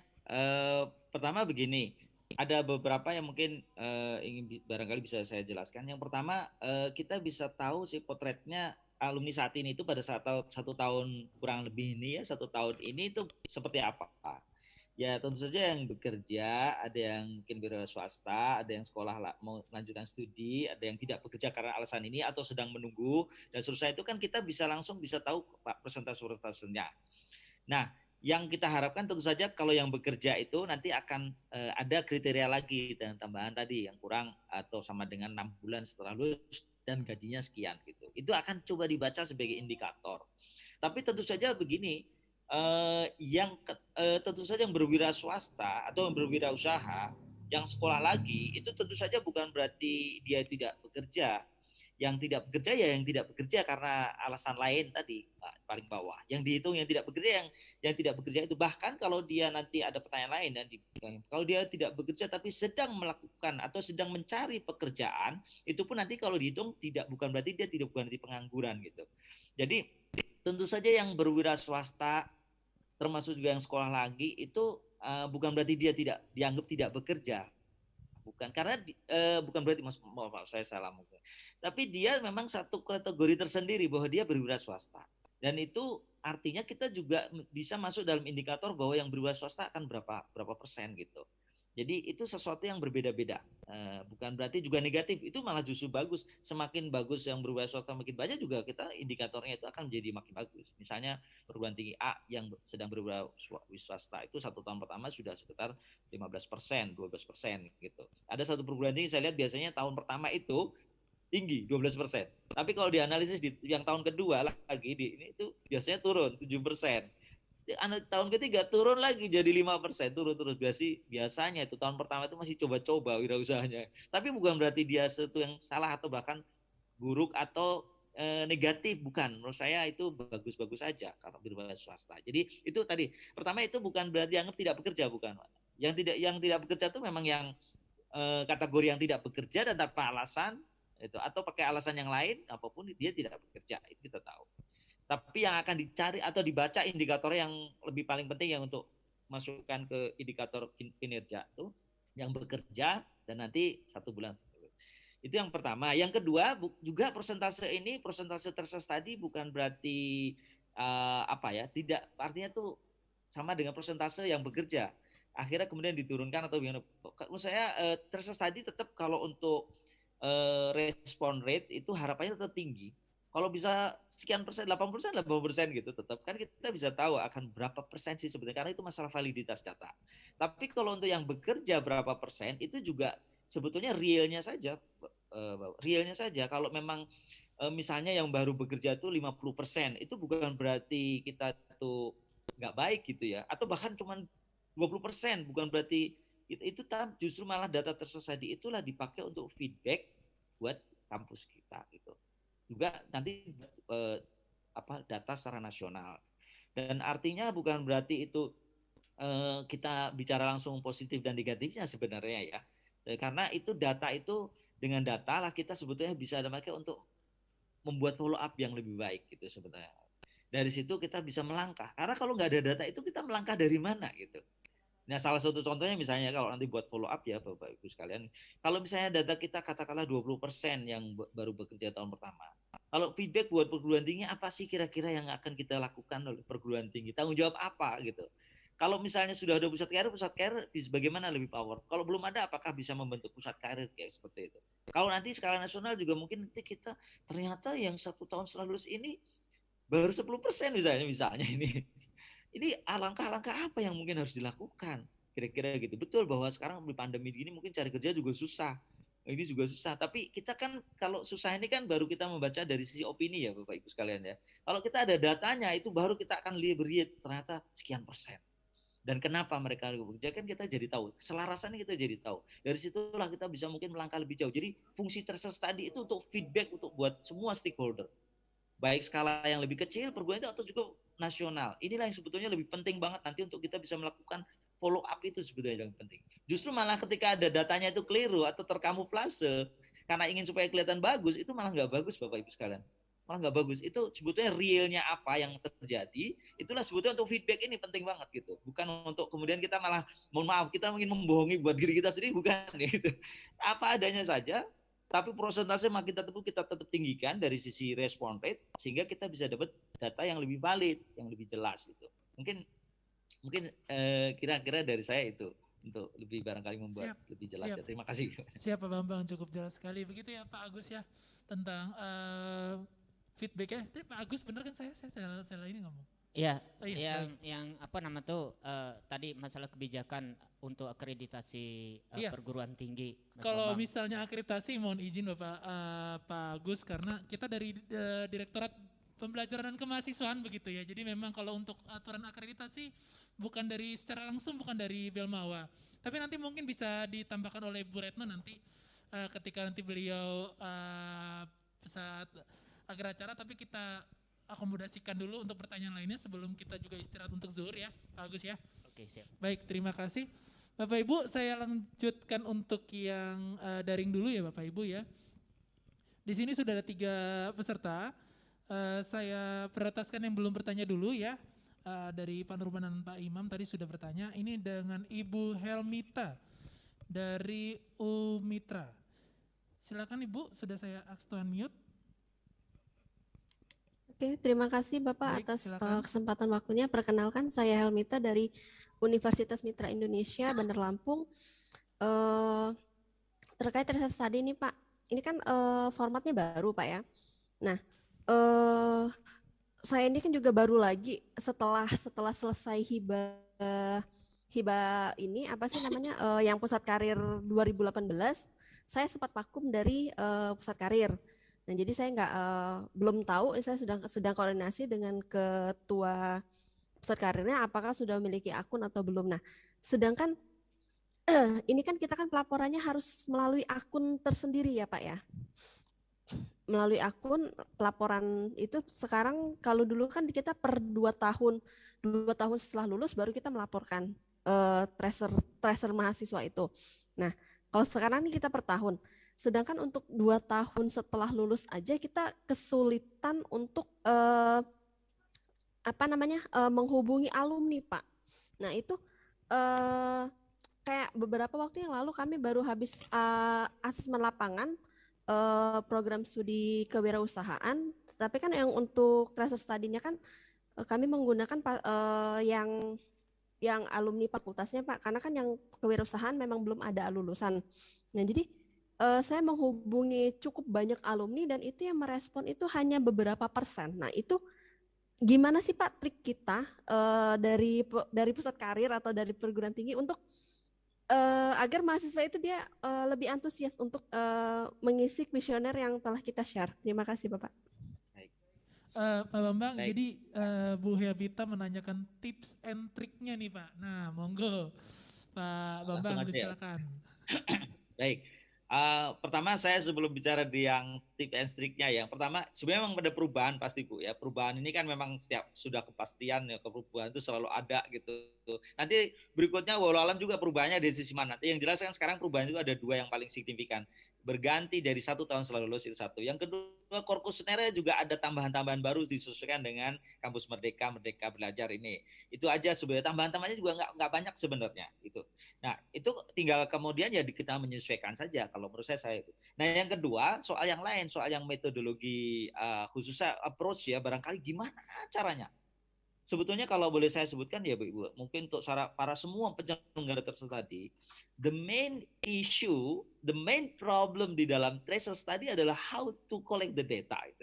How to increase response rate. Itu di mana-mana, nggak cuma di Indonesia, di seluruh dunia juga semua orang pusing gimana caranya. Karena kalau mahasiswa kita sendiri gampang, you kalau nggak isi, lu nggak bisa ambil mata kuliah ini ya bisa, lu nggak bisa. Tapi kalau alumni itu masalahnya dia itu tidak di bawah kita perguruan tinggi, dia adalah kolega kita. Kita nggak bisa memaksakan, bahkan kalau tracer study itu kita riset itu kita memaksakan memang harus ngisi, itu juga nggak boleh juga, ada etik juga. Jadi kita hanya bisa mendorong mereka untuk mau mengisi. Nah, bagaimana caranya itu? Nah, itu A sampai Z kita boleh bahas itu Bu, di dalam kesempatan yang lain, karena itu nggak bisa diselesaikan hanya dalam 1 kalimat gitu. Tapi kalau saya boleh 1 kalimat, boleh sih saya aja. Apa aja boleh kita upayakan, yang penting halal gitu. Yang penting orang mau ngisi. Gitu. Apa aja boleh kita lakukan. Jadi sebetulnya kita dorong mereka untuk mau mengisi, itu memang satu upaya tersendiri, dan itu itu memang seberapa gigih kita mendapatkan data itu, seberapa serius kita mendapatkan data itu. Ada dari teknologinya, ada dari approach-nya, ada dari bahasanya, ada dari cara bertanyanya, termasuk tadi sudah saya singgung sedikit, gimana caranya, satu prinsip adalah gimana caranya alumni itu nggak direpotin sama kita gitu misalnya, waktunya nggak terlalu banyak, makanya kalau data kita sudah ada seperti nama lengkapnya, NIM-nya berapa, kemudian bahkan kalau IP mau dicantumin berapa, itu kita sudah isikan dulu semua, itu meringankan mereka gitu, meringankan mereka. NIM-nya sudah kita isi gitu. Jadi itu meringankan mereka. Kalau mereka suruh ngisi lagi, ya kalau kita datanya sudah ada, kenapa kita minta lagi? Nah itu kan membebani mereka. Intinya kita jangan membebani mereka, tapi kita mendorong mereka, gitu. Salah satu sih kalau yang pengalaman saya alhamdulillah 10 tahun juga melaksanakan tracer study di ITB dulu memimpin ini. Salah satu triknya tuh ya, cara yang pertama adalah Bu, kalau kita itu meminta mereka mengisi, jangan kita langsung minta mengisi sebelum mereka tuh tahu betul apa ini barang, benda apa, tracer study itu apa. Nah, gimana cara sosialisasi ini pertama? Ya, jadi mereka itu kita bisa minta untuk mengisi kalau mereka tahu wawasannya cukup, pengetahuannya cukup itu. Jadi pengetahuan mendahului perintah atau mendahului permintaan. Kalau kita langsung minta langsung apa ini gitu, langsung mungkin menghindar. Jadi kita bagaimana alumni sekarang yang menjadi target responden kita mengerti tentang ini. Nah, itu tugas pertama kita, itu malah jadi tugas pertama kita. Nanti mereka mau atau tidak itu urusan lain. Kita nggak boleh maksa juga. Tapi mereka tahu dengan baik tentang ini, itu adalah langkah pertama.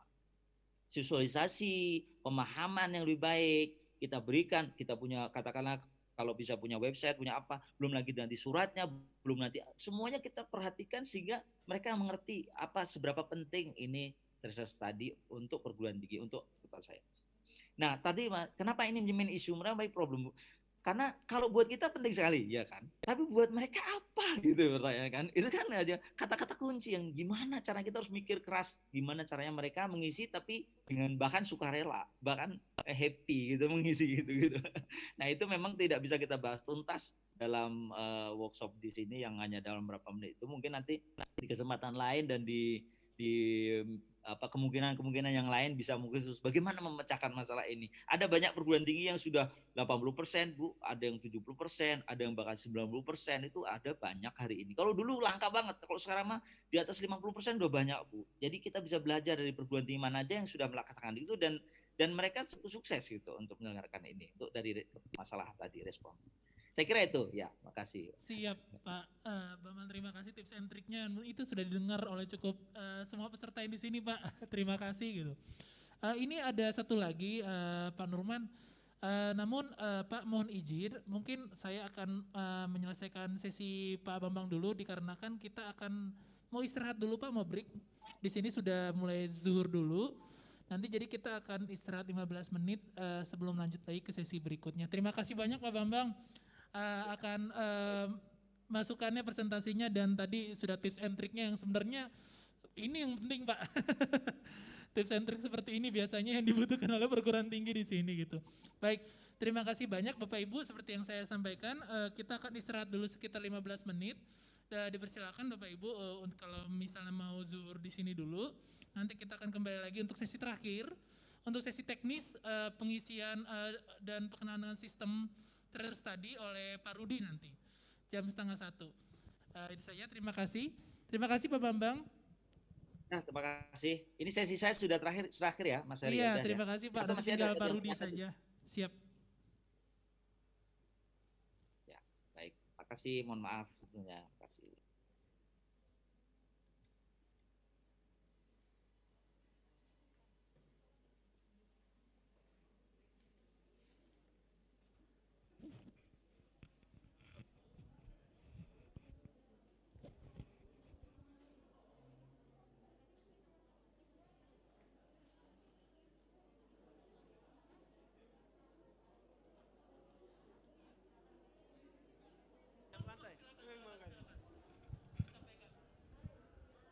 Bapak Ibu yang mau sholat itu ada di setiap lantai, Pak, di belakang. Ya, iya ada. Jadi setiap lantai itu ada ruang mushola. Terima kasih.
memproduksi makanan, salah satunya pempek. Berdasarkan sejarahnya, pempek ini adalah makanan keluarga. Ya, makanan keluarga yang diproduksi di rumah tangga untuk makanan keluarga, dan nama awalnya dikenal dengan nama kelesan. Kelesan karena dibuat dengan cara dikeles-keles. Kemudian dasar dari penetapan bahwa pempek ini berasal dari Palembang, selain dia memang sudah menjadi makanan utama setiap hari, kemudian juga sudah ada diperkirakan sejak zaman Sriwijaya. Hal ini terbukti dengan adanya prasasti Talang Tuo. Ya, dalam prasasti Talang Tuo itu sudah menyebutkan tanaman-tanaman yang merupakan bahan baku dari pempek ini. Seperti adanya dikenal sagu, kemudian gula aren, asam dan lain sebagainya. Nah, jadi itu kan semua bahan-bahan yang berhubungan dengan pempek. Selain bahan baku yang lain adalah ikan. Nah, ikan juga kan ada di Sungai Musi. Nah, dulu ini makanan keluarga. Dikatakan makanan keluarga, tidak diproduksi untuk dijual, tapi hanya dimakan oleh pihak keluarga. Dan setiap rumah tangga, setiap ibu-ibu yang ada di Palembang itu pasti bisa buat pempek karena makanan keluarga.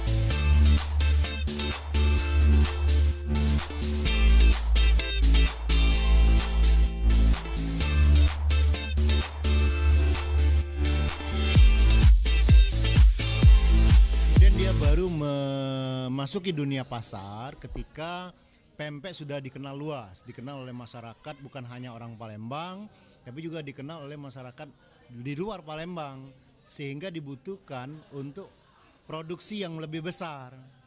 Nah, produksi yang lebih besar inilah dijual di toko-toko makanan. Nah, kemudian kenapa namanya berubah menjadi pempek?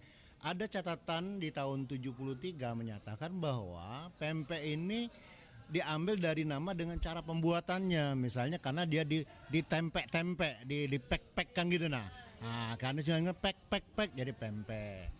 Ada versi yang lain yang menyatakan juga karena yang menjualnya adalah seorang Cina, orang Tionghoa yang setengah baya katakanlah, karena dalam bahasa Cina dipanggil apek sehingga namanya pempek. Nah, kita lebih sepakat dari asal buatnya.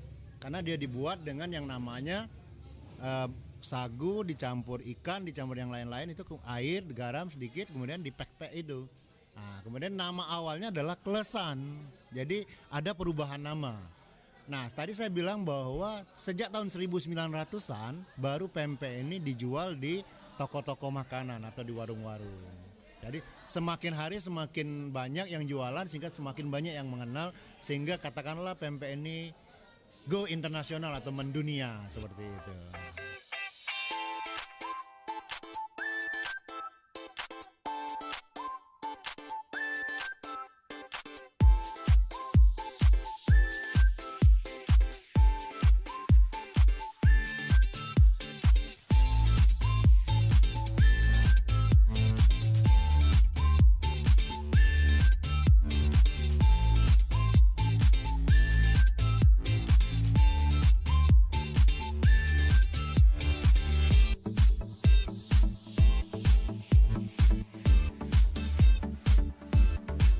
Menurut saya begini, ketika kita mengusulkan menjadi sebuah warisan dunia yang dalam hal ini UNESCO, ya, kita mencantumkan namanya pempek Palembang. Atau otomatis kalau sudah menyatakan pempek Palembang berarti pempek itu berasal dari Palembang. Kita memang mengantisipasi itu, jangan sampai pempek ini diklaim dan diambil oleh daerah-daerah lain atau negara lain, atau mengakui pempek ini adalah warisan mereka. Secara nasional kita sudah mengusulkannya menjadi warisan budaya tak benda. pemerintah Republik Indonesia atau disingkat dengan WBTB nasional. Nah, jadi sekarang kita tingkatkan menjadi warisan dunia yang dalam hal ini dikoordinir atau berada di bawah UNESCO. Jadi saya pikir sangat layak dan penting, dan saya yakin mungkin ini menjadi satu terobosan baru untuk Indonesia.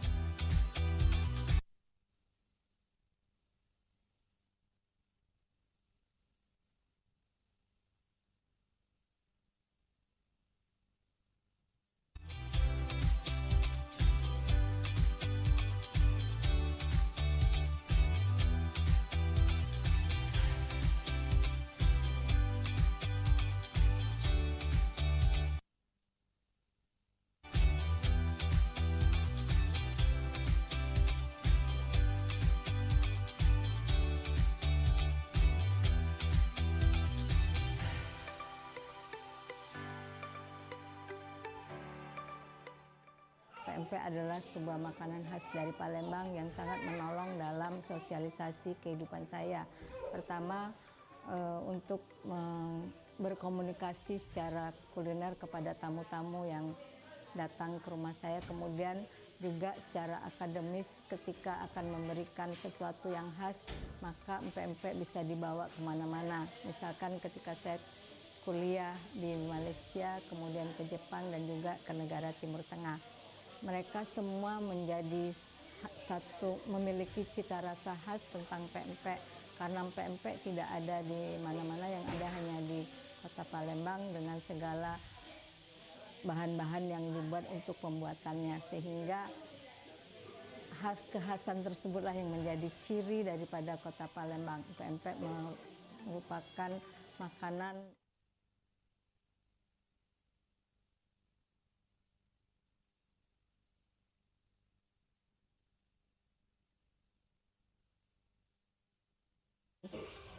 ikan, kemudian tepung kanji, dan juga bumbu-bumbu bawang putih. Lalu sausnya adalah gula merah dan bawang putih serta cabai rawit.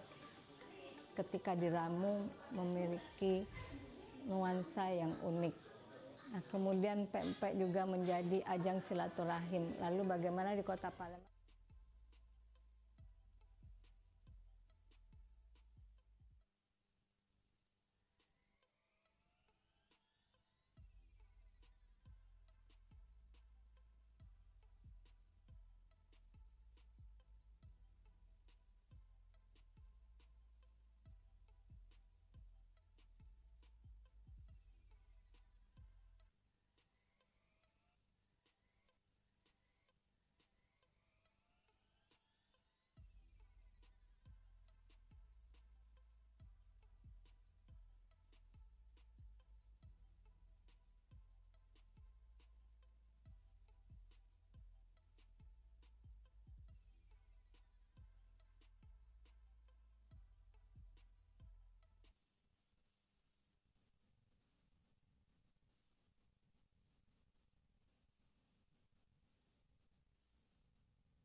Sehingga menjadi salah satu kebanggaan kuliner orang Palembang itu sendiri. Salam pesan dari Indonesia, wonderful, Genpi, gas.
Saya persilakan untuk Pak Rudi untuk melakukan paparan dan presentasinya.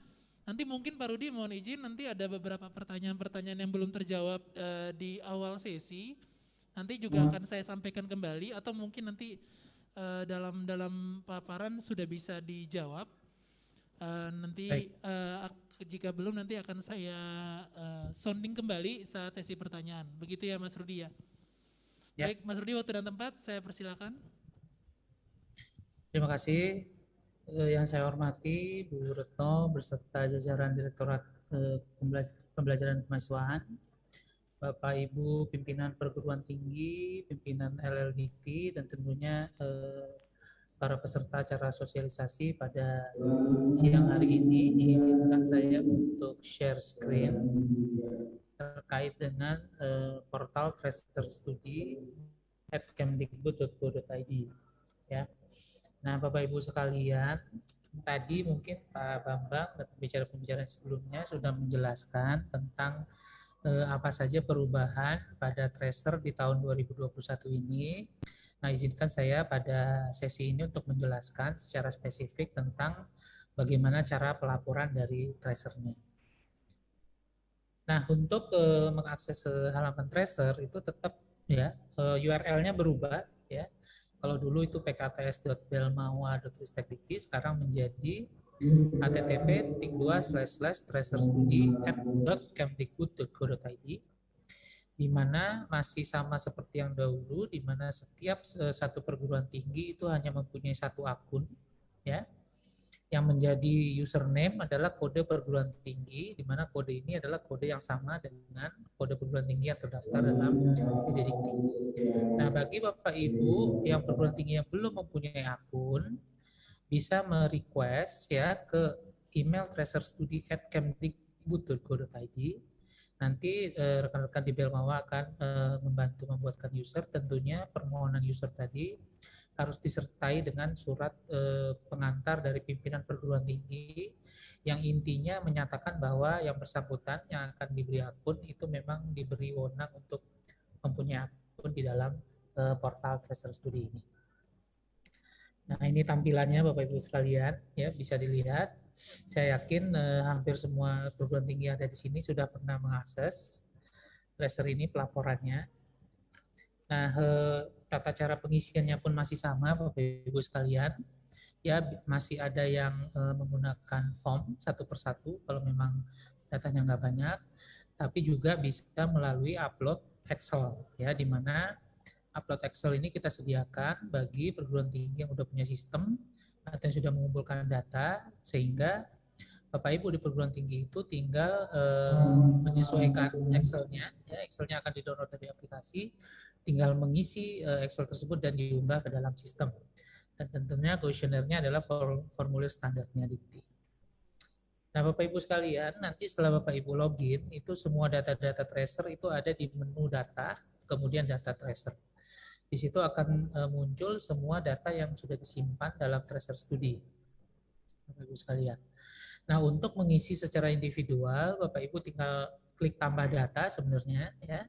Maka nanti akan muncul form, ya, form yang sesuai dengan kuesioner yang ada. Nah, Bapak Ibu tinggal mengisi form tersebut dan klik simpan untuk menyimpan. Jadi kalau untuk menggunakan formulir yang ada di dalam menu data Tracer itu sangat mudah, tinggal mengikuti. Nah, mungkin yang agak tricky adalah bagaimana melaporkan ya dari sisi Excel. Nah, tapi sebelum ke hal tersebut, Bapak Ibu setelah simpan, maka datanya akan muncul di dalam menu data Tracer ini, Bu. Jadi baik yang diupload dari Excel ataupun di entry dari menu ini, datanya akan muncul di sini. Ya. Nah, kalau salah bagaimana? Bapak Ibu nggak usah khawatir. Untuk setiap record data ini bisa diedit ataupun dihapus. Ya. Nah, kemudian bagaimana tata cara untuk mengunggah data melalui Excel? Nah, Bapak Ibu sekalian, itu melalui menu data, kemudian di situ ada menu upload data Tracer. Nah, di sini nanti akan ada dua template Bapak Ibu, karena ini masa transisi ya. Untuk template yang lama, bagi Bapak Ibu yang sudah kadung mengumpulkan data dengan instrumen yang lama, itu bisa menggunakan instrumen 2009, di situ template-nya kita sediakan. Nah, kalau yang mengumpulkan dengan kuesioner yang baru, itu ada juga template-nya Master 2021, itu juga harus di-download. Yang perlu diingat, template yang digunakan hanya template yang di-download dari aplikasi, ya. Jadi bukan Excel Bapak Ibu sendiri. Yang Bapak Ibu harus lakukan adalah melakukan pengisian. Nah, Bapak Ibu kalau setelah mendownload daripada Excel, ya, setelah Excelnya dibuka, kurang lebih tampilannya seperti ini. Nah, ini saya jelaskan sedikit cara pengisiannya. Kalau file Excelnya dibuka, baris pertama itu akan berisi kode-kode sesuai dengan kode kuesioner. Nah, ini Bapak Ibu tidak boleh melakukan perubahan di dalam baris ini, ya. Nah, Bapak Ibu mengisi itu mulai dari baris kedua sampai seterusnya, di mana beberapa info pengisian, ya, kayak KDPT ini adalah kode perguruan tinggi, KDPST kode program studi, kemudian NIM nomor mahasiswa, nama ini NM ini nama mahasiswa, kemudian telepon ini telepon, kemudian email, tahun lulus, dan yang sekarang ada tambahan nanti NPWP dan nomor KTP. Untuk NPWP ini opsional, boleh diisi enggak, tapi kalau nomor KTP sudah wajib. Nah, berikutnya Excel ini akan berisikan isian kuesioner, ya, sesuai dengan kode-kode yang ada di form kuesioner. Nah, Bapak Ibu, cara pengisiannya, contoh misalnya di sini F21, di setiap pertanyaan kuesioner itu akan ada kodenya, dan juga ada value yang harus diisi. Contoh misalnya di sini F21 tentang penekanan metode perkuliahan, gitu ya. Kalau Bapak Ibu milihnya besar, berarti nilainya adalah 2. Harap disesuaikan dengan ini ya, dengan value yang ada di kuesioner. Maka isinya 2. Kalau F22 kurang, maka diisi 4 dan seterusnya. Tapi mohon mengacu ke situ. Nah, kalau sudah disimpan dalam satu file Excel ini boleh berapa, ya? Kalau dari best practice itu antara 300 sampai 500 per Excel, Bapak Ibu. Ya. Jadi kalau punya lebih dari itu maka dipecah ke beberapa Excel, ya. Kalau udah disimpan nanti kemudian di-upload, maka nanti akan ada verifikasi. Kalau udah benar seperti ini, maka berarti data isiannya sudah benar, maka tinggal diklik untuk proses data supaya datanya tersimpan. Nah, kalau datanya tersimpan, Bapak Ibu ingin lihat apakah tersimpan, ya, bisa masuk ke menu data tracer. Di situ Bapak Ibu bisa ngecek, ya, bisa ngecek datanya tersimpan atau tidak. Nah, kemudian Bapak Ibu ini untuk kuesioner yang terbaru, saya mungkin share aplikasi saja.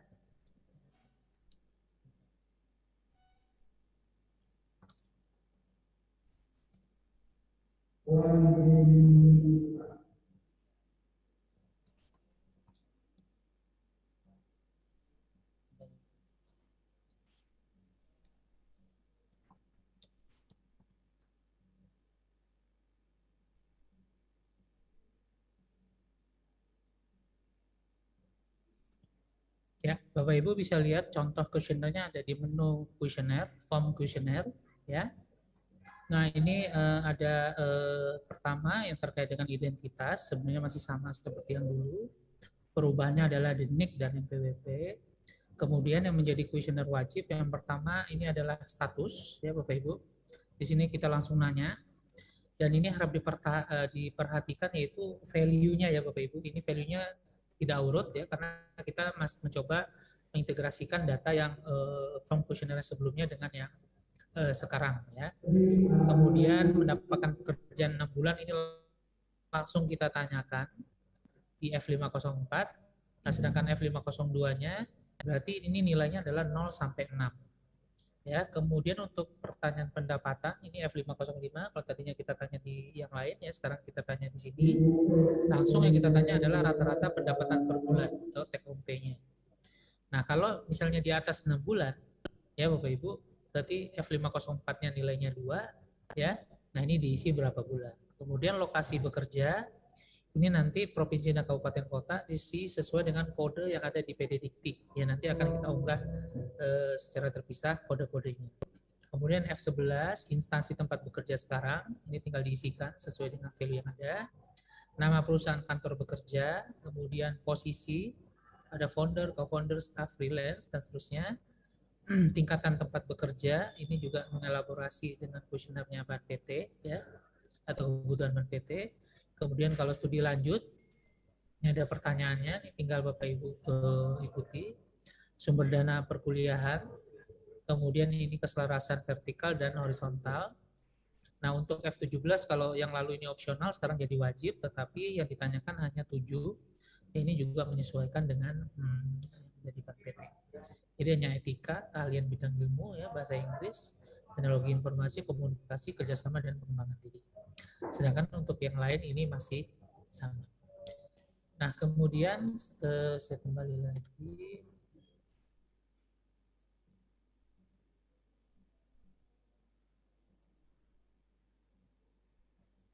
Ya, saya kira itu Bapak Ibu yang perubahan kuesioner ya yang bisa Bapak Ibu laporkan. Ya, tentunya di Tracer juga masih ada report-report secara umum yang ada. Nah, nanti kita juga akan menambahkan ya sesuai dengan perkembangan indikator kinerja utama perguruan tinggi. Saya kira itu yang bisa saya sampaikan Bapak Ibu sekalian. Mudah-mudahan ini Bapak Ibu mendapatkan kejelasan. Nah, kalau ada permasalahan ya Bapak Ibu nanti bisa kontak tadi ke email tracerstudi@kemdikbud.go.id. Saya kira terima kasih. Kurang lebih saya mohon maaf. Assalamualaikum warahmatullahi wabarakatuh. Waalaikumsalam warahmatullahi wabarakatuh. Terima kasih Mas Rudi. Ini kita langsung sesi pertanyaannya karena tadi cepat banget ternyata. Ya, silakan. Mas Rudi, ini ada beberapa pertanyaan di sesi sebelumnya, ya, mungkin bisa dijawab. Tadi dari yang Pak Supardi dari ISB Alma Luhur, tadi menyampaikan kalau beliau tuh dulu STMIK, lalu berubah dan belum mendapatkan akun. Itu bisa menjadi solusi mereka mengajukan akun yang baru ke email kita ya Pak Rudi ya. Nah, nanti akun yang lama bagaimana Pak Rudi? Apakah bisa terintegrasi? Ini suara, ya, ini suaranya agak bergema nih. Kalau nggak salah ini perubahan PT ya, benar ya? Iya betul, betul perubahan PT. Perubahan PT.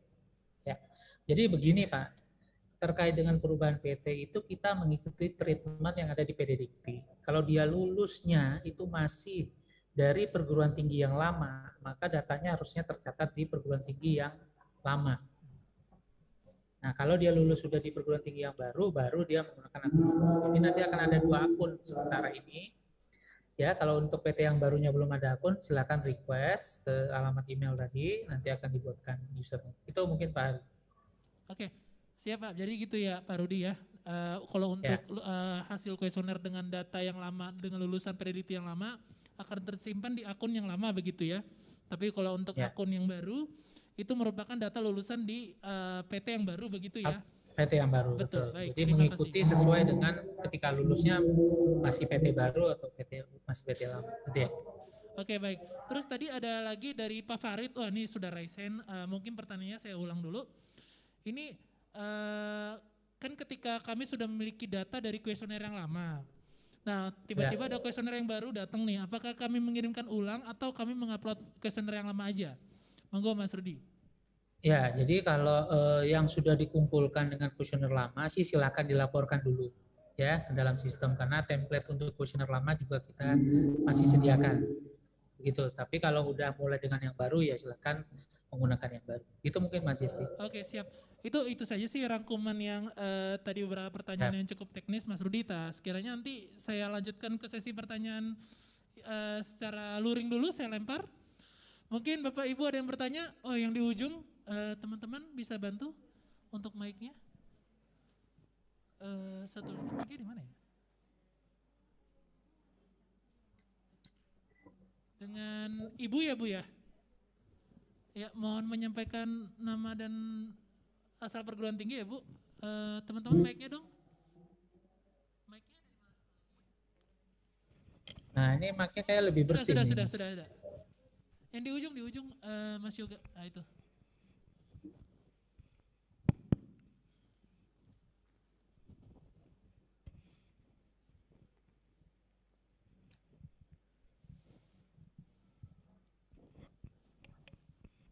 Tes, oke, baik.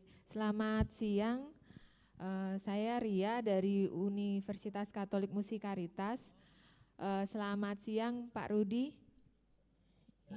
Ya, saya ingin menanyakan berkaitan dengan tadi pertanyaan saya sudah saya sampaikan kepada Bu Iis, tapi belum dijawab berkaitan dengan validitas dan rehabilitas kuesioner, Pak.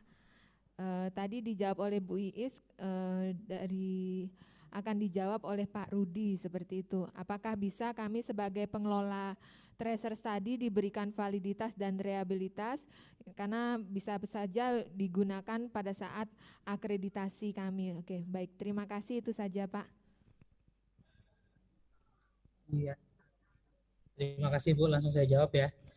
Jadi begini Bu ya, kalau validitas dan reliabilitas itu kan sebenarnya kalau kita dalam penelitian kan untuk mengukur apakah instrumen ini valid gitu Bu ya, valid dan reliable terhadap perubahan-perubahan atau tanggapan dari responden.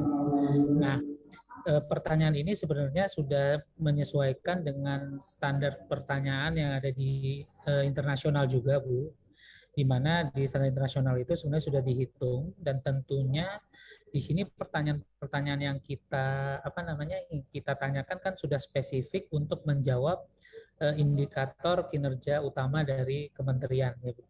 Jadi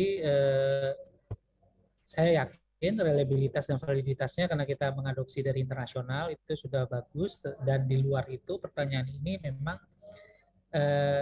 harus ditanyakan untuk menjawab indikator kinerja utama. Artinya kalaupun misalnya Bapak Ibu nyoba sendiri samplingnya, kemudian dihitung sendiri reliabilitasnya, validitasnya ternyata angkanya rendah, tetapi memang pertanyaan itu harus ada karena kebutuhan dari kementerian. Jadi itu mungkin jawabannya Bu. Mudah-mudahan cukup menjawab. Nanti intinya harus jalan dengan instrumen ini. Baik, terima kasih. Kalau asesornya nanya, ya ini dari Dikti. Jangan dari begitu, Dikti Pak. seperti itu. Tadi gitu, iya tadi sempat kelewat, ternyata memang tadi ditanyakan oleh Bu Ria tadi tentang validitas dan reliabilitas. Berarti di sistem tidak mengakomodir, tapi kita bisa memastikan bahwa semua pertanyaan sudah tervalid dengan dan reliabilitas dengan baik ya Pak Rudi ya, gitu ya Pak Rudi ya. Jadi kalau perguruan tinggi mencoba sampling sendiri itu sudah jelas hasilnya begitu ya Pak Rudi? Ya, kurang lebih seperti itu. Kurang lebih seperti itu, baik. Bu Ria, apakah ada pertanyaan kembali? Oh, baik, terima kasih Bu Ria. Ada lagi Bapak Ibu yang secara luring? Mumpung ini mungkin secara teknis bisa ditanyakan. Tidak ada? Oh iya, sini Mas Hari. Ada Mas Hari. Sebelah mana? Oh iya. Baik, silakan Pak. Selamat siang Pak Rudi. Sama juga nih pertanyaan yang tadi Pak mengenai kesesuaian bidang kerja. Itu baiknya kita menggunakan pertanyaan dengan kode F14 atau F16. Ya, lebih tepatnya kita gunakan kode pertanyaan yang F14 atau F16 untuk kesesuaian bidang kerja. Itu aja sih Pak. Iya, gitu Pak Rudi. Jadi dengan Pak Safrizal tadi ya Pak ya? Iya, Reza iya. Pak. Tadi beliau menanyakan bahwa kesesuaian bidang kerja itu melalui kuesioner di bagian yang F14 atau F16 begitu Pak Rudi. Tadi Bu Iis di bagian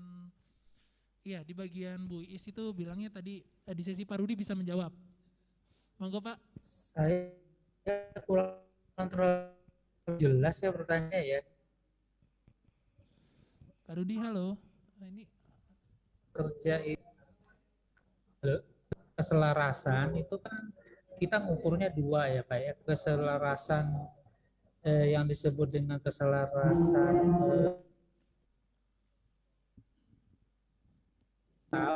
ya dan studi ya, dan F15 untuk mengukur keselarasan vertikal stratanya. Nah, jadi untuk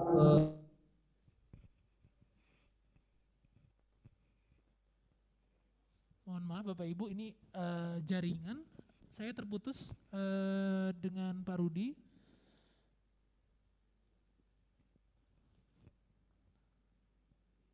Iya.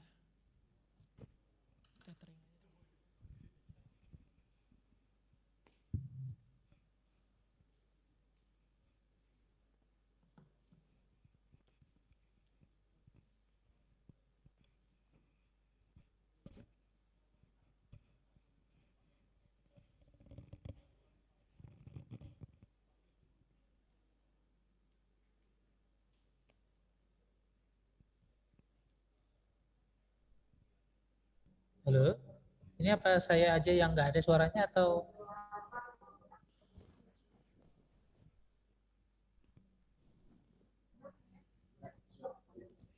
Udah masuk? Oh iya, mohon izin Oh ya. Mas Rudi, tadi kami terputus jaringan Mas Rudi, mohon maaf. Tadi bisa diulangi lagi tadi Pak Rudi tentang pertanyaan tentang kesesuaian dunia kerja. Itu apakah menggunakan kuesioner di bagian Ya, jadi kalau F14 atau F16?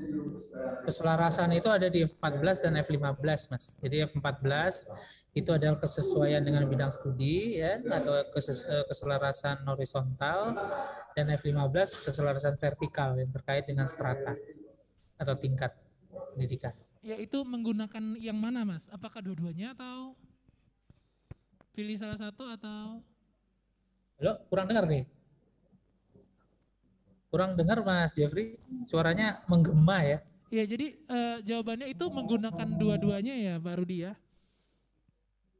Menggunakan dua-duanya atau salah satu atau karena sama isinya?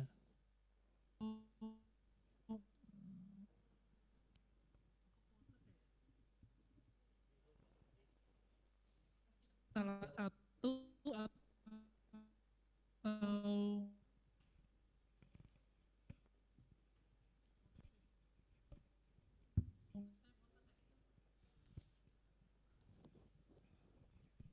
Mas Kris bisa dengar nggak? Sebenarnya saya tadi pertanyaannya nggak jelas.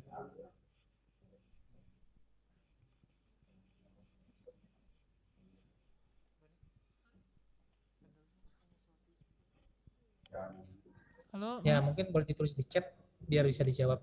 Iya, iya. Saya coba chat dulu ya Mas ya, ini kita jaringan agak bermasalah nih.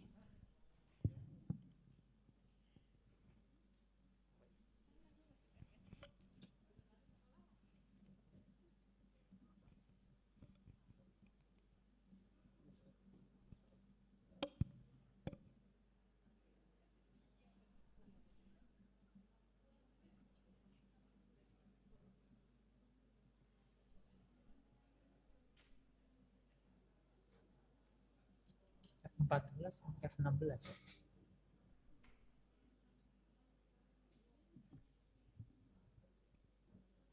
Oke ya, jadi kalau F14 itu kan keselarasan horizontal ya, kesesuaian bidang studi. Sedangkan kalau F16 itu sebenarnya menanya kalau nggak sesuai, itu kenapa diambil. Jadi itu alasannya di F16 itu. Jadi dua-duanya harus diisi.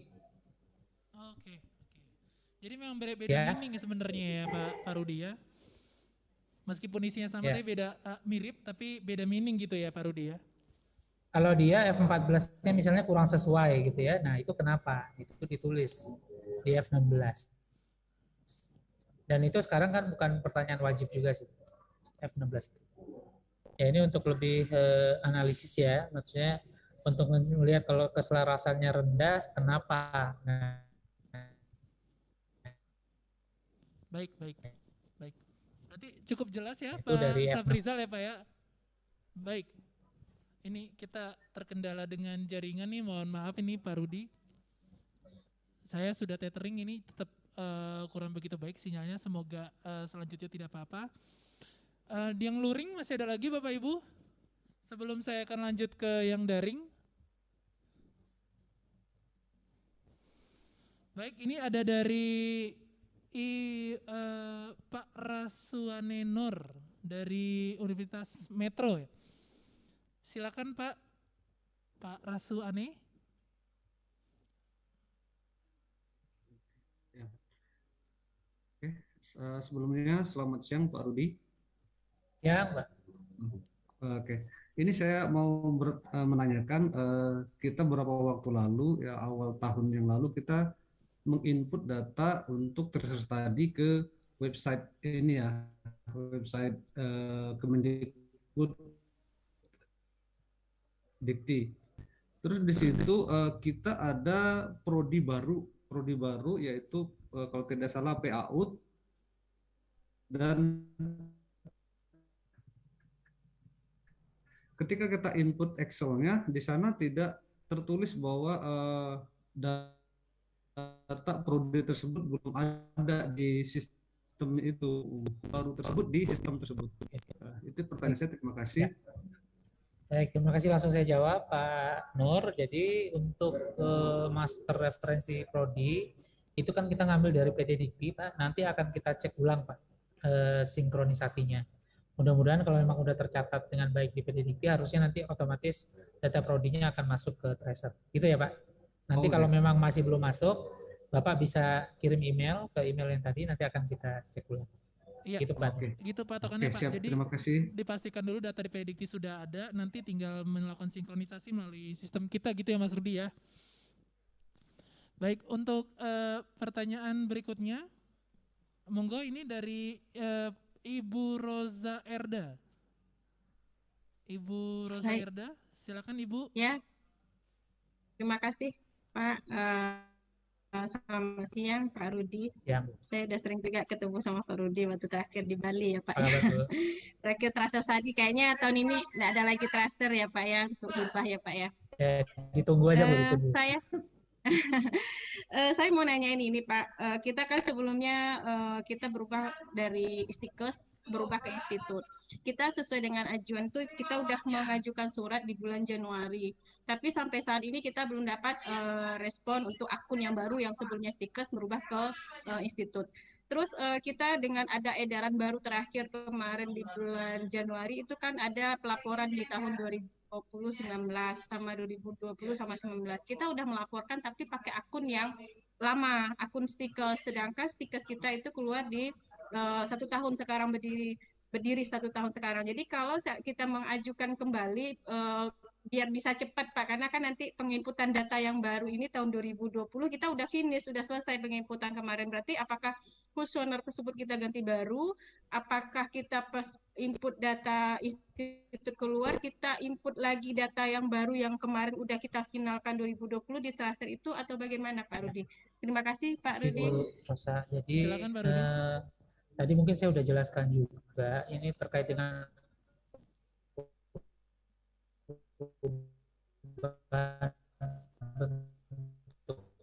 perguruan tinggi Bu. Kita mengikuti treatment tugas itu masuknya ke akun Stikes memang Bu ya. Nah, kalau sudah lulusannya itu yang institut, maka masuknya ke akun yang institut gitu. Nah, terkait dengan akun yang sudah diajukan nanti akan saya cek ke teman-teman ya, email. Nah, mudah-mudahan ini nanti bisa di follow up mungkin dengan Mas Chris dan Mas Jeffrey juga. Jadi gitu Bu. Jadi memang sekarang situasinya seperti itu. Jadi kalau lulusnya masih di Stikes ya akun Stikes. Kalau nanti lulusnya udah di institut, baru diisi di akunnya institut, gitu Bu. Kalau yang udah kadung mengumpulkan 2020 ya dengan instrumen lama, silakan dilaporkan pakai instrumen lama. Cuma kita udah melulus Institut, maka harus akun institut. Nah, nanti kita akan coba follow up akunnya ya Bu ya. Emailnya udah dikirim ya, siap. Udah sejak bulan Februari kita udah kirim, tapi belum dapat akun baru. Mohon bantuannya ya Pak Rudi. Baik, makasih Bu. Emailnya mungkin Pak, alamat emailnya kali Pak. Beda kali. Mungkin ditulis di chat aja Bu, alamat emailnya, nanti kita cek ke email yang itu. Oh ya, terima kasih. Baik. Baik, sudah cukup jelas ya Bu Rozerda ya. Ini chatnya saya buka sebentar agar bisa langsung dituliskan emailnya di kolom chat. Sudah saya buka untuk biar Ibu bisa menchat. Mohon izin karena biar tidak terlalu banyak spam, makanya kita close chatnya ya. Baik, sambil untuk berikutnya masih ada beberapa pertanyaan lagi, cukup banyak. Kita habiskan saja ya Pak Rudi ya. Ini dengan Pak Riko Gunawan. Pak Riko Gunawan dari PT mana ini Pak? Dipersilakan nih, sudah saya ask to unmute. Baik, silakan Pak. Baik, terima kasih. Mohon izin, saya Riko Gunawan Pak dari Universitas Malahayati juga sudah mengirimkan pengajuan untuk pembukaan email atau pembuatan email itu di bulan November tahun 2020 ya. Udah Kemudian lebih lama ya Pak ya.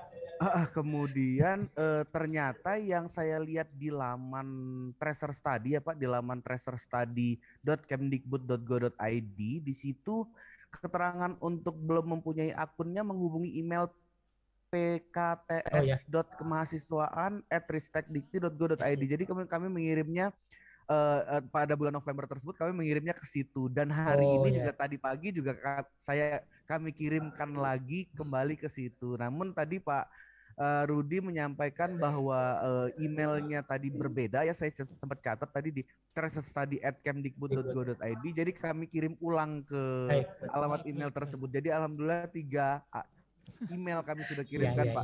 Mohon nanti dapat di follow up Pak. Terima kasih Pak. Ya, pertama terima kasih ini masukannya. Jadi memang nanti kita akan update ya di portalnya. Jadi memang sepertinya miss itu. Nah sekarang untuk pelaporannya ke email tracerstudy@kemdikbud.go.id. Makasih Pak. Nanti akan kita follow up. Terima kasih Pak Riko Gunawan. Tadi sudah diingatkan untuk akunnya nanti akan kita proses. Lalu dari Ibu Yolanda Oktarina dari Upertis. Ibu.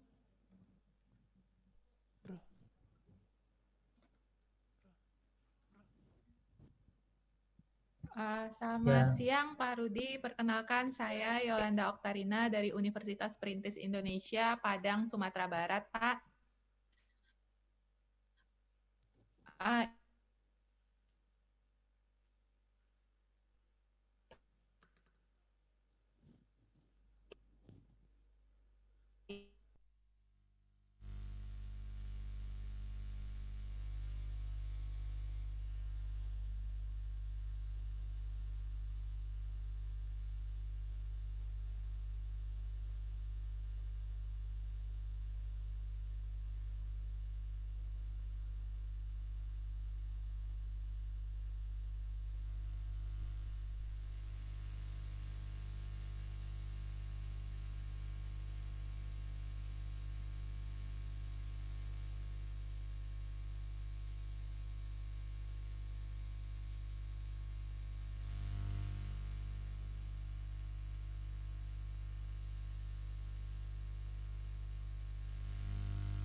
Tapi kalau udah akun Upertis ya, maksudnya ijazah yang lulusnya udah pakai Upertis ya pakai Upertis.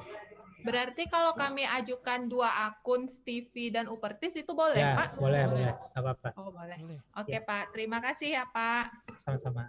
Baik, terima kasih Bu Yolanda. Sekali lagi ya Bapak Ibu untuk pertanyaannya mungkin tadi cukup berulang.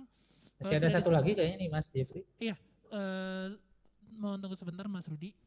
Seperti yang disampaikan tadi, kalau misalnya perubahan PT tetap nanti menggunakan. Suaranya nggak kedengeran ya Mas Jeffrey ya.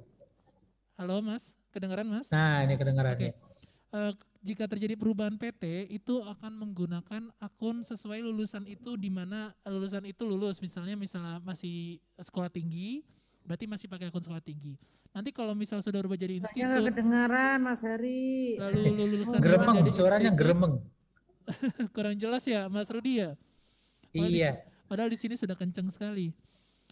Kalau misalnya sudah lulusan yang sudah PT yang baru, jika sudah ada, maka menggunakan akun Tracer Study dengan yang baru. Seperti itu. Jadi mohon Bapak Ibu yang tadi memiliki pertanyaan yang sama, mohon ditangguhkan dulu ya. Nah ini untuk yang pertanyaan yang terakhir nih, yang raise hand nih ya. Semoga bukan yang terakhir karena teknis nih biasa banyak pertanyaannya Pak Rudi ya. Oke, dengan Pak Farid, monggo Pak Farid. Ini ya, terima kasih. Selamat siang, Assalamualaikum warahmatullahi wabarakatuh. Sebenarnya tadi saya sudah sempat bertanya dan ada yang sudah dijawab, alhamdulillah. Saya mau bertanya satu lagi, kan di yang sistem Tracer Study yang saat ini itu ada yang dari mana Bu? Maaf. Oh iya maaf, saya perkenalkan saya dari Universitas Internasional Batam. Oke. Jadi di bagian sistemnya yang bagian studi lanjut itu Pak Rudi kan ada pilihan down list ya, drop down list ya kalau nggak salah itu kode perguruan tinggi. Nah, Betul. itu nanti berarti disupport juga Ya, informasinya dari nanti akan Dikti, kita Pak. support Bu kode Nah, prodinya, kode apakah PT-nya. ya, apakah itu hanya perguruan tinggi di Indonesia saja? Lalu bagaimana apabila ada alumni yang mungkin studi lanjutnya di luar? Itu gimana ya, Pak? Nanti akan ada pilihannya sih Bu untuk yang program studi luar negeri juga. Cuma ini Oh. lagi kita coba formulasikan pilihannya. Gitu. Oh, begitu. Baik, Pak. Ini kira-kira nanti untuk yang menggunakan kuesioner yang baru ini diterapkannya semuanya mulai kapan ya, Pak? Gitu bergeraknya. Mulai 2 bulan yang lalu. Tapi meski gitu kami masih boleh pakai yang lama ya, Pak ya? Kalau belum melakukan, Bu, harus pakai yang baru. Tapi kalau udah kadung melakukan, ya boleh dilaporkan yang lama. Gitu, Bu. Baik, terima kasih banyak, Pak. Ya, sama-sama. Terima kasih Bu Farid, mohon maaf tadi saya bilang Bapak ya Bu. Oke. Lalu ini ada pertanyaan lagi nih Mas Rudi. Mungkin sebelum saya ke daring, dia yang di luring mungkin sudah mendapatkan ada pertanyaan Bapak Ibu yang penasaran dengan diskusi tadi? Belum ada? Oke. Baik, kita kembali lagi ke daring ya Pak Rudi ya. Ini dengan Pak Srasomi ya dari Polita Sumber. Monggo Pak Somi, sudah saya ask to unmute.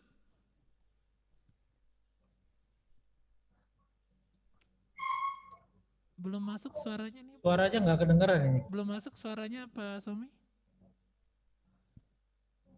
Kurang kenceng suaranya, Mas. Pak Somi, belum masuk nih suaranya. Oh, terputus sepertinya nih Pak Rudi.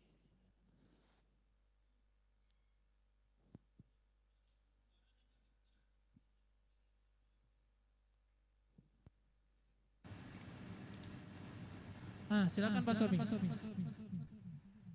Halo, terdengar Pak? Sudah. Oke, terima kasih Pak kesempatannya. Jadi gini, kami dari Politeknik Asia Sumbar, dulu sebelumnya kita itu Akademi Keperawatan Aisyah Pak. Jadi sebelumnya ini kami memiliki Trace Study sendiri, belum pernah ada akun yang dari Kemendikbud atau dari Dikti. Jadi sekarang kan yang Politeknik atau Polita Sumbar ini kan belum ada tamatan. Kemudian yang lama itu sudah ada tamatan yang akbar.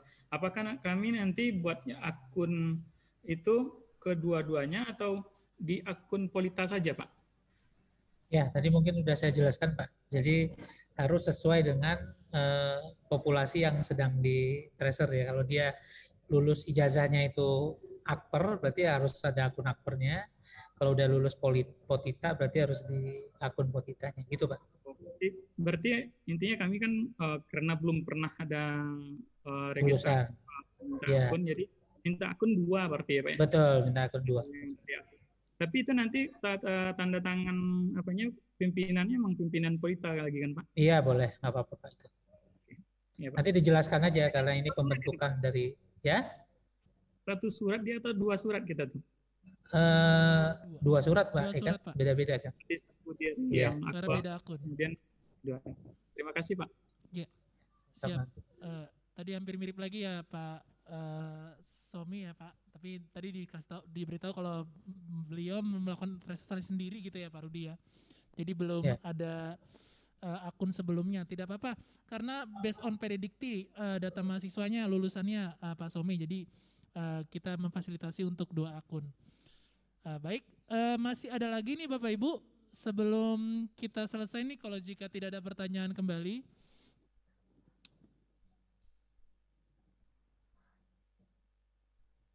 Ini ada pertanyaan melalui chat nih Pak Rudi. Ya ini nanti saya jawab dari chat ya. Oke, baik. Untuk yang luring sekali lagi saya tawarkan untuk sesi pertanyaan terakhir. Oh baik, ada satu nih Pak Rudi. Mohon teman-teman. Mic-nya untuk di depan ini Mas Zul yang kemeja biru Bapak. Assalamualaikum warahmatullahi wabarakatuh. Waalaikumsalam warahmatullahi wabarakatuh. Perkenalkan, nama saya Dedi Hermanto dari STIMIK MDP. Pak Rudi izin bertanya. pertanyaan tentang yang kolom lokasi tempat kerja mahasiswa. Apakah nanti dari diktinya sendiri yang kita tarik langsung datanya, atau karena kita lagi bangun aplikasi untuk yang terbaru, untuk yang kuesioner baru, kita kesulitan untuk data lokasi mahasiswa kerjanya. Oh ya.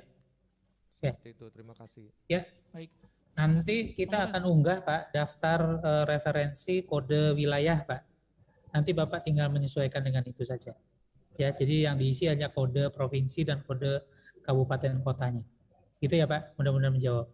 Baik, terima Itu kasih, dari sistem kita ya, Pak Ferry, Ya. Pak Rudi ya. Begitu Pak? Ya. Oke, terima kasih. Ada kembali sebelum ditutup, Bapak Ibu yang daring maupun luring.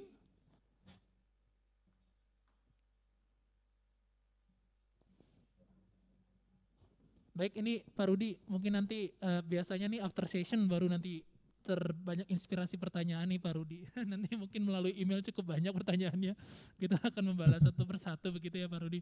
Baik, terima kasih Pak Rudi atas presentasinya. Terima kasih atas sesi pertanyaan juga. Baik, sebelum menutup secara resmi, saya akan kembalikan ke Ibu Retno.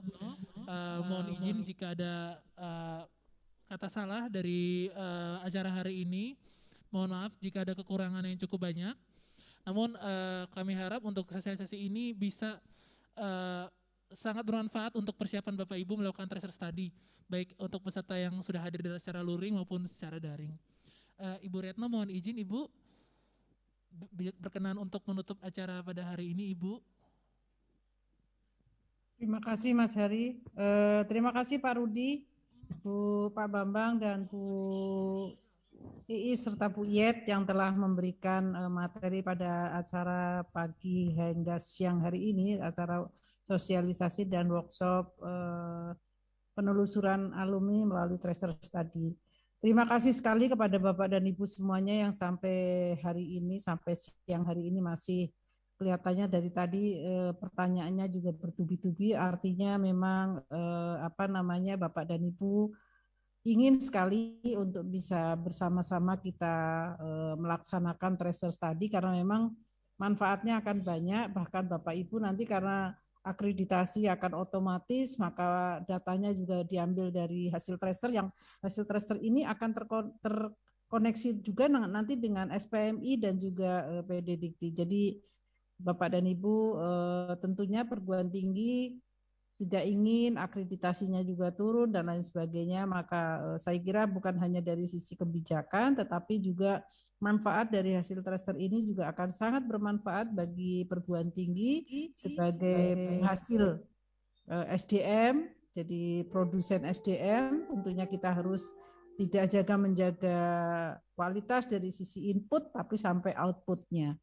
Itulah yang perlu kita budayakan tentunya di perguruan tinggi supaya kita tetap bisa memberikan layanan yang terbaik kepada masyarakat pengguna masyarakat kita semuanya. Saya kira itu, terima kasih sekali lagi, kita beri applause semuanya untuk semua narasumber. Dan dengan berakhirnya sesi yang keempat ini, terima kasih walaupun bulan puasa, mudah-mudahan apa yang kita lakukan seharian ini menjadi ladang amal ibadah kita untuk di kemudian hari. Dan terima kasih, kita akhiri dengan sama-sama membaca hamdalah, alhamdulillahirrabbilalamin, wabillahi taufiq wal hidayah, wassalamualaikum warahmatullahi wabarakatuh. Terima kasih semuanya, Bapak dan Ibu semuanya. Terima kasih kepada Ibu Rahayu Retno Sunarni atas pemaparan materinya pada acara kita kali ini. Kami ucapkan terima kasih kepada seluruh tamu undangan dan hadirin yang telah menyempatkan untuk hadir di acara sosialisasi workshop penelusuran lulusan melalui tracer study. Baik, secara resmi telah ditutup oleh Ibu Rahayu. Saya selaku pembawa acara mohon maaf jika ada salah kata dan perbuatan dari kami. Untuk menutup acara kita, marilah kita bersama-sama mengucapkan hamdalah.